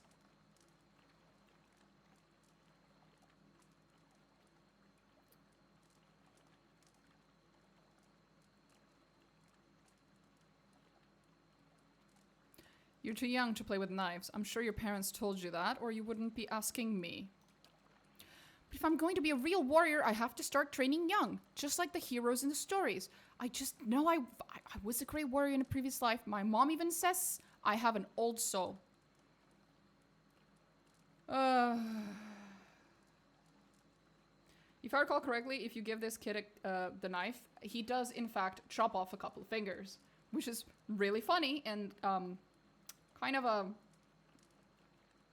you know, good life lesson. But he would be, you know, 2 fingers short, so that's not great.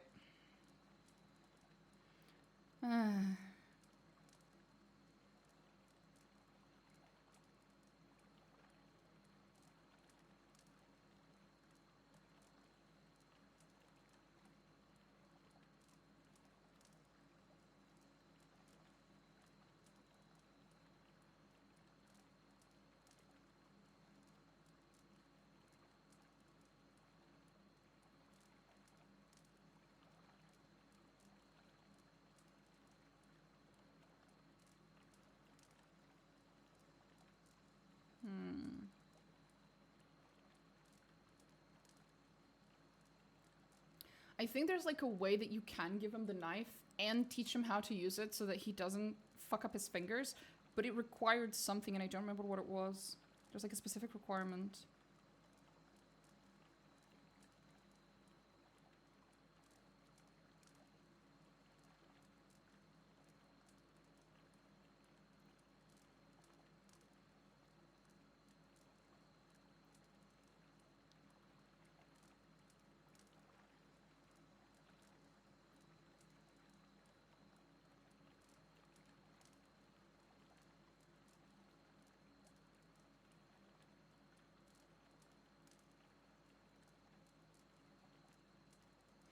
Okay, we need to have a high enough survival, which we wasted our 1 survival right earlier.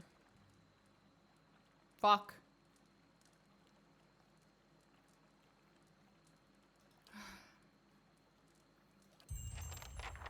Do I have any other survival rights?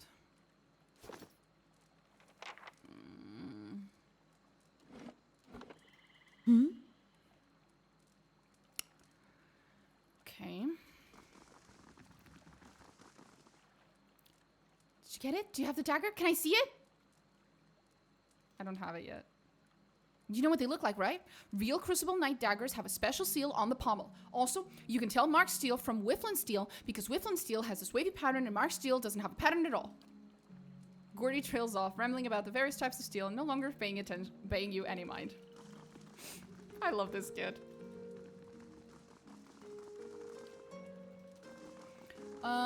If we're lucky, we could sleep and have that sleep have a bonus to survival. If we're very lucky. Let's check.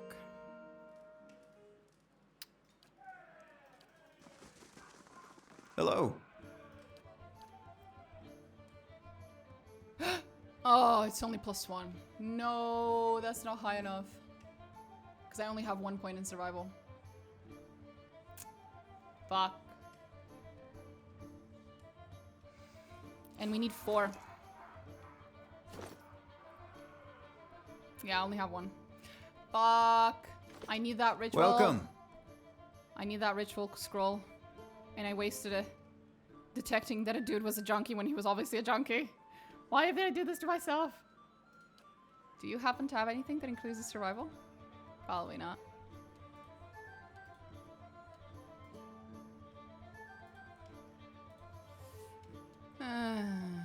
Fuck.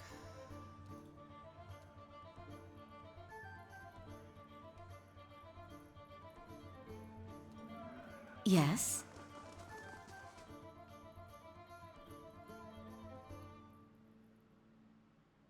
The music of this game is just so good. I'm here. Okay. Who's a good boy? Who needs his belly scratched? I love that a dare reacts to the animals you have as a pet. I'm here. He's very relatable. Okay, how can I increase my survival? How can I increase my survival? How can I increase my survival?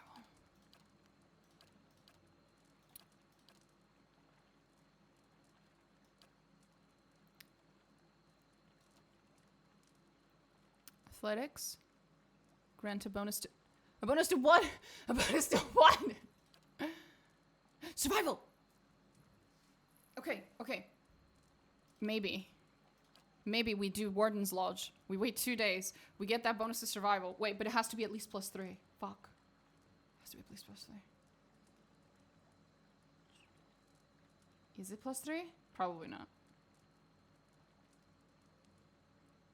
No, it's +2. Fuck. Fuck. Okay. I shall. What else can we do? The lady here who is selling scrolls, if she has the right of whatever the fuck. Gods keep you. Do you have a right of whatever the fuck? You don't. Fuck me, man. Ma'am. How can I increase survival? Shit.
Oh, right. Yeah. If I want +3, I either have to get a piece of armor that gives it to me, or a piece of equipment, or I have to get the Rite of Untamed Wild, which unfortunately mostly just shows up randomly in random loot. It's not really a thing that gets sold per se. Shit.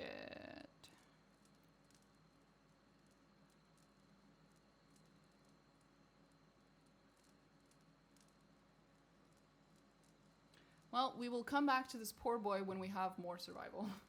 That's basically it. We're just gonna have to wait. That's my bad. Oh, right. This.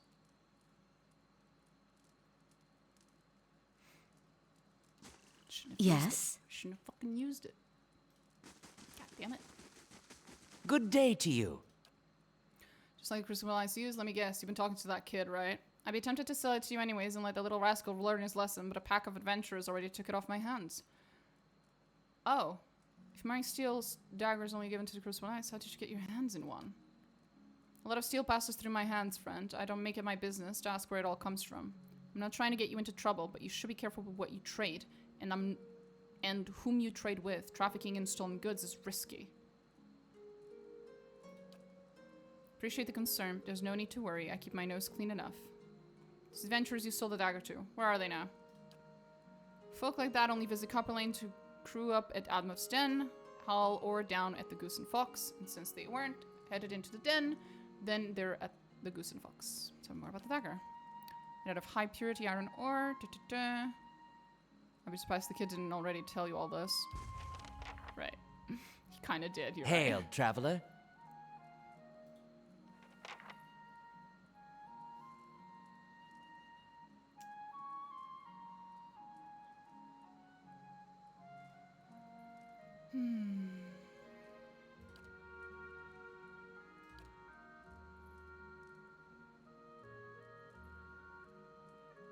Yeah.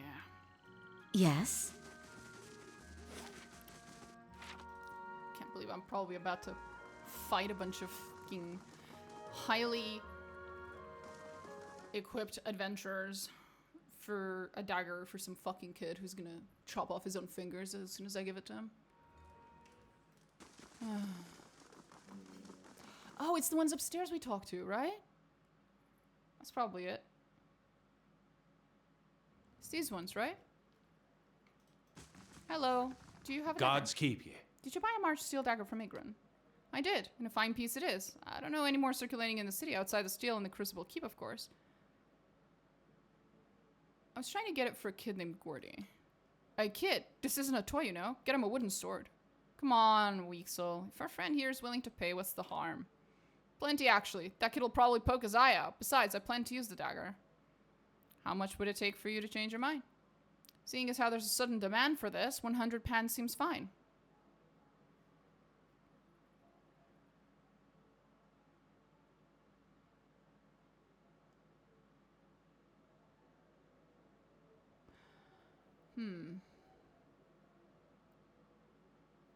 You mean Ingrid sold you March steel for less? I wonder why he wanted to get rid of it so badly. Either that blade was stolen from the knights, or it's a fake. Oh, fine. But I won't take less than I paid for it. I knew 50 pence sounded too good to be true. Deal. Pleasure doing business with you. Something else? Not at all, sir.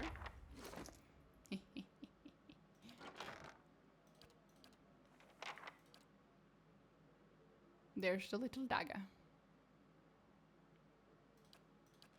Nice. Oh, that poor kid. I'm either gonna have to just not give it to him, or... Yeah.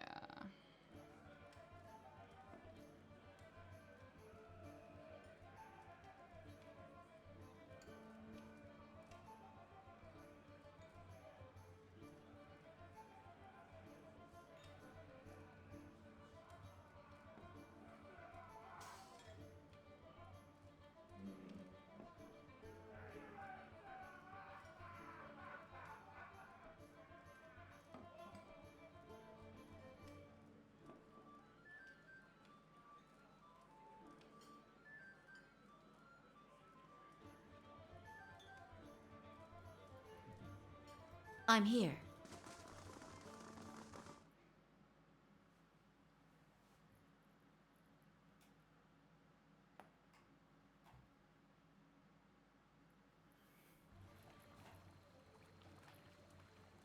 Yes?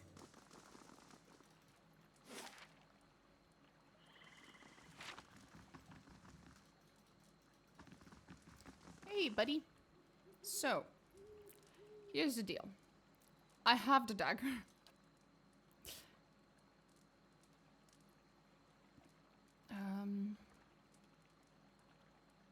But I don't have enough survival to tell you not to use it.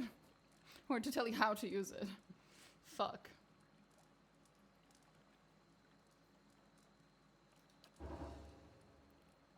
I'm gonna be just like the Crucible Knights. Oh boy.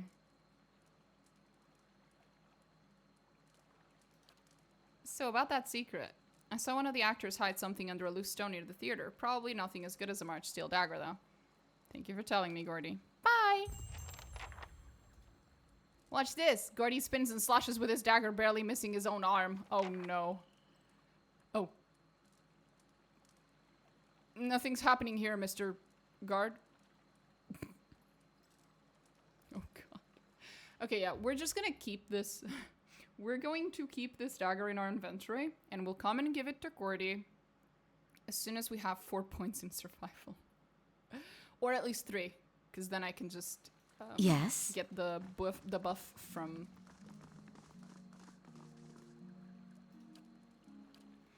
yes? the inn. The problem's solved. Okay, so that's taken care of, that one's taken care of, that one's taken care of, that's taken care of. Hall of Revealed Mysteries is next, I guess. Yeah, or the catacombs. I could go to the catacombs. That is a thing. I could.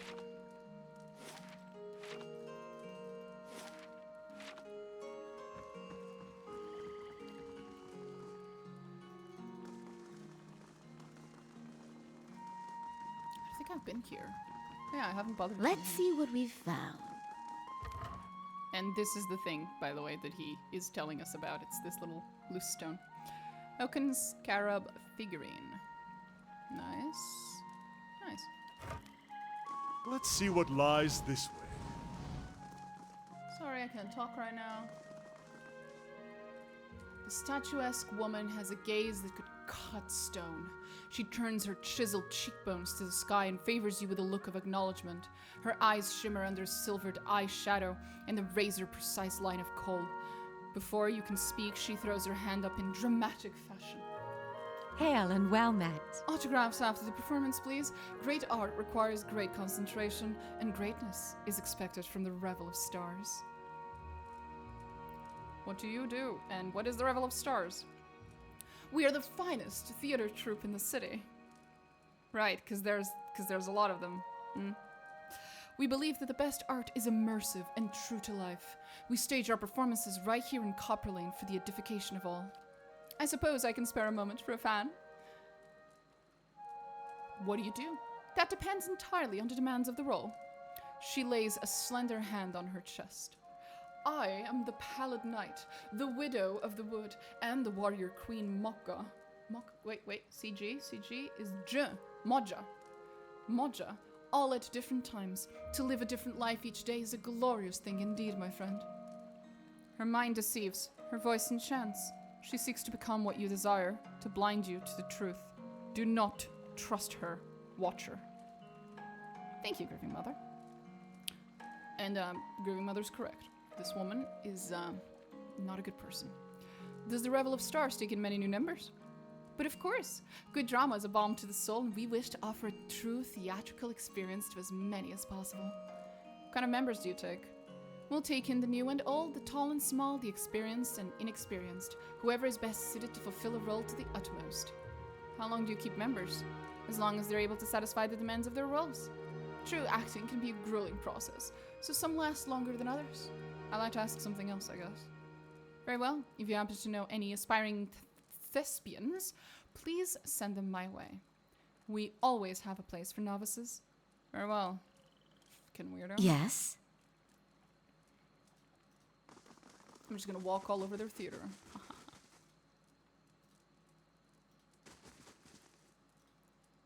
And so, yes. I think he's a little upset I'm in there. I heard there are less tame performances somewhere in Andra's gift. Oh yeah. Yorlin is so funny. Do you like theater? Easy now. Oh, I can walk up there. I'll see what I can find. The benches are strewn with chicken bones, broken bottles, and greasy scraps of paper. Lovely. Sorry, I can't talk right now. Okay. Shh. And what does the flame reveal? Crumbled loaves and shredded flyers Lay low. float on the waters.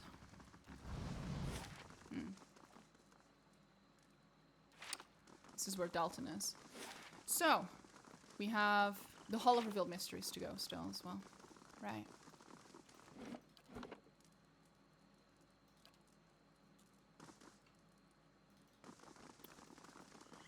The House of Wow. Margaret's fire casts light That in bitch. dark places. Psychopathic fucking monster. I'm here. I'd wager there are more than a few banned books in here. Your wager would be correct. Shh. The books on these shelves cover the history and mythology of Oldvalia. Welcome to the Hall of Revealed Mysteries. Hail, traveler. You're welcome to browse the stacks, but mind that you keep your voice down. This is still a temple, after all, and Grimda doesn't tolerate disorder. Tell me about yourself. I'm a scrivener and a devotee of WoW. It's my duty to look after our records and resources. Her chest swells with pride. Anything else? This is a temple. Looks like a library. That's because it is. WoW is the god of mysteries and answers, encryption and decryption, concealment and revelation. Its guidance comes from the understandings of the unknown and the protection of hidden knowledge. The Hall of Revealed Mysteries was built to celebrate that. To think there's such a place in the Deerwood. Incredible. I'd love a glimpse of the archives. How many secrets must sit upon these shelves? Fascinating. Isn't it? Temples dedicated to WoW tend to hold vast stores of knowledge. We use that knowledge to unravel and preserve the mysteries of the world. Who's Grimda? Why, she's the High Archivist. She's one of the most accomplished scholars alive today. Nothing goes on here without her knowing about it. Almost nothing, anyway. She scratches behind her ear. Uh-huh. You should probably tread lightly around her today. I'm she here. pissed off?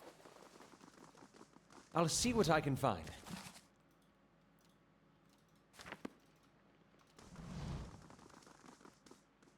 Made 100 visions be revealed to you. Grimda's been furious ever since the scroll went missing. Huh. I shall be quiet as a calm sea, which is Memories. not very quiet. Book of the Hunt, the Other Empire origin. Symbols of these pages writhe and shift. They're dizzying to look at. Of course they are.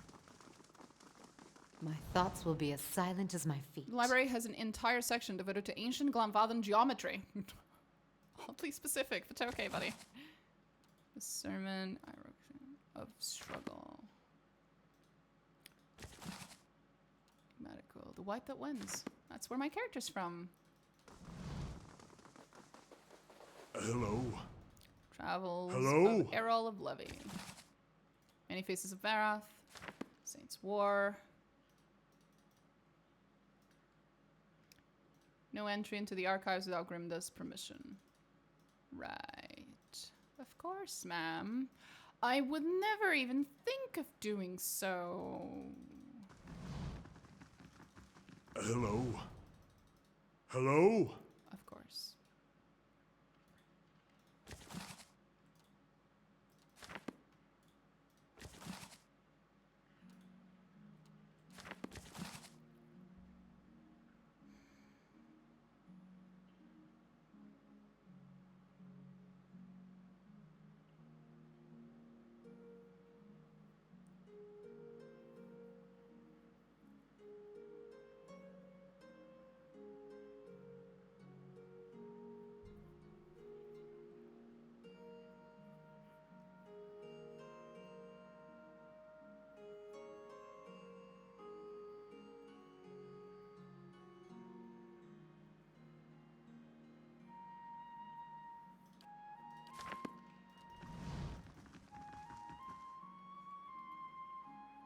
I'll handle this.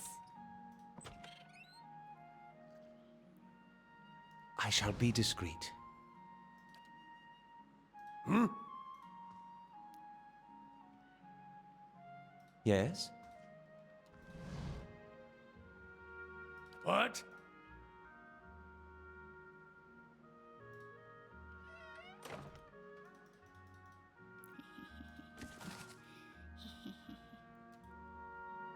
Necromancy in the modern age. Interesting.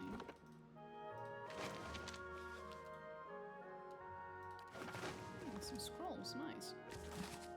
Life and discoveries of Pangram.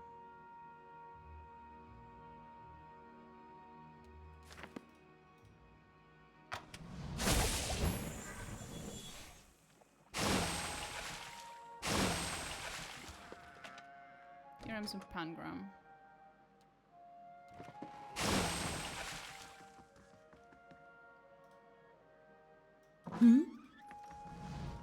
Brave Dalfila. Sorry, I just had to make sure that he hadn't actually detected me going in. He didn't. Because if he did, he would have fought me. Yes? Fair enough, then. Pretend like I didn't go in there or anything. Keep searching. The obscure leaves clues for those who seek. If secrets whisper here, Right. I shall listen for them. Impossibly, this painted eye seems to move whenever you turn your back. Of course it fucking does. I'll see what I can find. Fuck you, Wal. I did not miss you, Wal. Well met, friend. An elderly dwarf surveys the stacks. Her skin looks as though it looks as tough and wrinkled as a walnut. Despite her stature, she manages to look down her nose at you. You're welcome to look around, but let the priests and scriveners continue their search. Wouldn't do to give them any other excuse. What are they looking for? Maybe I could find it. And I could trust you to bring it back, I suppose. You certainly couldn't do worse than this lot anyway. Thieves made off with an ancient scroll of Wal. They intend to blaspheme by selling that which should remain hidden, a secret of the 100 Visions. The guards caught one of them, but were overzealous in their interrogation. All they could piece together was something about a farmhouse and the road to Deerford. Track the thieves down. I don't care what you do with them, but bring back the scroll. Wal rewards the persistent seeker, and so do I. An ancient scroll of Wal? That's a fine prize. I mean, a worthy task. What else do you need? Questions about the scroll. What do you know about the thieves? Very little, except that they were foolish to believe they could steal from the god of secrets. And they were fleeing to a farmhouse. How should I handle this thieves? However you can. Kill them, rob them, leave them. Makes no difference to me. I'll consider it one of Wal's mysteries. What's so special about the scroll? Wal is the god of secrets. If I told you that, it'd cheapen it, wouldn't it? It's a parable, the kind that nourishes the inquisitive mind that poisons the foolish. Seems odd that a few burglars managed to steal from a place like this. Some secrets, Wal keeps, even from me. Let's talk about something else. What else do you need? Tell me about yourself. I'm the High Archivist of Hall of Revealed Mysteries, and I am too old and too busy to be bothered with inane questions. Even just one or two? I'd like to know more about Wal. That's the rub, isn't it? Wal's the god of things hidden and revealed. The more of the 100 visions one sees, the more one has yet to discover. Though we often call Wal he who sees and is not seen, it is neither male nor female. To assign any definitive characteristics to Wal is to miss another essential part of its divinity. 100 visions? A term of reverence for Wal's many revelations. Despite the name, they're infinite. Each epiphany leads to yet another enigma. Farewell. I'm here. Ma'am.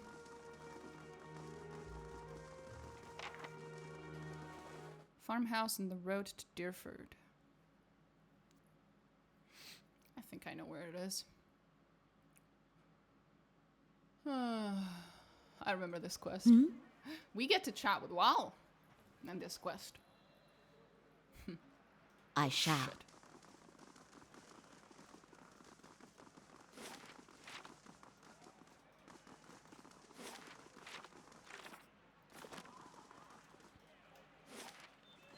Wait, did this... Oh, this finished constructing. Nice.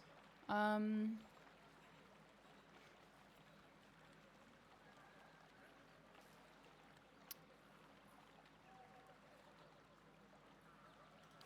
as well.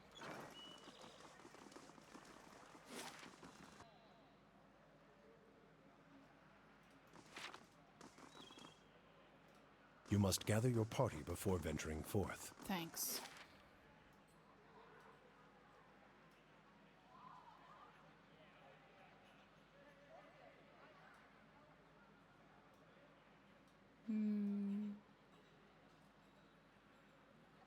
Right.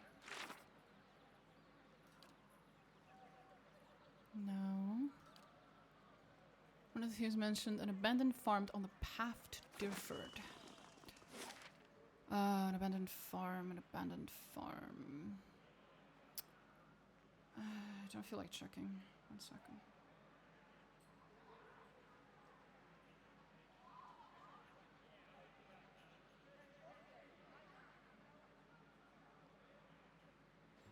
Wooden planes. Figures.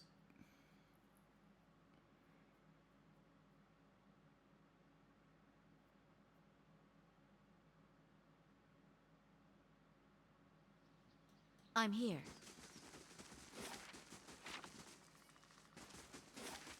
Oh, yeah, this place. Of course. Yeah. Hey, buddies. Craved out Philothil.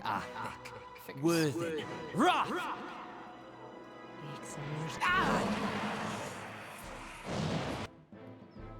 Okay, there's a lot of them. Ow. Yes?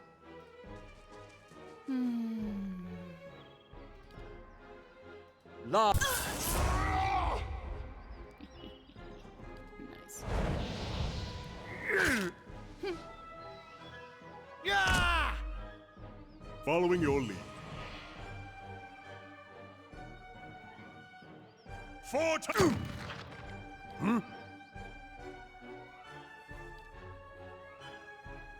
Laval.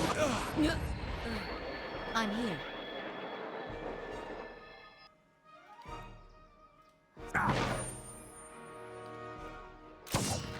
Hey. Very rude. Just fucking yeeted him out of existence. Exploded his very being. Holy shit. Okay. Shoot I him. shall. Thank you. Yeah. I'm here. Aye? These are. Let's burn this away. Hey. Leave it to me!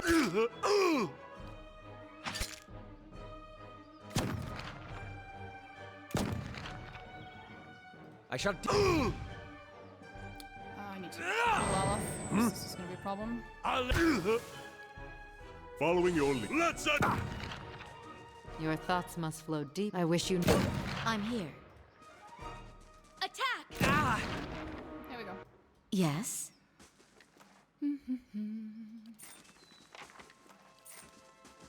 Where's the scroll? Ooh, Weaven's Grimoire. Nice. Hey, Aloth, I got new stuff for you. Oh, it's just one. Okay, fine. Whatever.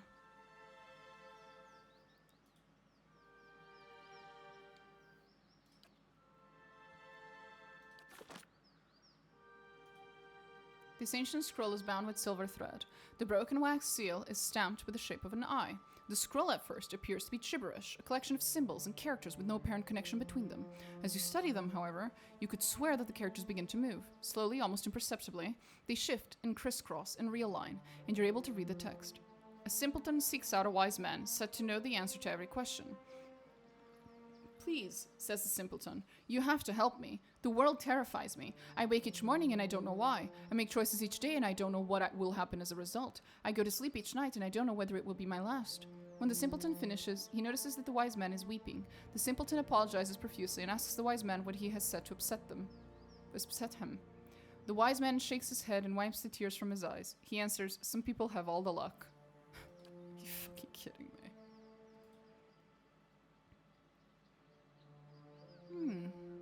Grants a sunbeam.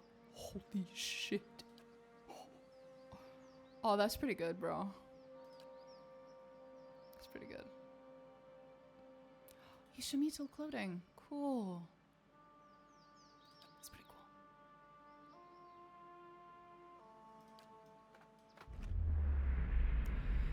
cool. As you take the scroll, you hear a voice. You have found it. Now lose it again.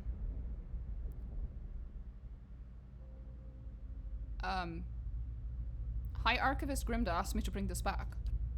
Would you appease a dwarf or a god? Hi, Wall. I hate you all. You think this theft was an accident? My relics were never meant to stay in one place for long. They're meant to be lost and found. It is the search that gives a thing value. Take it to the Black Meadow, find the drake that faces east, and bury it underneath its skull. I hate you all. I'm here. He's such a bitch.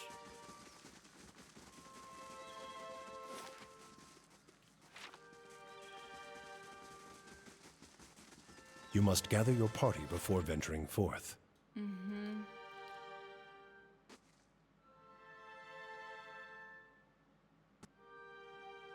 Well, I am not your bitch, and I am not your errand girl, and I do not like this. Is there the circle seeking aid? Aid. Oh, interesting. Facing east. Facing east. Facing east. That's this one, right?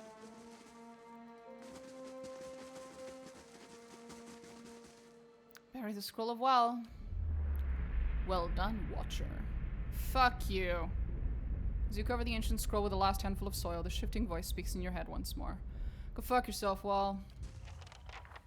The only reason I bothered to do this is because otherwise you're gonna fuck me up at some point, I'm sure. You get pissy at me.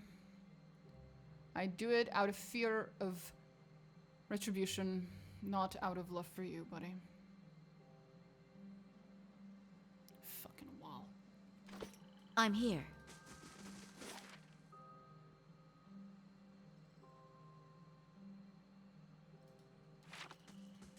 Wait.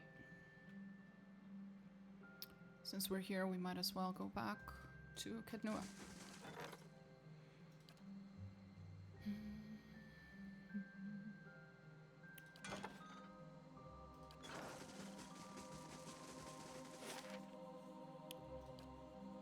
We're close by anyway. And apparently we have someone there who wants to talk to us. Or something. The keep's coming along nicely. Sure. Could say that.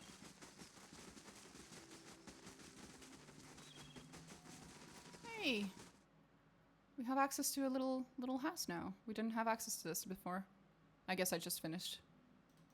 Yeah. Building it. Does some spider legs. Oh. Hail and well met. It's good to see you, my lord. I have all manners of odds and ends here, acquired from every corner of the Deerwood. Spider venom, skulled ears, anything you may wish. Certainly.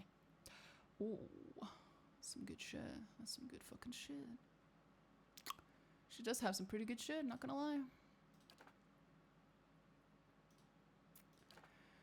Anyway, that's for later. If I need any, whatchamacallit, ingredients, I know where to come.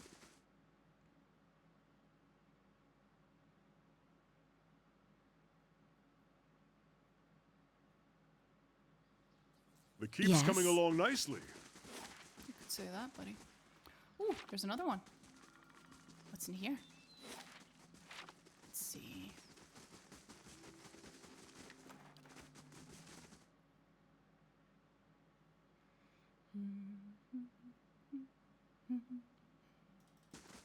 Hello. Welcome. Good tidings, my lady. Might I interest you in anything? I offer supplies for the road. I'm sure you'll find many things of use to a hardy traveler such as yourself. One can never be too prepared. You're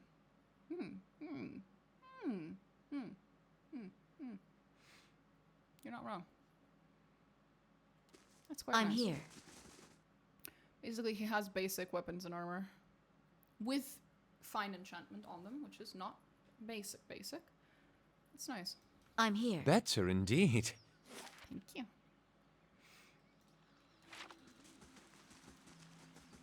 I just want to go see inside of Bright Hollow because I think we've repaired at least portions of it. Not all of it, but parts of it. Fairly certain. I'm here. Elegant yet understated. I had no idea. Thank you.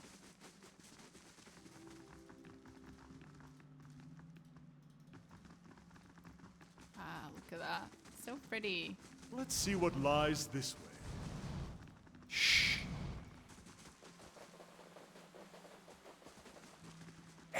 What does the flame reveal? Is the upstairs fixed as well? I don't remember. I think so. Yeah, I think it is.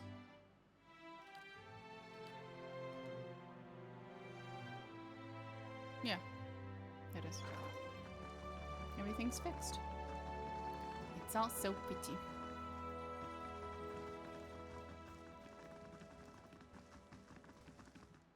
Oh, Sagani was there. In her room.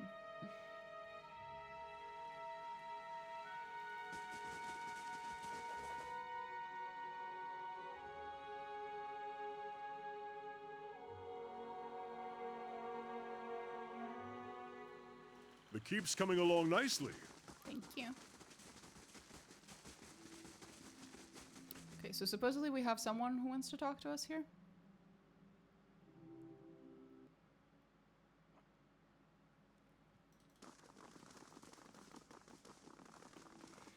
Hello. Name's Nere. Begging your pardon and all, milady, but I was hoping we could talk. Very well, let's hear it. Nere.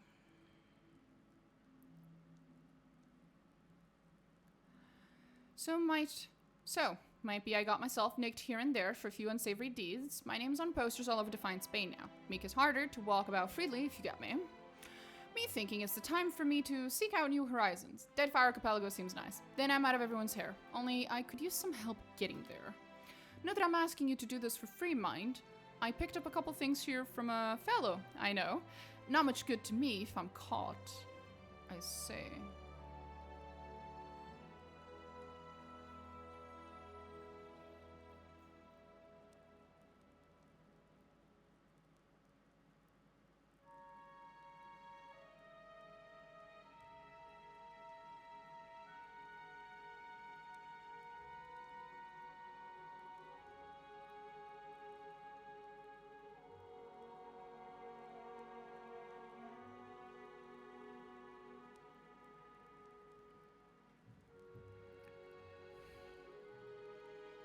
You should turn yourself in.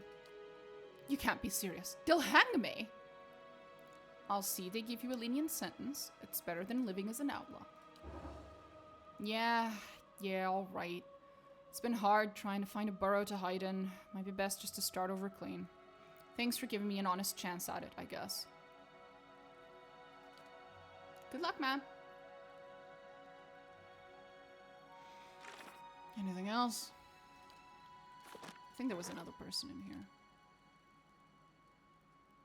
No. Seeking employment. Wrong button. Brutish warrior. Ooh. Oh, damn. Oh, damn.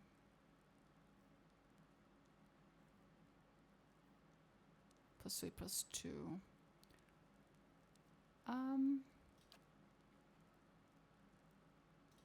Fuck yeah. Yes? Giving you employment, my good sir. I keep forgetting I have this. I should pick this up.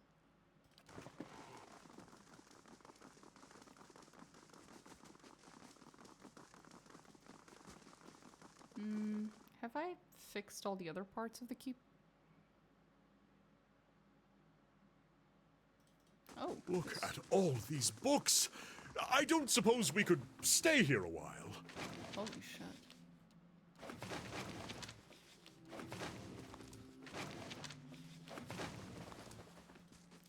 I don't even want to remove them.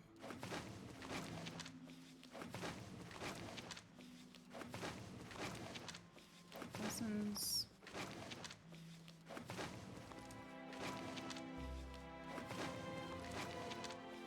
Another one of those. Proliferation of animals, say.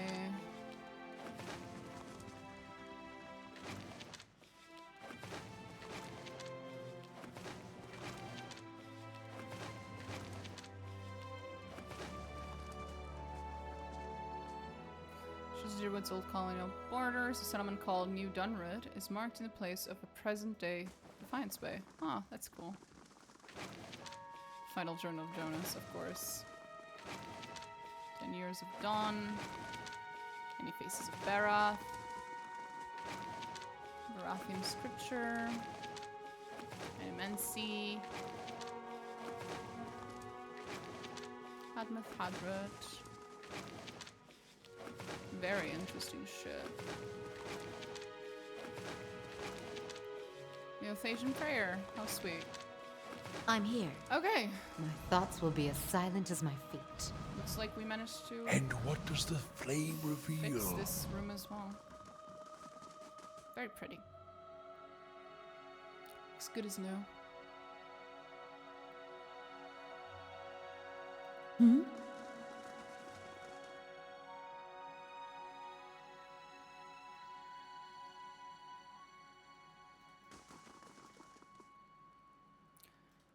I have not fixed this one though. Young elven woman with large eyes and a small fine nose is tucked under the pillow. Okay. And what does the flame reveal? Actually, this might be Keeping an eye out. fixed already. It's just that it's the barracks, so it's not a very pretty location. Just by its very nature.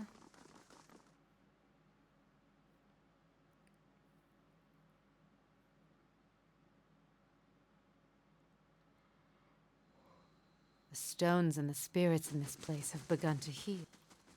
Indeed, ma'am. Indeed they have. Okay. So we need to go back to that lady and tell her that her god told me I couldn't give her back her book scroll thing. Yay. I'm sure she'll understand.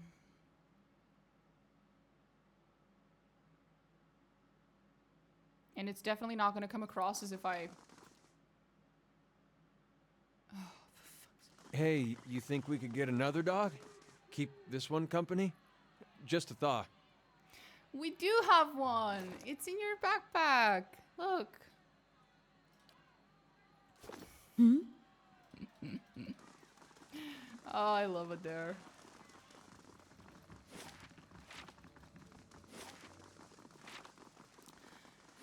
I love how we're about to walk in and tell this woman, like, no, you don't understand. I totally did not just, like, steal the scroll.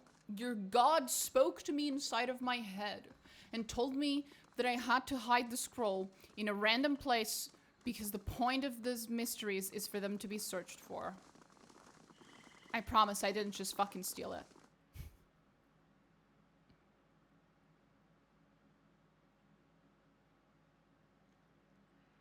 Hmm?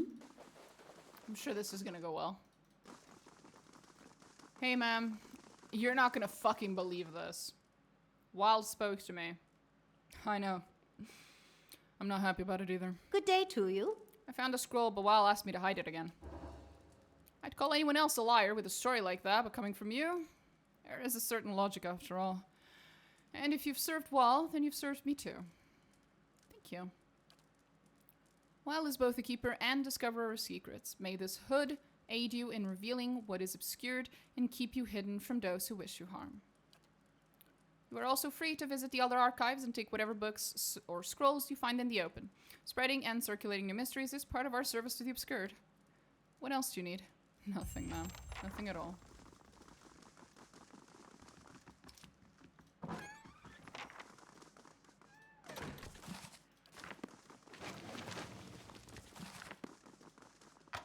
Feels like poison. Every fucking time.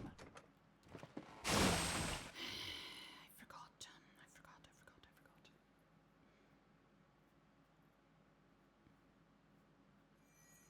I shall.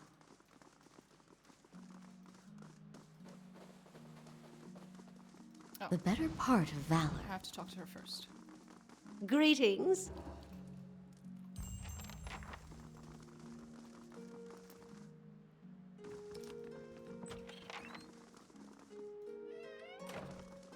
What's this?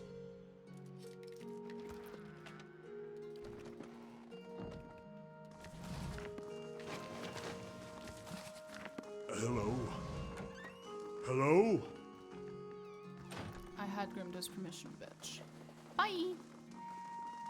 Gods keep you. So I think we're done in Copper Lane, at least until I get a few more points in survival and I can teach that kid how to not chop off a couple fingers. So yeah.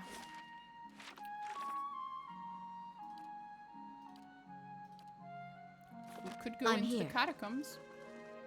We have reason to.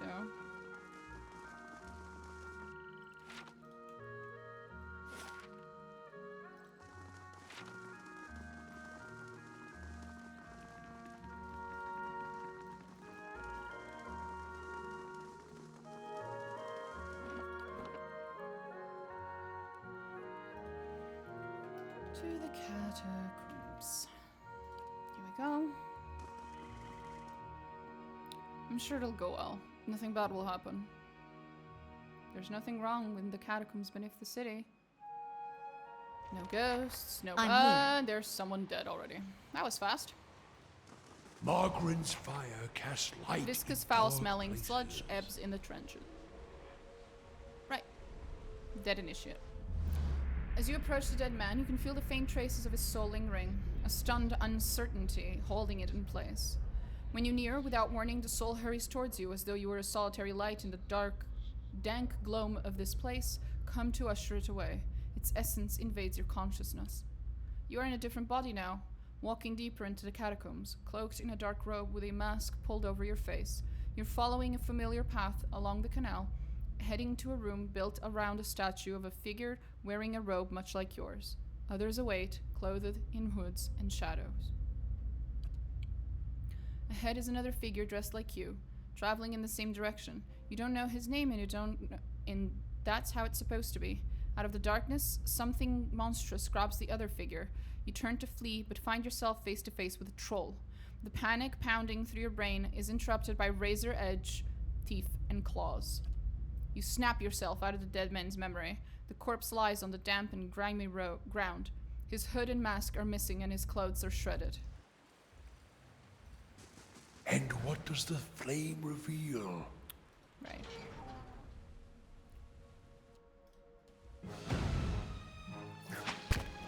Your thoughts must flow deep. I wish you no harm. I'm here. Following your lead. Yes? Oh, there they are. Aye? Aye, indeed.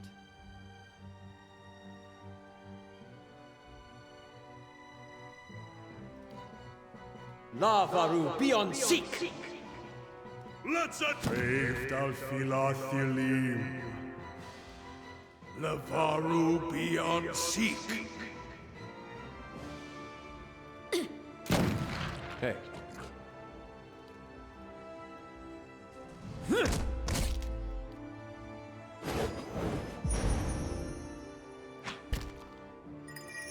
Ow. I shall end this. Aye?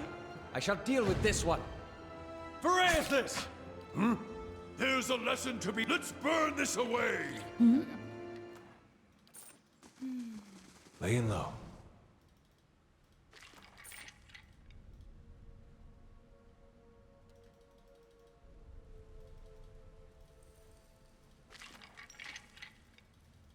That's it?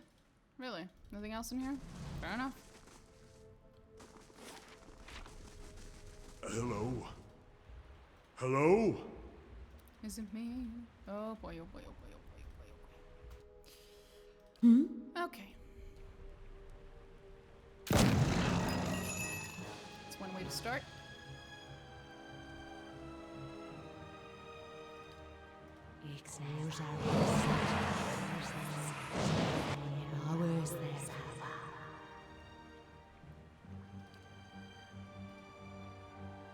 Brith Uligna!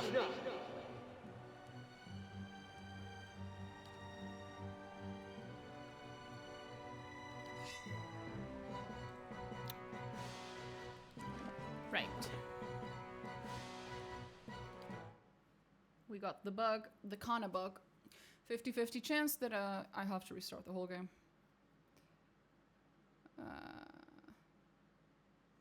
Okay, nope. I'm got lucky. here. Nice and quiet.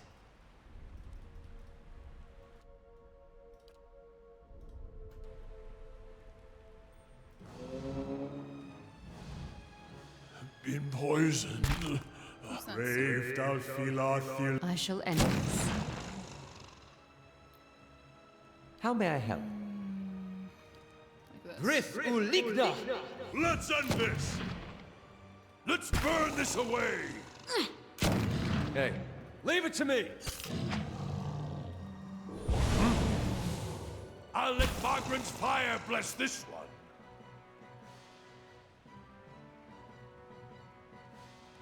Aye? Arthek Worth and Roth! Yeah! Shed no blood. That's it! Following your lead. For Takoa! Yes? Margaret's fire casts light in dark There's the troll. places. That was probably the troll that killed that poor dude. If I had to guess.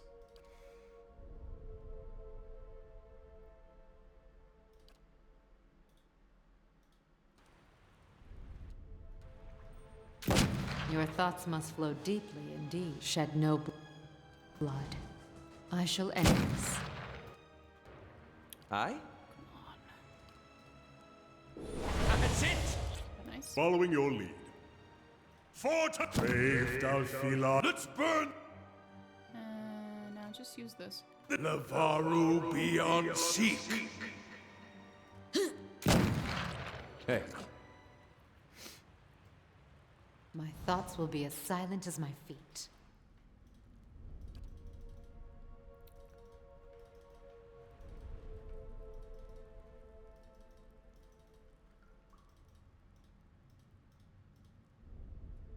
Huh.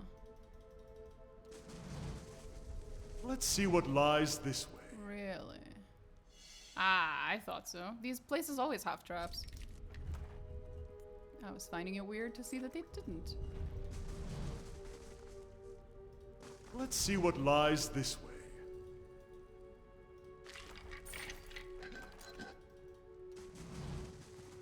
I shall be discreet. Let's see what we've found. Figures.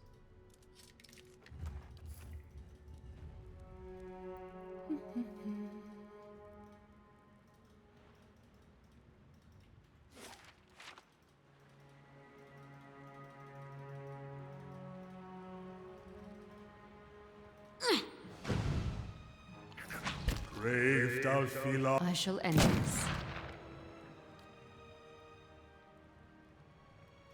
These uns are in for a walloping! That was Following your lead. Let's end this! Whatever. I'll let Margaret's fire bless this one. Yes? They shall see nothing while I see much. Attack! Your thoughts must flow. I wish you no harm. Yes? Lavaru beyond Seek! Go. Let's end this! Brave Dalfila Thilim. Lavaru beyond Seek. How may I help? I shall be quiet as a calm sea, which is not very quiet. Now this connects to the Temple of Wodica at one point, but I don't believe we're allowed to go there through from this side. We can only come in through there into this side. I don't think it goes both ways. Hola! Okay. Maybe later. Okay. Right.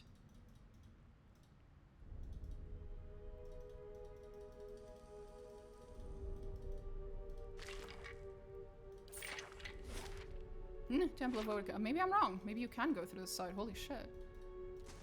Nice and cool. Could have sworn that you couldn't access from this side.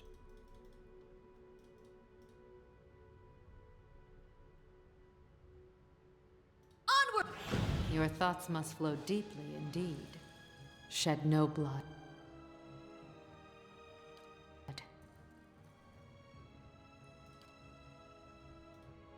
Lavaru beyond Seek!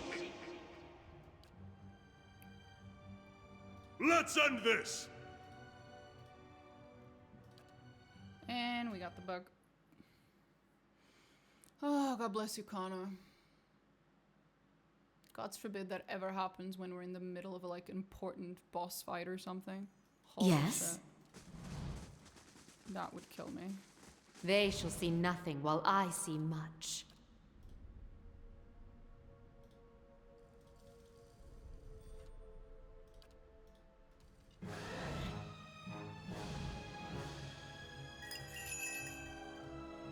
Shed no blood. Aye? La Baru, be on seek! Fort Brave Dalfilathilim.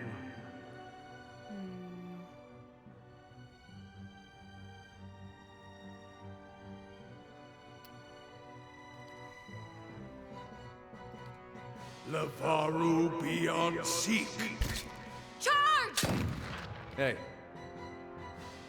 Verathus! Yes? Hey. Yeah!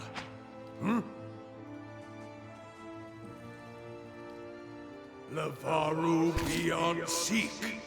I shall end this. How may I help?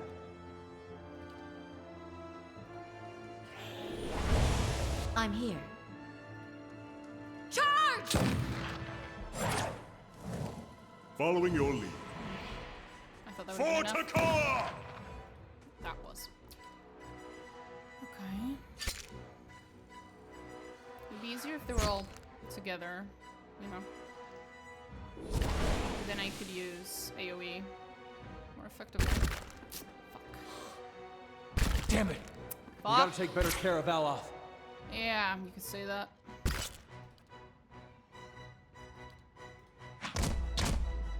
What? Gotcha! Yeah, that's what I was trying to do. Your thoughts must flow deeply indeed.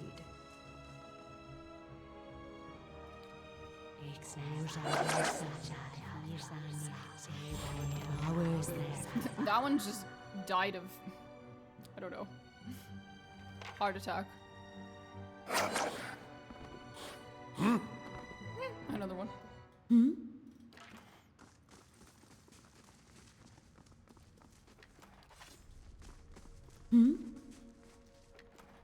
Of course. If secrets whisper here, I shall listen for them. Some poor motherfucker in here. What's this?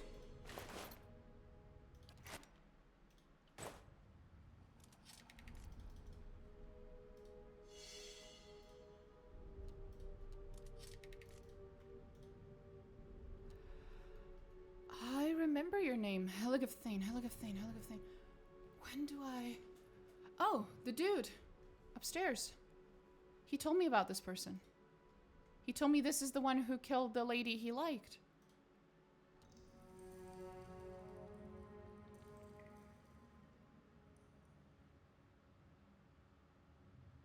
Yes?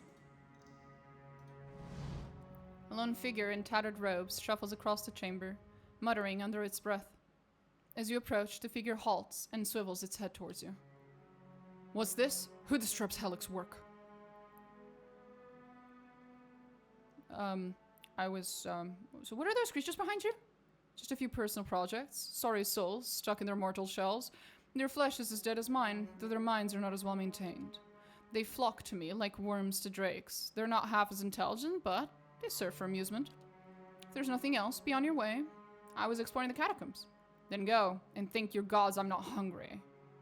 Okay. What are you doing down here? Research. I see.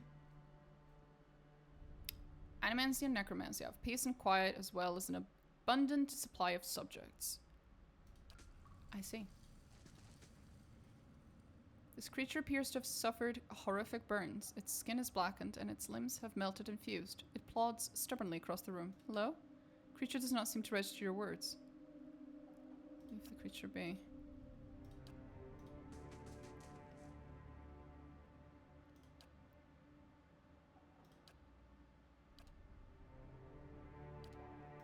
Sorry. Hello? Does not seem to hear me.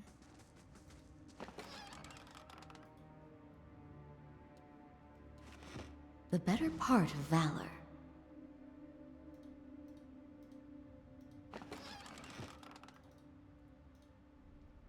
Yes? Shh.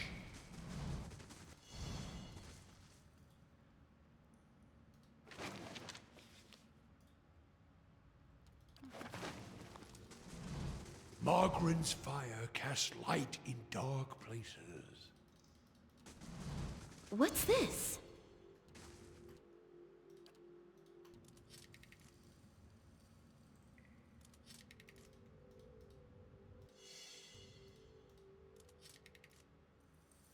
Right.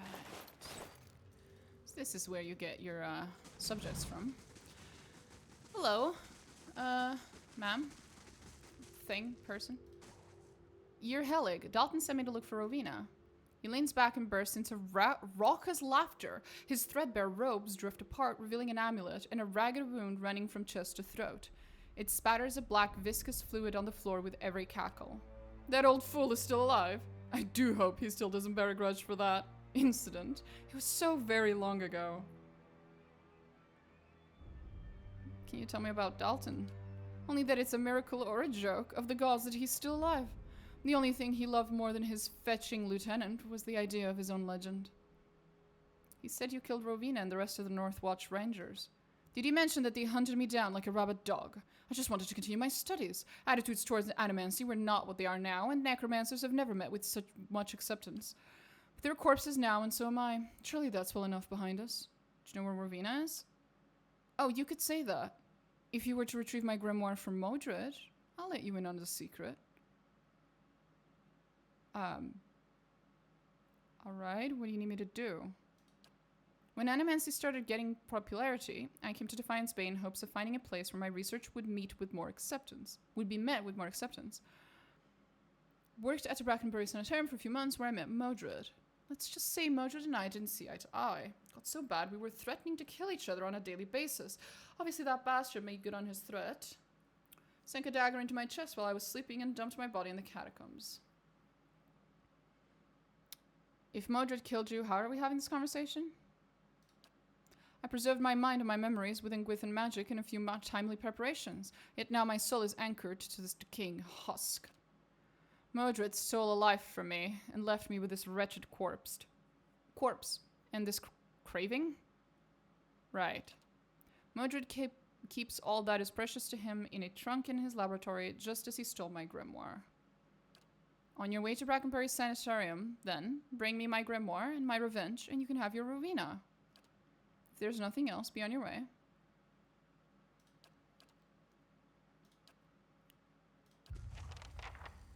Right. So, I'm not really in the business of running errands for evil necromancer / animancer, undead, flesh-eating monsters.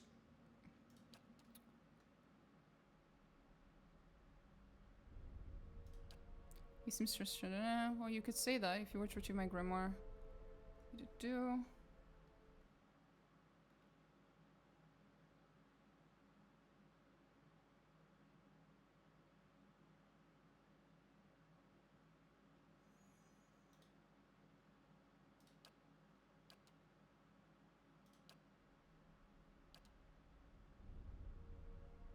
Right, there's Necromancer 2, which is what put Dalton and Northwatch on my tail.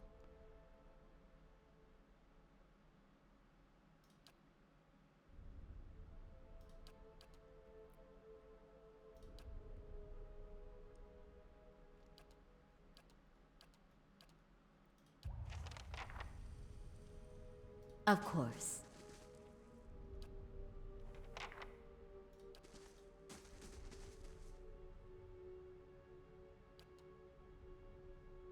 Is this yours? After a few moments, the creature suddenly turns its head towards you. It makes a low, wheezing sound and reaches towards you, towards the locket you carry. Is this yours? The creature takes the locket loosely between its broken, half-rotted fingers. It wheezes out another reeking gust of air, and then goes still once more. Fuh! He'll be useless now until it drops the damn thing again. No sense in pining after things long lost, I say. But then, it has lost half its mind, hey?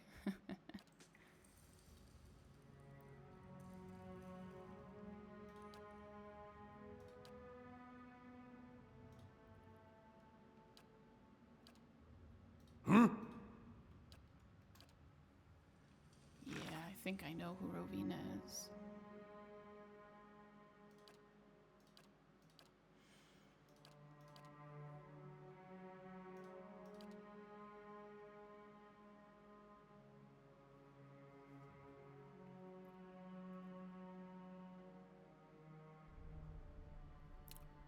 Voice from the past.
Was Motred. We could go and do this quest in the more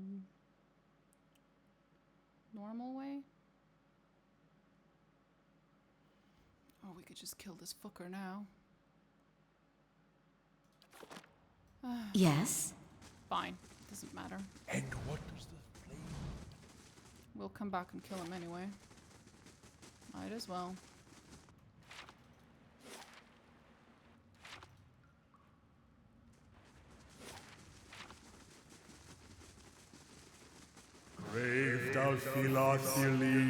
Shed no blood. How may I help? These ones are in for a walloping! Following your lead. Your tale ends here! What? Let's burn this away! Not what I said. I'm here.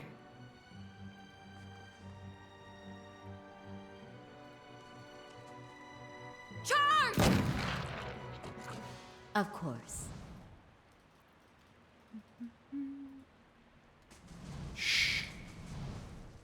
I know there's at least one more important NPC down here. We need to find him. He's a bit of a weirdo.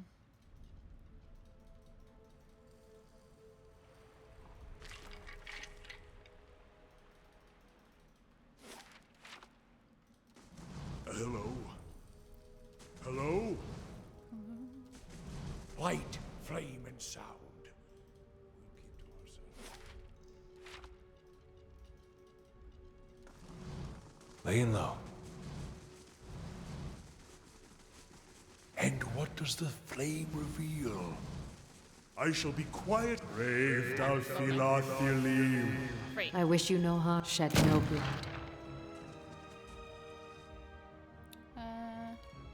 Lavaru, be on seek! Let's end this! What? Oh boy. Lavaru beyond seek. Charge!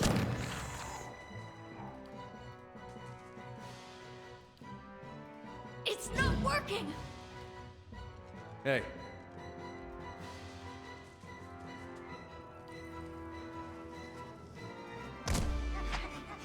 Okay, buddy. Thanks.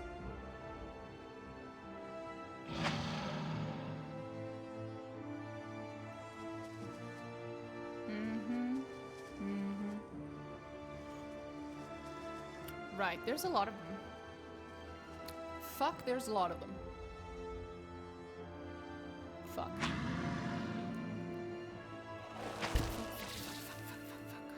Hey. There's more. Great. Awesome. This might be a problem. At least they've all decided to attack Adair. That's nice. That's convenient. Given that he's the tank. Yes? Well, Adair, I'm sorry.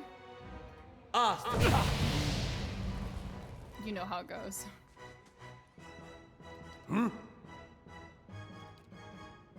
Lavaru beyond seek. Hey, do you mind? Sorry. But it worked.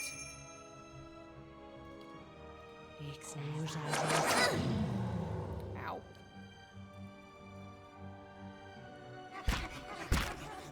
How may I help?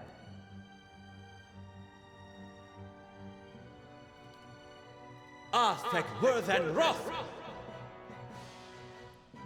Right. There's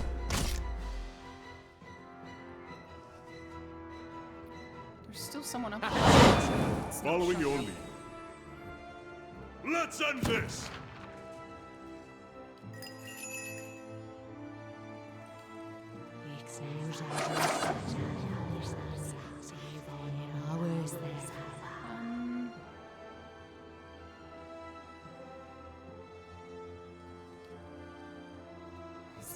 Watch it with that. Sorry. What?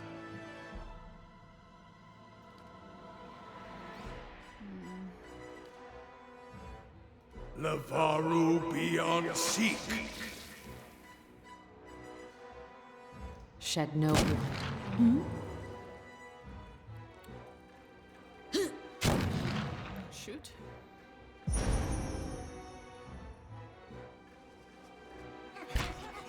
Yes? Yes.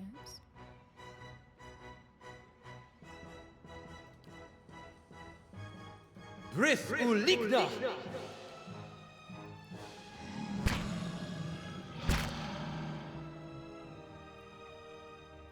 That's it! What? Almost done. Lavaru beyond seek. Oh boy.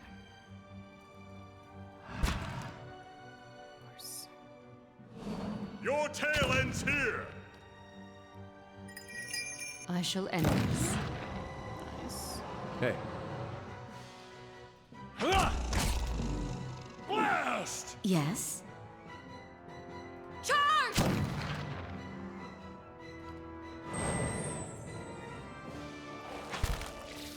Yes? Not lame. That's it! What? character's having a Lavaru great beyond seek. He's having a very normal one. Lavaru beyond seek.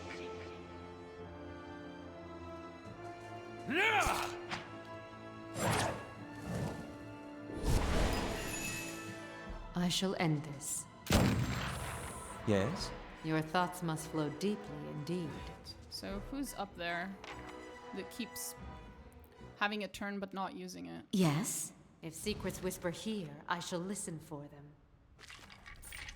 Oh, it's just I another shall. One of those. Right.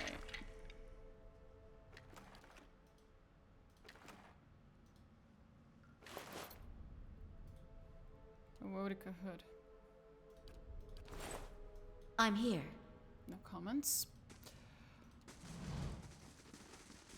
Easy now.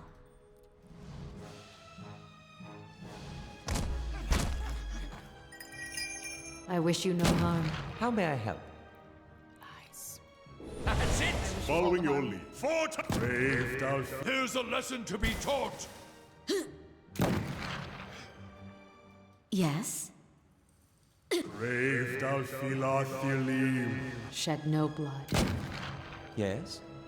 These ones are in for a walloping! Yes? Let's end this! Let's burn this away. Okay, that should be enough. Margaren's fire casts light in dark places. Light, flame, and sound. Let's see what we've found. There could be something here. Margaren's fire casts light in dark places.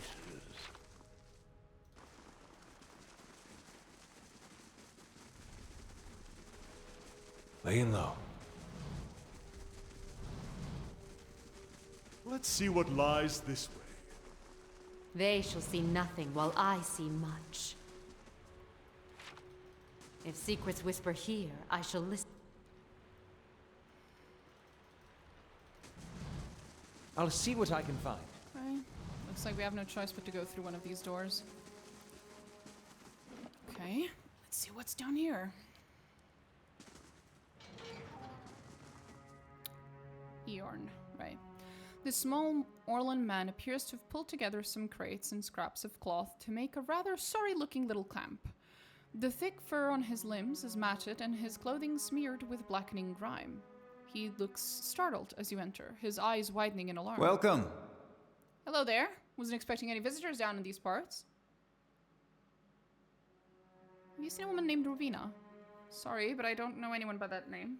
I know I'm not the only one down here, however. I hear voices now and then from across the canal. Sounds like you're coming from northwest. Anything else I could do for you? Can you tell me about these catacombs? I haven't explored much of it, to be honest. Got lucky finding this little corner, but let me think. There's Grogan's Canal. Grogan was the dwarf that planned the whole thing. Runs up through the Andra's Gift. Spill out to sea there. Otherwise, it's just a lot of bones. There's the Warrens, for people that couldn't afford better.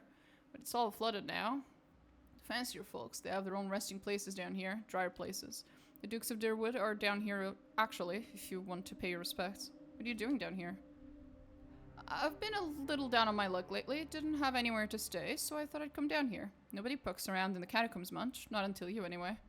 A sad tale, but not the whole story, I think. What are you hiding? I'm just trying to get by. There's nothing else to it. And if that isn't to your liking, there's a whole lot of catacomb out there for you to have all for yourself. If you tell me, perhaps I can help. Very well. It's true. I've been hiding from the knights down here. But it isn't what you think. It was an accident. It's been hard for me here in Defiance Bay. I suppose I thought if I got involved in city business, if I made the right friends, it would get easier in time. And it did, really. I made a name for myself, a place. People actually listen to me when I talk. Well, they used to.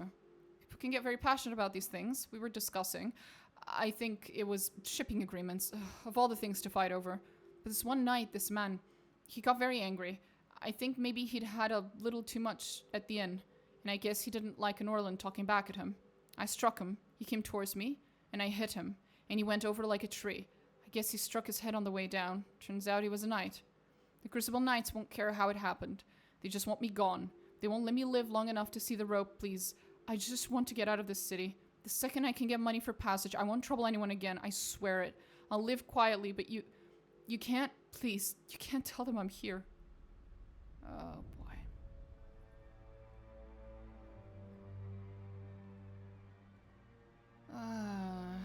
Well, that's why we have manslaughter as opposed to murder.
I know that he's one of the people you can put in the dungeons at Kednua. But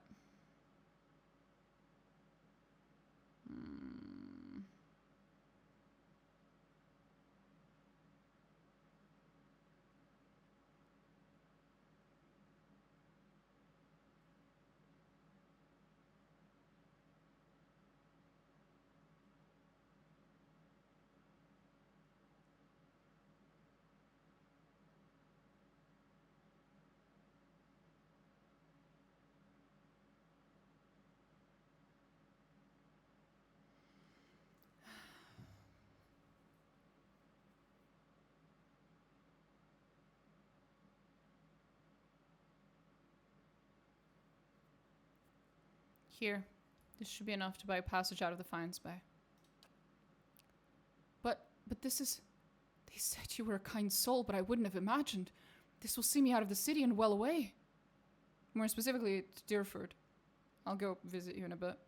I'm not sure I could ever thank you enough, but here, take this. I hope it's of some use to you on your journey. You have my lasting gratitude, friend. I should get ready. Okay. I hope this doesn't screw me over with the quest later. Because he is part of a quest, that one, Unwanted. He is part of a quest for the Crucible Knights. I hope it doesn't screw me over.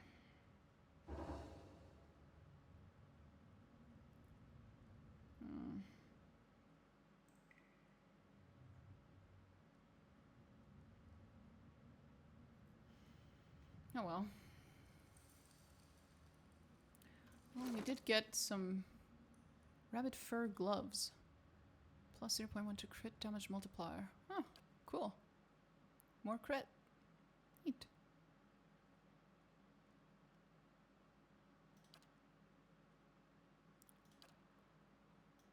You could have them for now, ma'am. Oh.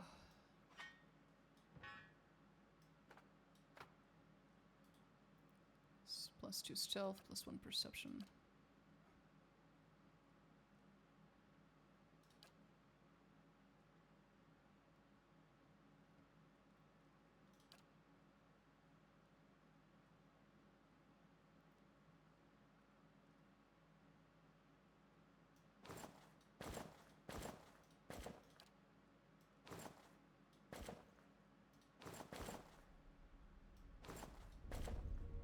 go, buddy.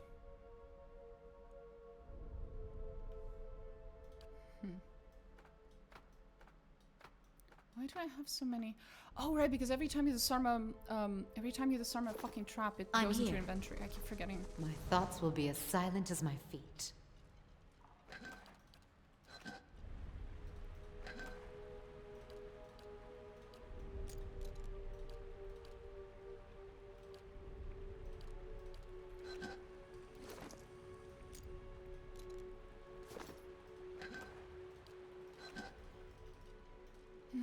Smoldering forest, there's a meal. Wobbly little tent is barely standing. Lovely.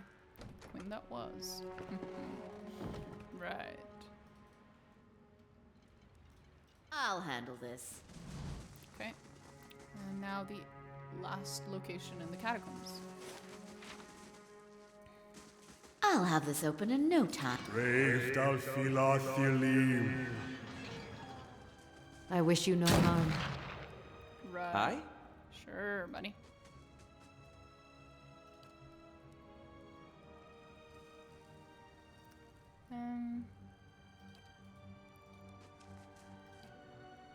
Lavaru, be on seek! Doing this. Oh well. Let's end this! What?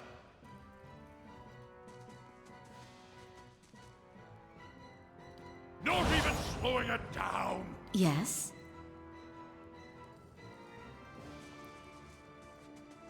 Hey.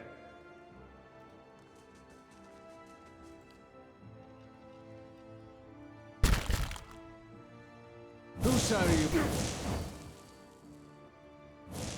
I don't even want to. I don't understand the. Whatever.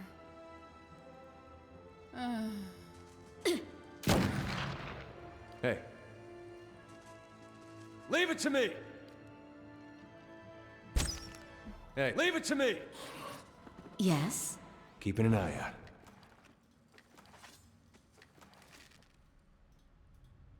I saw there was an enemy in the middle there as well. We'll get there in a second.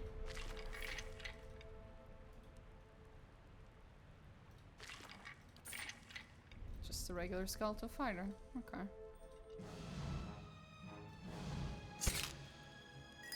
Shed no blood.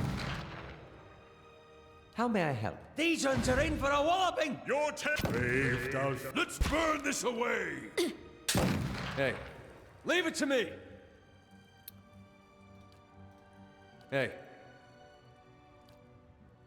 How may I help? What? Let's burn this away! Light, flame, and sound. We'll keep to ourselves. There we go. We've cleared everything. It's just a matter of, yeah, there's the Temple of Vodka there. I don't think we want to go there from this angle. Not yet, at least. Because that would be main quest material.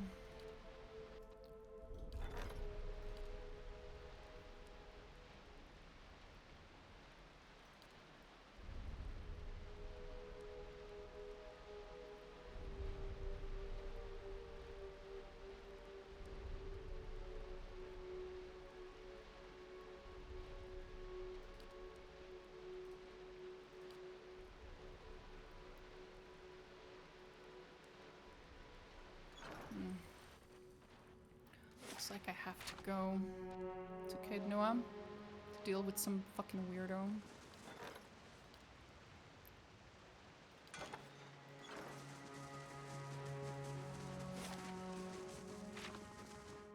And then we have to go to Brackenbury because we need to go to the sanatorium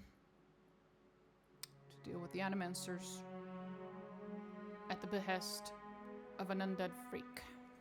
I'm here. It's Brackenbury. Yeah.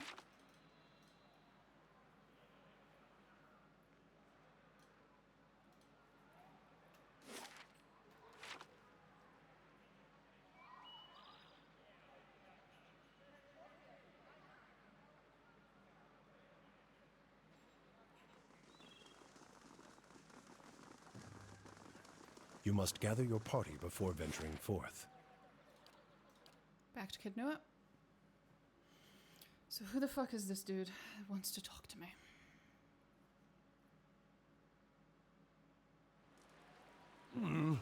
Looks a little healthier Than before. Yes, it does. I know.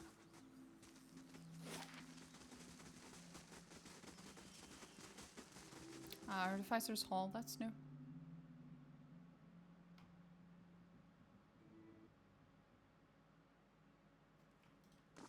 Who is it? There you are. Who the fuck are you? I've heard a lot about you, Lady Domina. You seem like a woman who knows how to get results. I have a matter I'd like to discuss with you if you'll hear me out. I would urge caution, my lady. Lord whatever the fuck has gained a reputation as a man of brutal temperament. Some would call him cruel. Very well, let's hear it.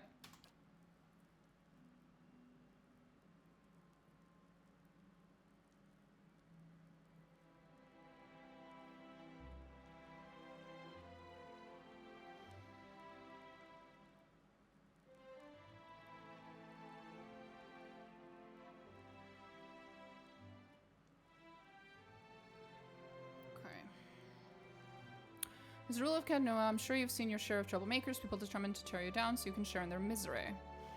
Is that what you think?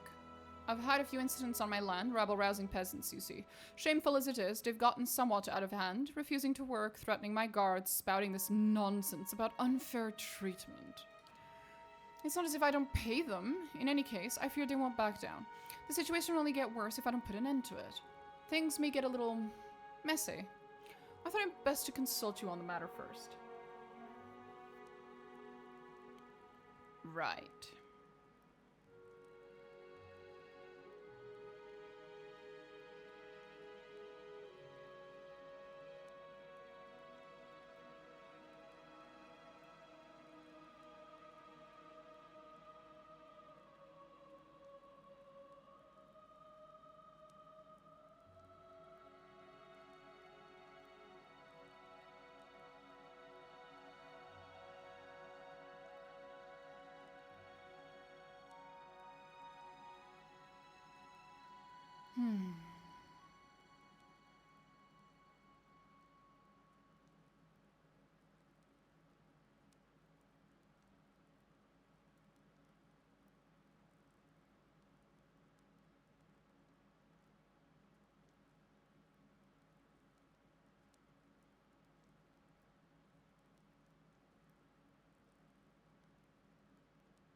I'd like a moment to discuss this with my people.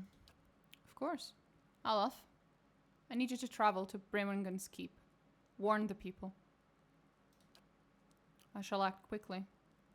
Aloth departs. Aloth will be busy for 6 days. What am I supposed to do without my Aloth for 6 days? Motion for your guests to return. Have you come to any decisions?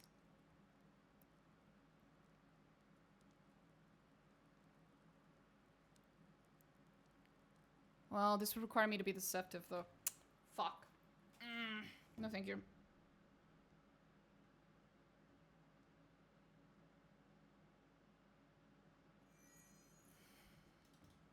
I shall. Yo, bitch. Let's talk again.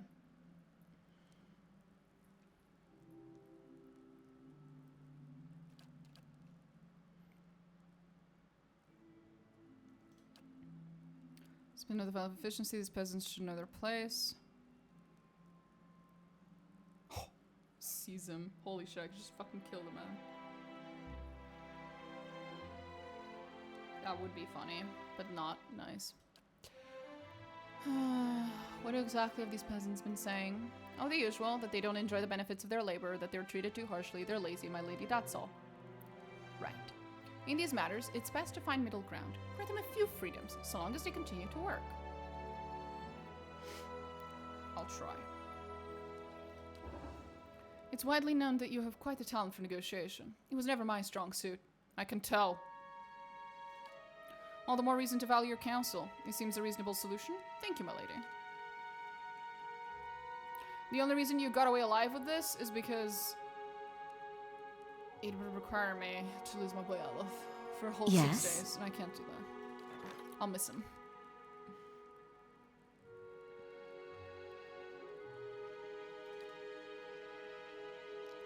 Is this done? No, I've done another day. I shall.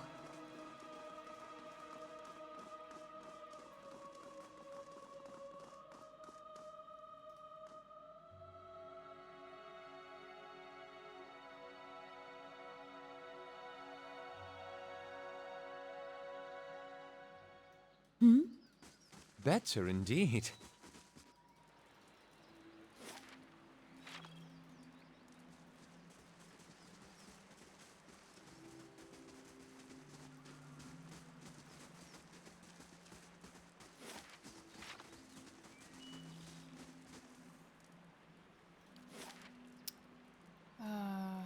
Brackenberry, first fires. Oh, right. We should go pay a visit to the guy we sent to Derford Village. He should be there. No. The dude we helped him escape the Crucible Knights. He was in the catacombs. He should be here. Somewhere. I think he's in the inn.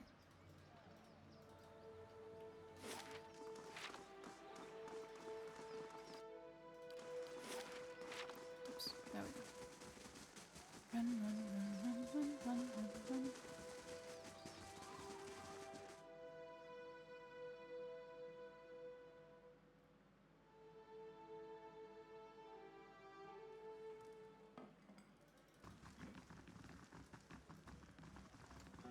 There he is, Aeorn. Why, it's you! Thank you, friend. You've given me another chance and I mean to make the most of it. I've been telling everyone around here about how you helped me. Thank you again. Derford may be a quiet place, but I find that it's growing on me. Oh, okay. See ya. Try not to accidentally murder anyone else. Dumbass. I'm here.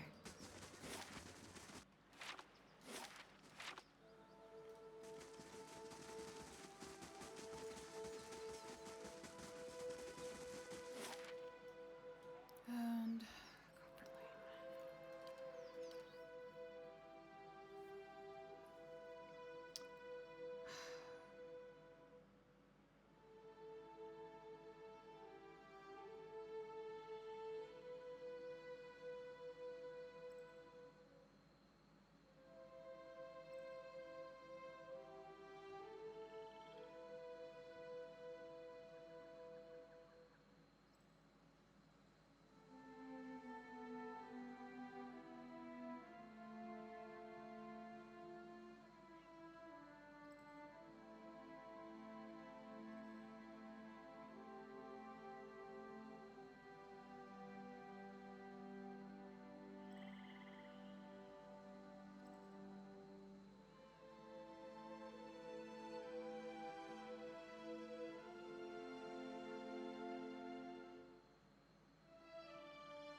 trying to figure out what the optimal quest order should be so that I don't shit up.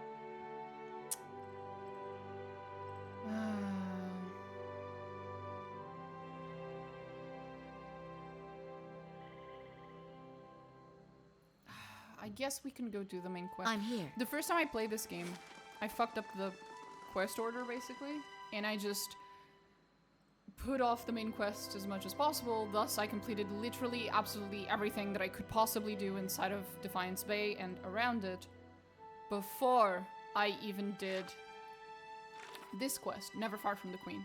But Never Far from the Queen is not supposed to be the main quest that you stop at to do side quests. You're supposed to do this one and stop afterwards, if I recall correctly. But I don't remember where exactly. I'm here. And I'm a little worried of what will happen if I move through with it.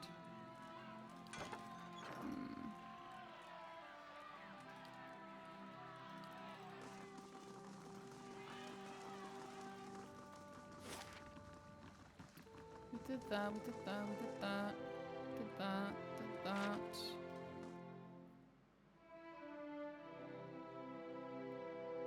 He had that one.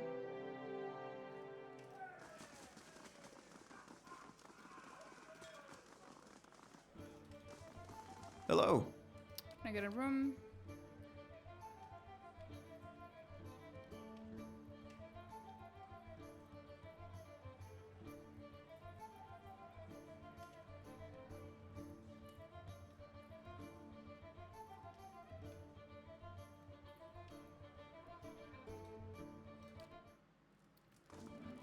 I'm here.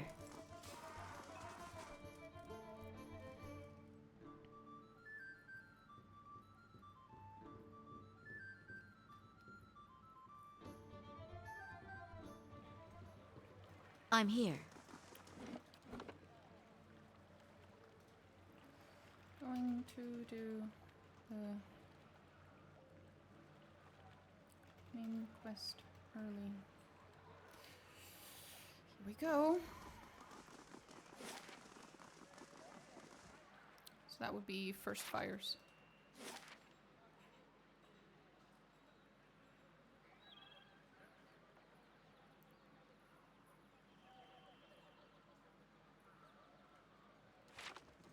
Do I still have my old saves in this game?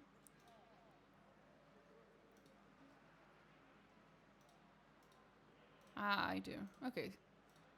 So I could just, if I fuck up this one, I can use the other one. It's just in case God Almighty wills it. In case Pillars of Eternity 3 ever comes about, I need my saves to be intact because I need to be able to export them. That's what's worrying me. That's why I'm so like careful. But if I still have my old saves of my like perfect playthrough, then I'm here. it's fine. I can use that one. If I fuck it up, I fuck it up. Let's go. First fires.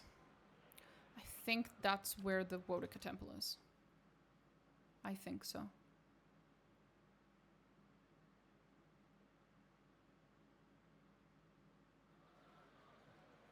Hmm?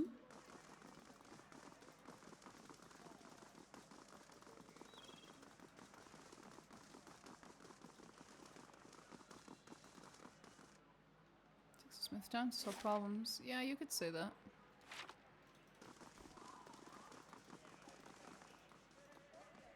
The stones of this ancient tower have been blackened by centuries-old fires. Surrounded by a patch of wildflowers, it looks like a memorial.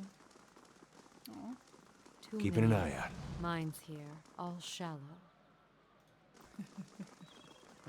I shall be quiet as a calm sea, which is not very. He's busy, settle down, and he'll fill the back of my blade. We demand to see the Duke.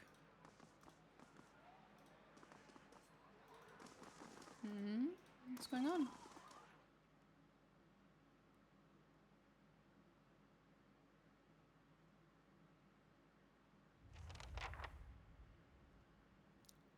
Hello, Sidley. Greetings. Any news to share, or are you just here to see the Ducal Palace? The young woman wears a simple but well-tailored uniform. She watches the comings and goings around her with quiet attention. What's the Ducal Palace? It's the seat of government here in Defiance Bay. This is where Duke Admath Hadrat declared freedom from Adiran rule some 150 years ago. It's also a hotbed of regional politics. Trust me, the gossip here beats what you'll find in any tavern or brothel in the city. Ah, Deerwood politics. It changes too quickly to be worth keeping up with.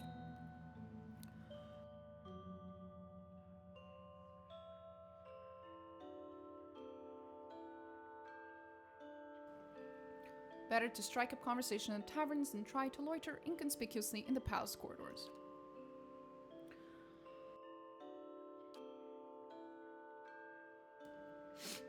I'm a page here at the palace. I deliver messages. What's going on in here? Where to start? We got meetings, public hearings, ceremonies. That's just the stuff that happens out in the open. This is where the Duke and his key advisors work, so there's always someone bartering for a favor. Unfortunately, I'm not at liberty to talk about that side of things. But if you want the official version, we have a shrine devoted to Magran, official records, and chambers for public hearings and council meetings. There's a shrine to Magran. It's a symbol of Magran's protection of Defiance Bay. She's represented the revolutionary spirit of Deerwood ever since independence, and her involvement in creating the Godhammer bomb only affirmed her importance to us. That's also where the first of the sacred fires burn. But Firgam, the tranquil ardent, has had trouble keeping them lit. What kinds of records are stored here? Mostly dull official stuff. Census counts, tax record, militia registers. Now I keep my distance. I got curious one day and got drafted into reshelving half of the records. Worst day of my life. Is there a hearing going on right now? Sure is. Duke Avar has been meeting with some of the city's leaders for weeks now, trying to figure out how to redress the legacy. The whole business is terribly secret, though I tried to sit in the gallery during my lunch break one day and got turned away. But a lot of the talk concerns animancy, so there's good reason they're keeping the meetings behind closed doors. Why is animancy so controversial? Where to begin? Traditionalists thinks it's a crime against the gods. There's no question that poking around in souls is risky, but the more progressive elements believe it's our only shot at restoring healthy births. And it doesn't help matters that animancy research often involves old Ingwithan relics that were illegally looted from ruins in Air Glanvath.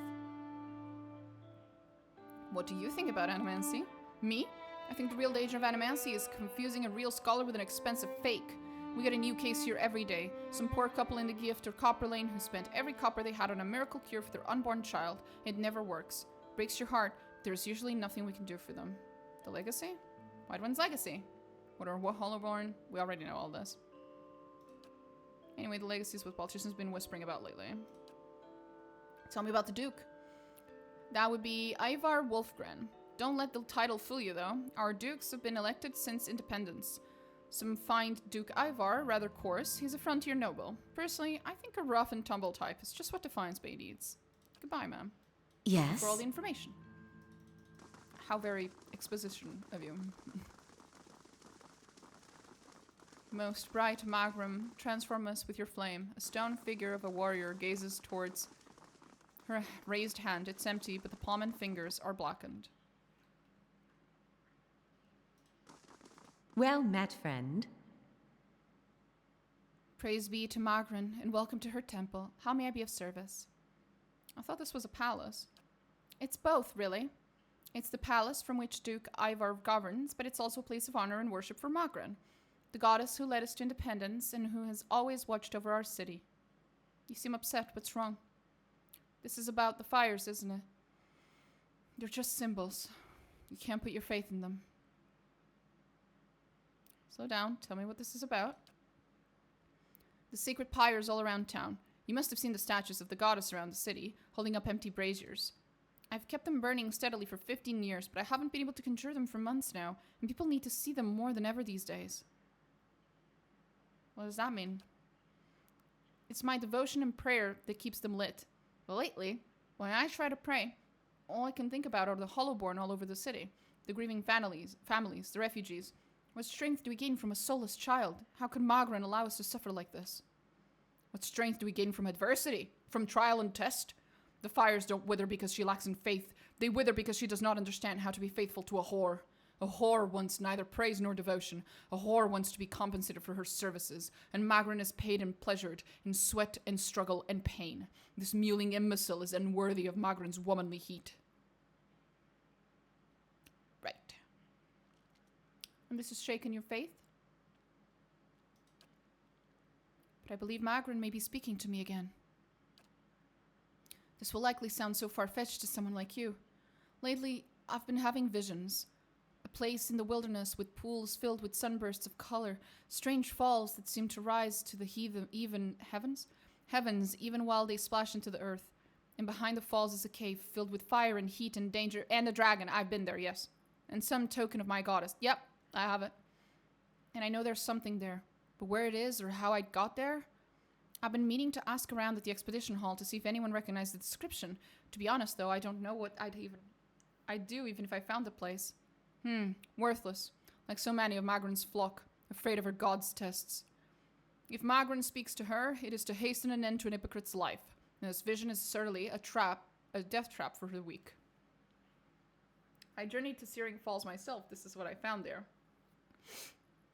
Oh, I'd like to more about the temple here.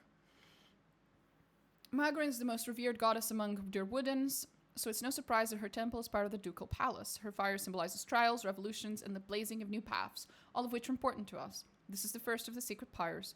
When this is lit, so are the rest around the city. What's the significance of the pyres? They symbolize Magrin's power and guidance, and right now the people of Defiance Bay need to be assured of her presence. Our neighbors in the Valiant Republics see us as superstitious, but we're just sensitive to the signs and warnings of the gods. I journeyed to Searing Falls myself, and this is what I found.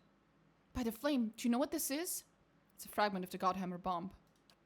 Yes! The very weapon that Magrin herself helped us build to defeat Wide One in the Saints' War. It's weird, seeing it right in front of you like that.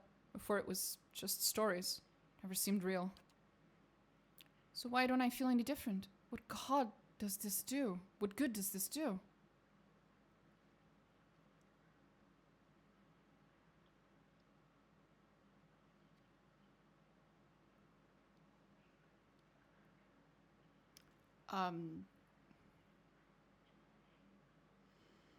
Oh god. Ferga.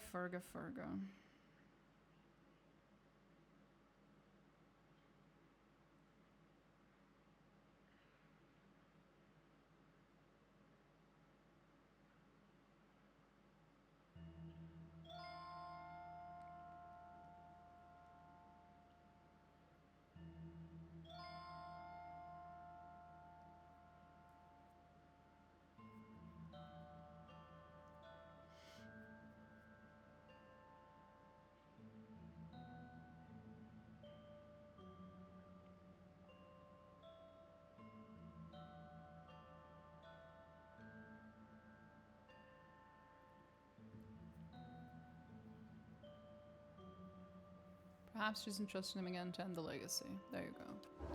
Transformation through trial. It isn't an easy answer, but I would expect no less from my goddess. This woman hasn't been tried at all. Whether we were alone, I would take it upon myself to instill real transformation. One of the things I have always loved about Magrin is her affinity for fire, how it grows and spreads. You feel the warmth from the fire rippling across the room.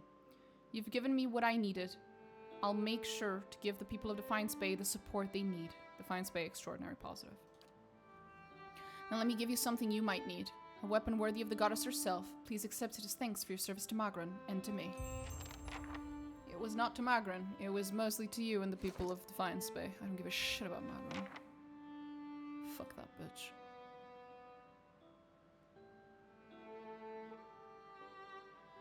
Burn damage.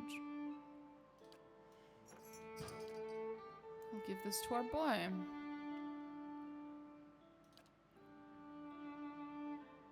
Maybe.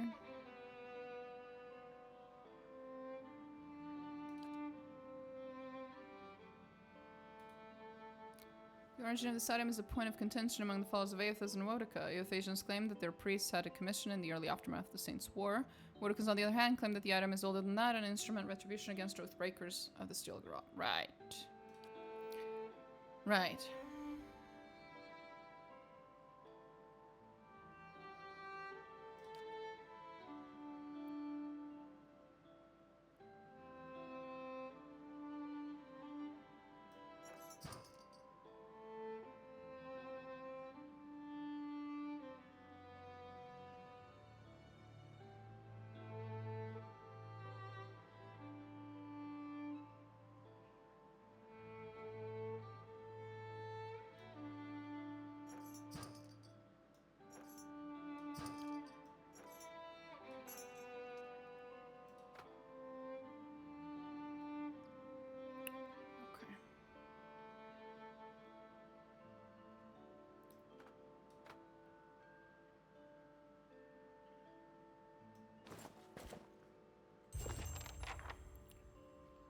Yes? How do you do? Are you still having the visions of the falls? Thankfully, no. Now that my faith has been restored, my dreams have been peaceful. Thanks to you, the sacred fires continue to burn around the city. Something else? No. Hmm? That was all.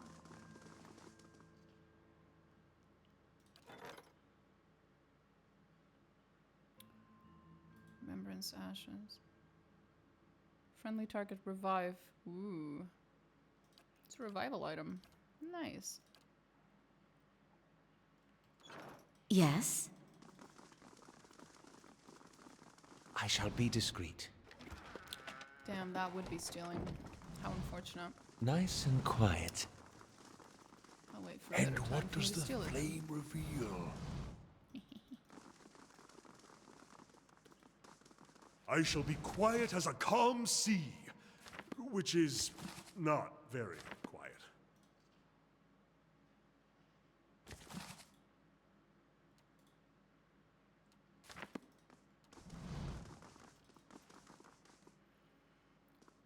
Records. Well met, friend. Yes? Is there something I can pull for you? I'm looking for militia records from the time of the Saints' War, trying to find out what happened to someone. We've had a number of inquiries about such information. I'm afraid we've had to bar access to the public. Seems there are still quite a number of folk in Deerwood who bear ill will towards Writ Sarens. It would be irresponsible to surrender their names to just anyone. Many came to settle here as refugees. Perhaps if you were more established in Defiance Bay, things would be different.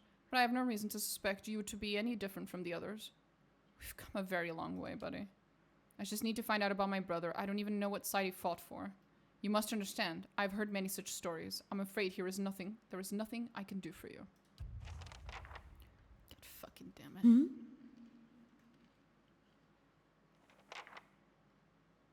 Of course. Right. And then there's also this guy. It's a completely different quest. Hello. Thank you for coming, Domina. I've been trying to track you down for some time. This is Marshal whatever the fuck, Earl of whatever the fuck, military advisor. He will serve as a witness for this proceeding. Well met, Road Warden. Your reputation precedes you. I admit you've created a bit of a stir throughout the nobility with your reclamation of Cadnua. Most are still not sure what to think of you. What's this about? The legitimacy of your claim to Cadnua is in question. Earl whatever the fuck has issued a ruling on the matter, has he now? Cadnua was abandoned for over a century, and I've claimed the land through strength of arms. My claim is legitimate. If there were no other claimants, you would be correct. Unfortunately, this is not the case. All will be made clear once Lord Gauthman arrives. Do you have any questions for me while we wait? Tell me about Earl Baidbar. Comes from an esteemed line of lords. I don't give a shit. The Deerwood consists of 7 earldoms. He governs the northern whatever the fuck of the Grasp. As for the current Baidmar, he is as fine a man as I know. It is an honor to serve him. Tell me more about the Grasp.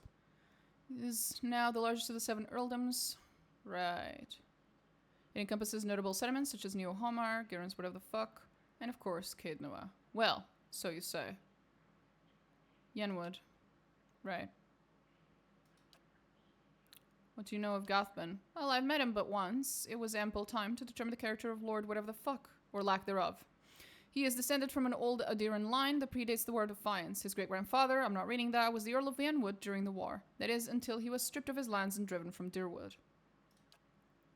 Do you know which way Earl Baidmar has ruled? I'm sorry, my lord, I do not. The Earl's decree is sealed. What was that about, Road Warden? The one who rules Cadnua on behalf of the Earl of Yenwood is traditionally known as the Road Warden. Your position might not be entirely official yet, but the title is an appropriate form of address. In fact, that blade you carry was forged by the very first Road Warden. I've heard that the Whispers of Yenwood is only ever found by those meant to rule Cadnua. Well, thank you, I guess. I don't have any more questions. Your timing is impeccable. Here comes Lord Gauthman now. Right.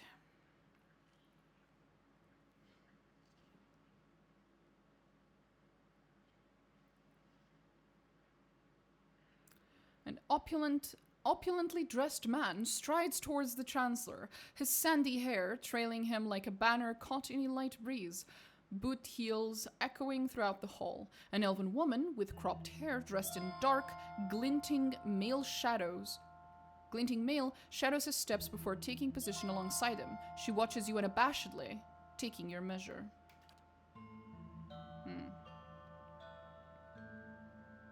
this guy.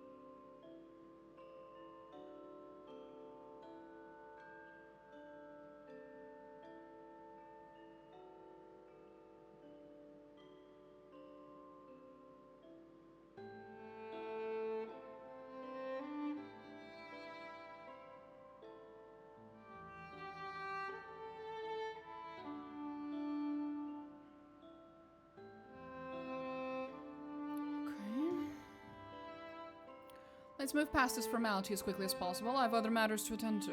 It's well known that Cadnua belongs to me, by right. And where is this pretender? She who murdered the Radricks, my own sister and her husband, and steals my land. Excuse me, I did not, in fact, murder your sister. I only murdered her husband.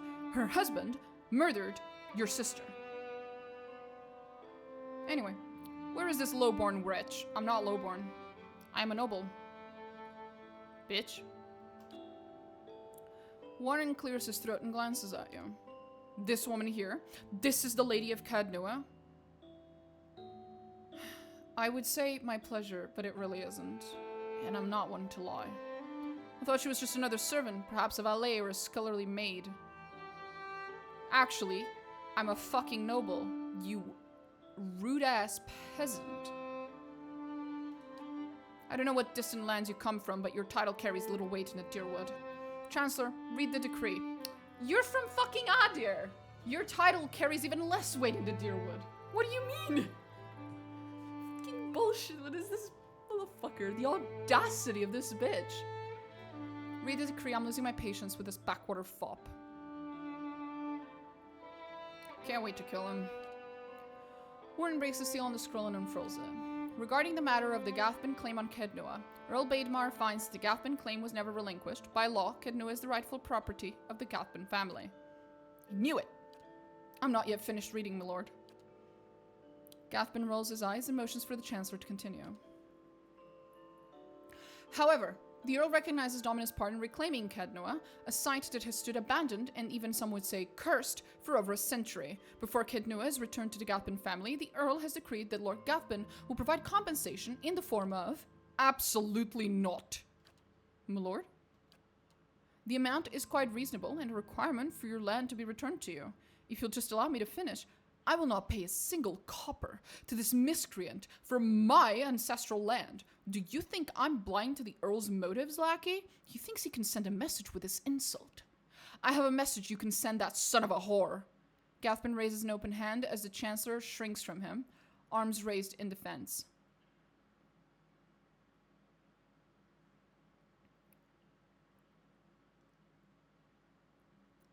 Enough. How dare you give me an order? My lord, I suggest you calm yourself immediately. The elven woman deftly draws a pistol from her thick leather belt, her eyes widen in anticipation. My lord, lady, please. There's no need for further violence. I didn't do anything.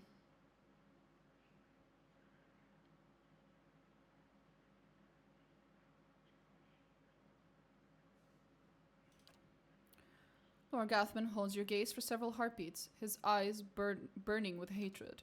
I'll be coming for what's mine. Count on it. Come, Captain Emery, we're leaving. He sneers defiantly before storming down the hall. The captain lowers her pistol and gives a smirking shrug before following her employer. Bye, Emery. Well, I can't say that Gathbin's reaction was entirely unexpected, through no fault of your own. I'm afraid you've made a powerful enemy. I've dealt with worse. I hope you're right. In any case, Cadnua now officially belongs to you, since Lord Gathbin has rejected the Earl's decree. Here, this belonged to one of the old lords of Cadnua. By right, it is yours now. I ain't reading all that.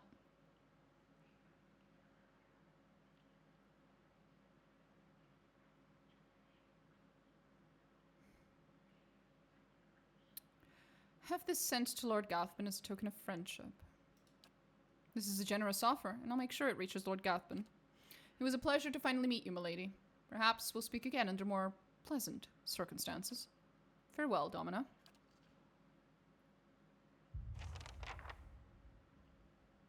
Hmm?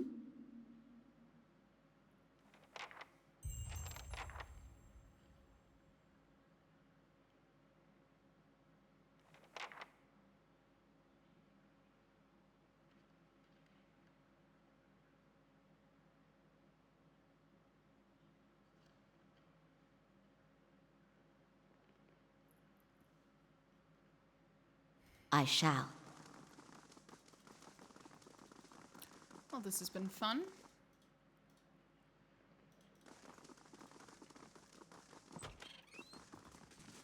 And what does the flame reveal?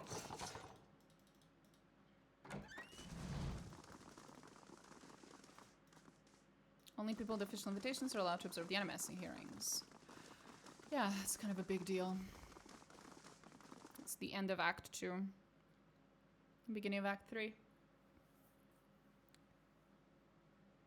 There's the animacy hearings. Hmm? Oh, this has been lovely. Quite fun. Incredibly pleasant, I'm sure.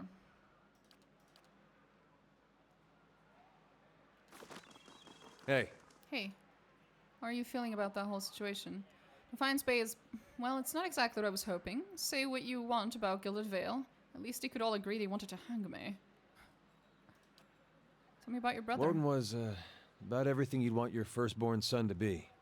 Dutiful, honest, put thought into everything he did. Real pain in my ass. Made me look bad about every way he could. It wasn't something he tried to do, but of course that just makes it worse. Not that he didn't get into trouble himself. He was just better about feeling guilty after. But we used to have this farmer near us, Hereward. Couldn't stop talking about how well he cared for his chickens. How their feathers were the whitest in town. Oh boy. Convinced the butcher to pay him double what the other farmers got. Me and Woden got tired of hearing it. I was maybe 11, 12 at the time. We borrowed about 6 different dyes from the dyer one night. Oh no. Dyed Hereward's chickens every color but white. Next morning, the butcher comes knocking, asking for 6 of his whitest chickens. We were feeling great, up until Hereward saw what we'd done. He just got on his knees and cried right there. All those colorful chickens around him, not knowing what to make of it. I'm sorry, but that's really fucking funny. I understand why the man was upset, but like, I've played Minecraft, and I've dyed like entire fucking herds of sheep, every color of the rainbow, and it never fails to make me smile. It looks hilarious. I could only imagine a whole fucking coop full of chicken like that. I thought it served him right, but I could tell Woden had other thoughts. Sure enough, the next day, every one of those chickens had been scrubbed down. They weren't white, mind you, but Woden sure tried. Never said a word to me about it, but I knew. That was Woden. My parents, they always let us be who we were. Never told me to be more like him or anything like that. Which was good, because I was never gonna. Right. Woden, not my parents. He was just waiting for the but caught me by surprise after all the celebrating. Should have seen it. Nah, not that last part. Oh, of course, us blowing him up probably didn't help my chances. What's on your mind? It makes 2 of us. You. What's on your mind? Hi? Hey, buddy.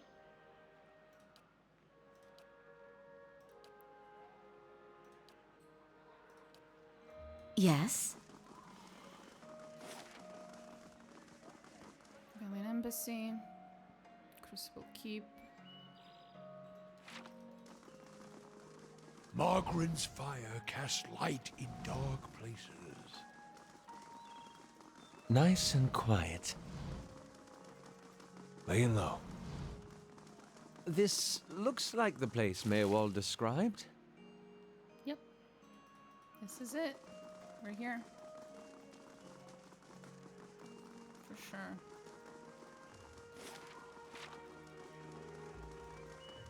And this is the Crucible Keep, which we will need to come to once we start doing all of the faction quests. Since I always side with the knights. All these circling feet heading nowhere. Alien Embassy.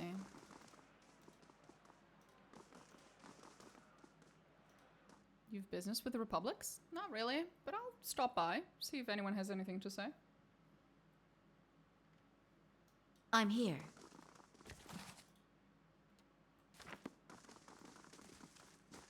Hello. What can this humble servant of the Republics do for you? Tell me about the Valiant Republics. They are rich in all ways, in wealth, in style, in culture. If you were to go to the Republics, you would not want to leave. Why would you? The people are beautiful and charming. I'm here because the Sangreta Ducala wishes it. But when my appointment is done, I will be on the first ship out, and I will sing from here to Salona. If there was anything else, I must return to my duties. What do you do here? As a Valiant ambassador, my job is to ensure trade with the Deerwood. Remain strong and profitable. Farewell.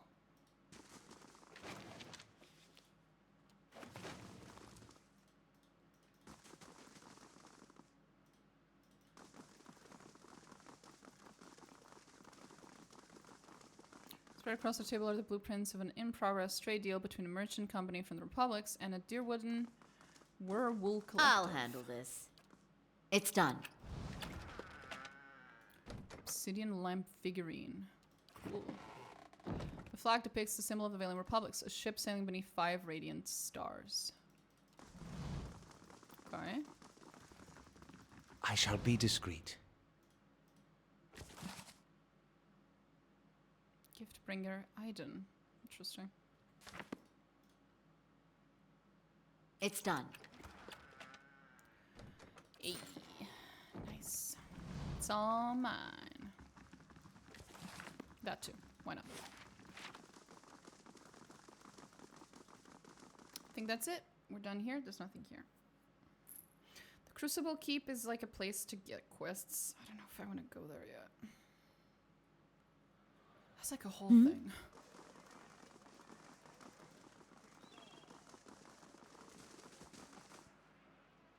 There it is.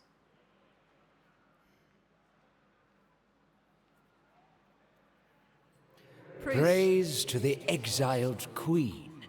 May her crown be restored and her justice prevail. Come to pay your respects to the queen that was. A ghost hovers in the middle of the ruins, reciting blessings and prayers. Even as the spirit's form shifts and swirls, it retains the face of an elderly man in robes that mark wealth and status. It turns to you. Who are you? Lord Ardwellen Rugford III, and pleased to make your acquaintance. I came to the Deerwood on one of the first ships from Adia, and unlike the yokels and hut dwellers around here, I still keep to the old ways. It's truly a pity to see what the locals have done to Wodika's house of worship. I was told I'd find a Temple of Wodika here, and so you did. And so you did. These savage colonists may have burned it down, but worship of the Oathbinder is alive and well. These stairs lead to the main sanctum. What stairs? These stairs, of course. The sanctum was always below ground, adjacent to the catacombs, so it wasn't destroyed by the fires. Tell me where I'd find an entrance to the catacombs. There are various entrances throughout Defiance Bay, but I dare say the easiest to reach is in Copper Lane. I haven't been to that part of town in ages, but as I recall, it's somewhere near the southern gate. It is. What are you doing? Worshipping Wodika, the exiled queen and Oathbinder. I come every day to offer my devotion. I'd love nothing more than to book passage back to Adia, but it is my Emperor's wish that I serve in these barbaric lands. and so I do. I'd like to know more about Wodaka. A queen among the gods. She oversees laws and oaths. Everything has a rightful place, and Wodaka watches over them all. Of course, not everyone accepts this. Even among the other gods, her authority is questioned. But Wodaka is also goddess of memory and vengeance, and she remembers. She'll remember every slight and trespass when she reclaims her throne. You know you're a ghost, right? I beg your pardon? I beg your pardon? Is this some sort of joke where you come from? I'm serious. Look at yourself. A madhouse. That's what this town really needs. Oh, they have one. It's called the Sanatorium. It's full of mad animancers. And a few mentally unwell patients. Those are probably the sanest ones there. Praise to the Exile Queen. Yes? Right. Weeds grow thick and full, untroubled by the passage of Kith. The better part of valor. If secrets whisper here, I shall listen for them. Easy now. There it is. Aye?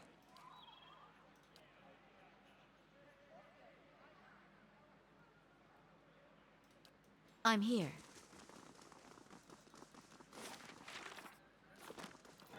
Right. Lord, whatever the fuck. Right. And this is done? Nope. Hmm?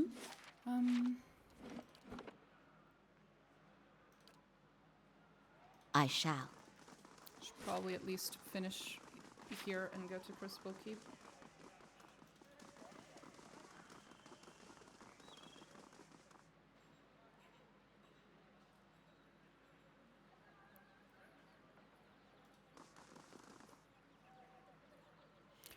Actually, I'm gonna save here.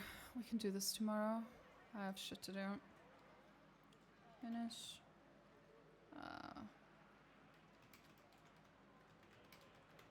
It's almost morning for me, so I will have to start work. I'll see you guys tomorrow.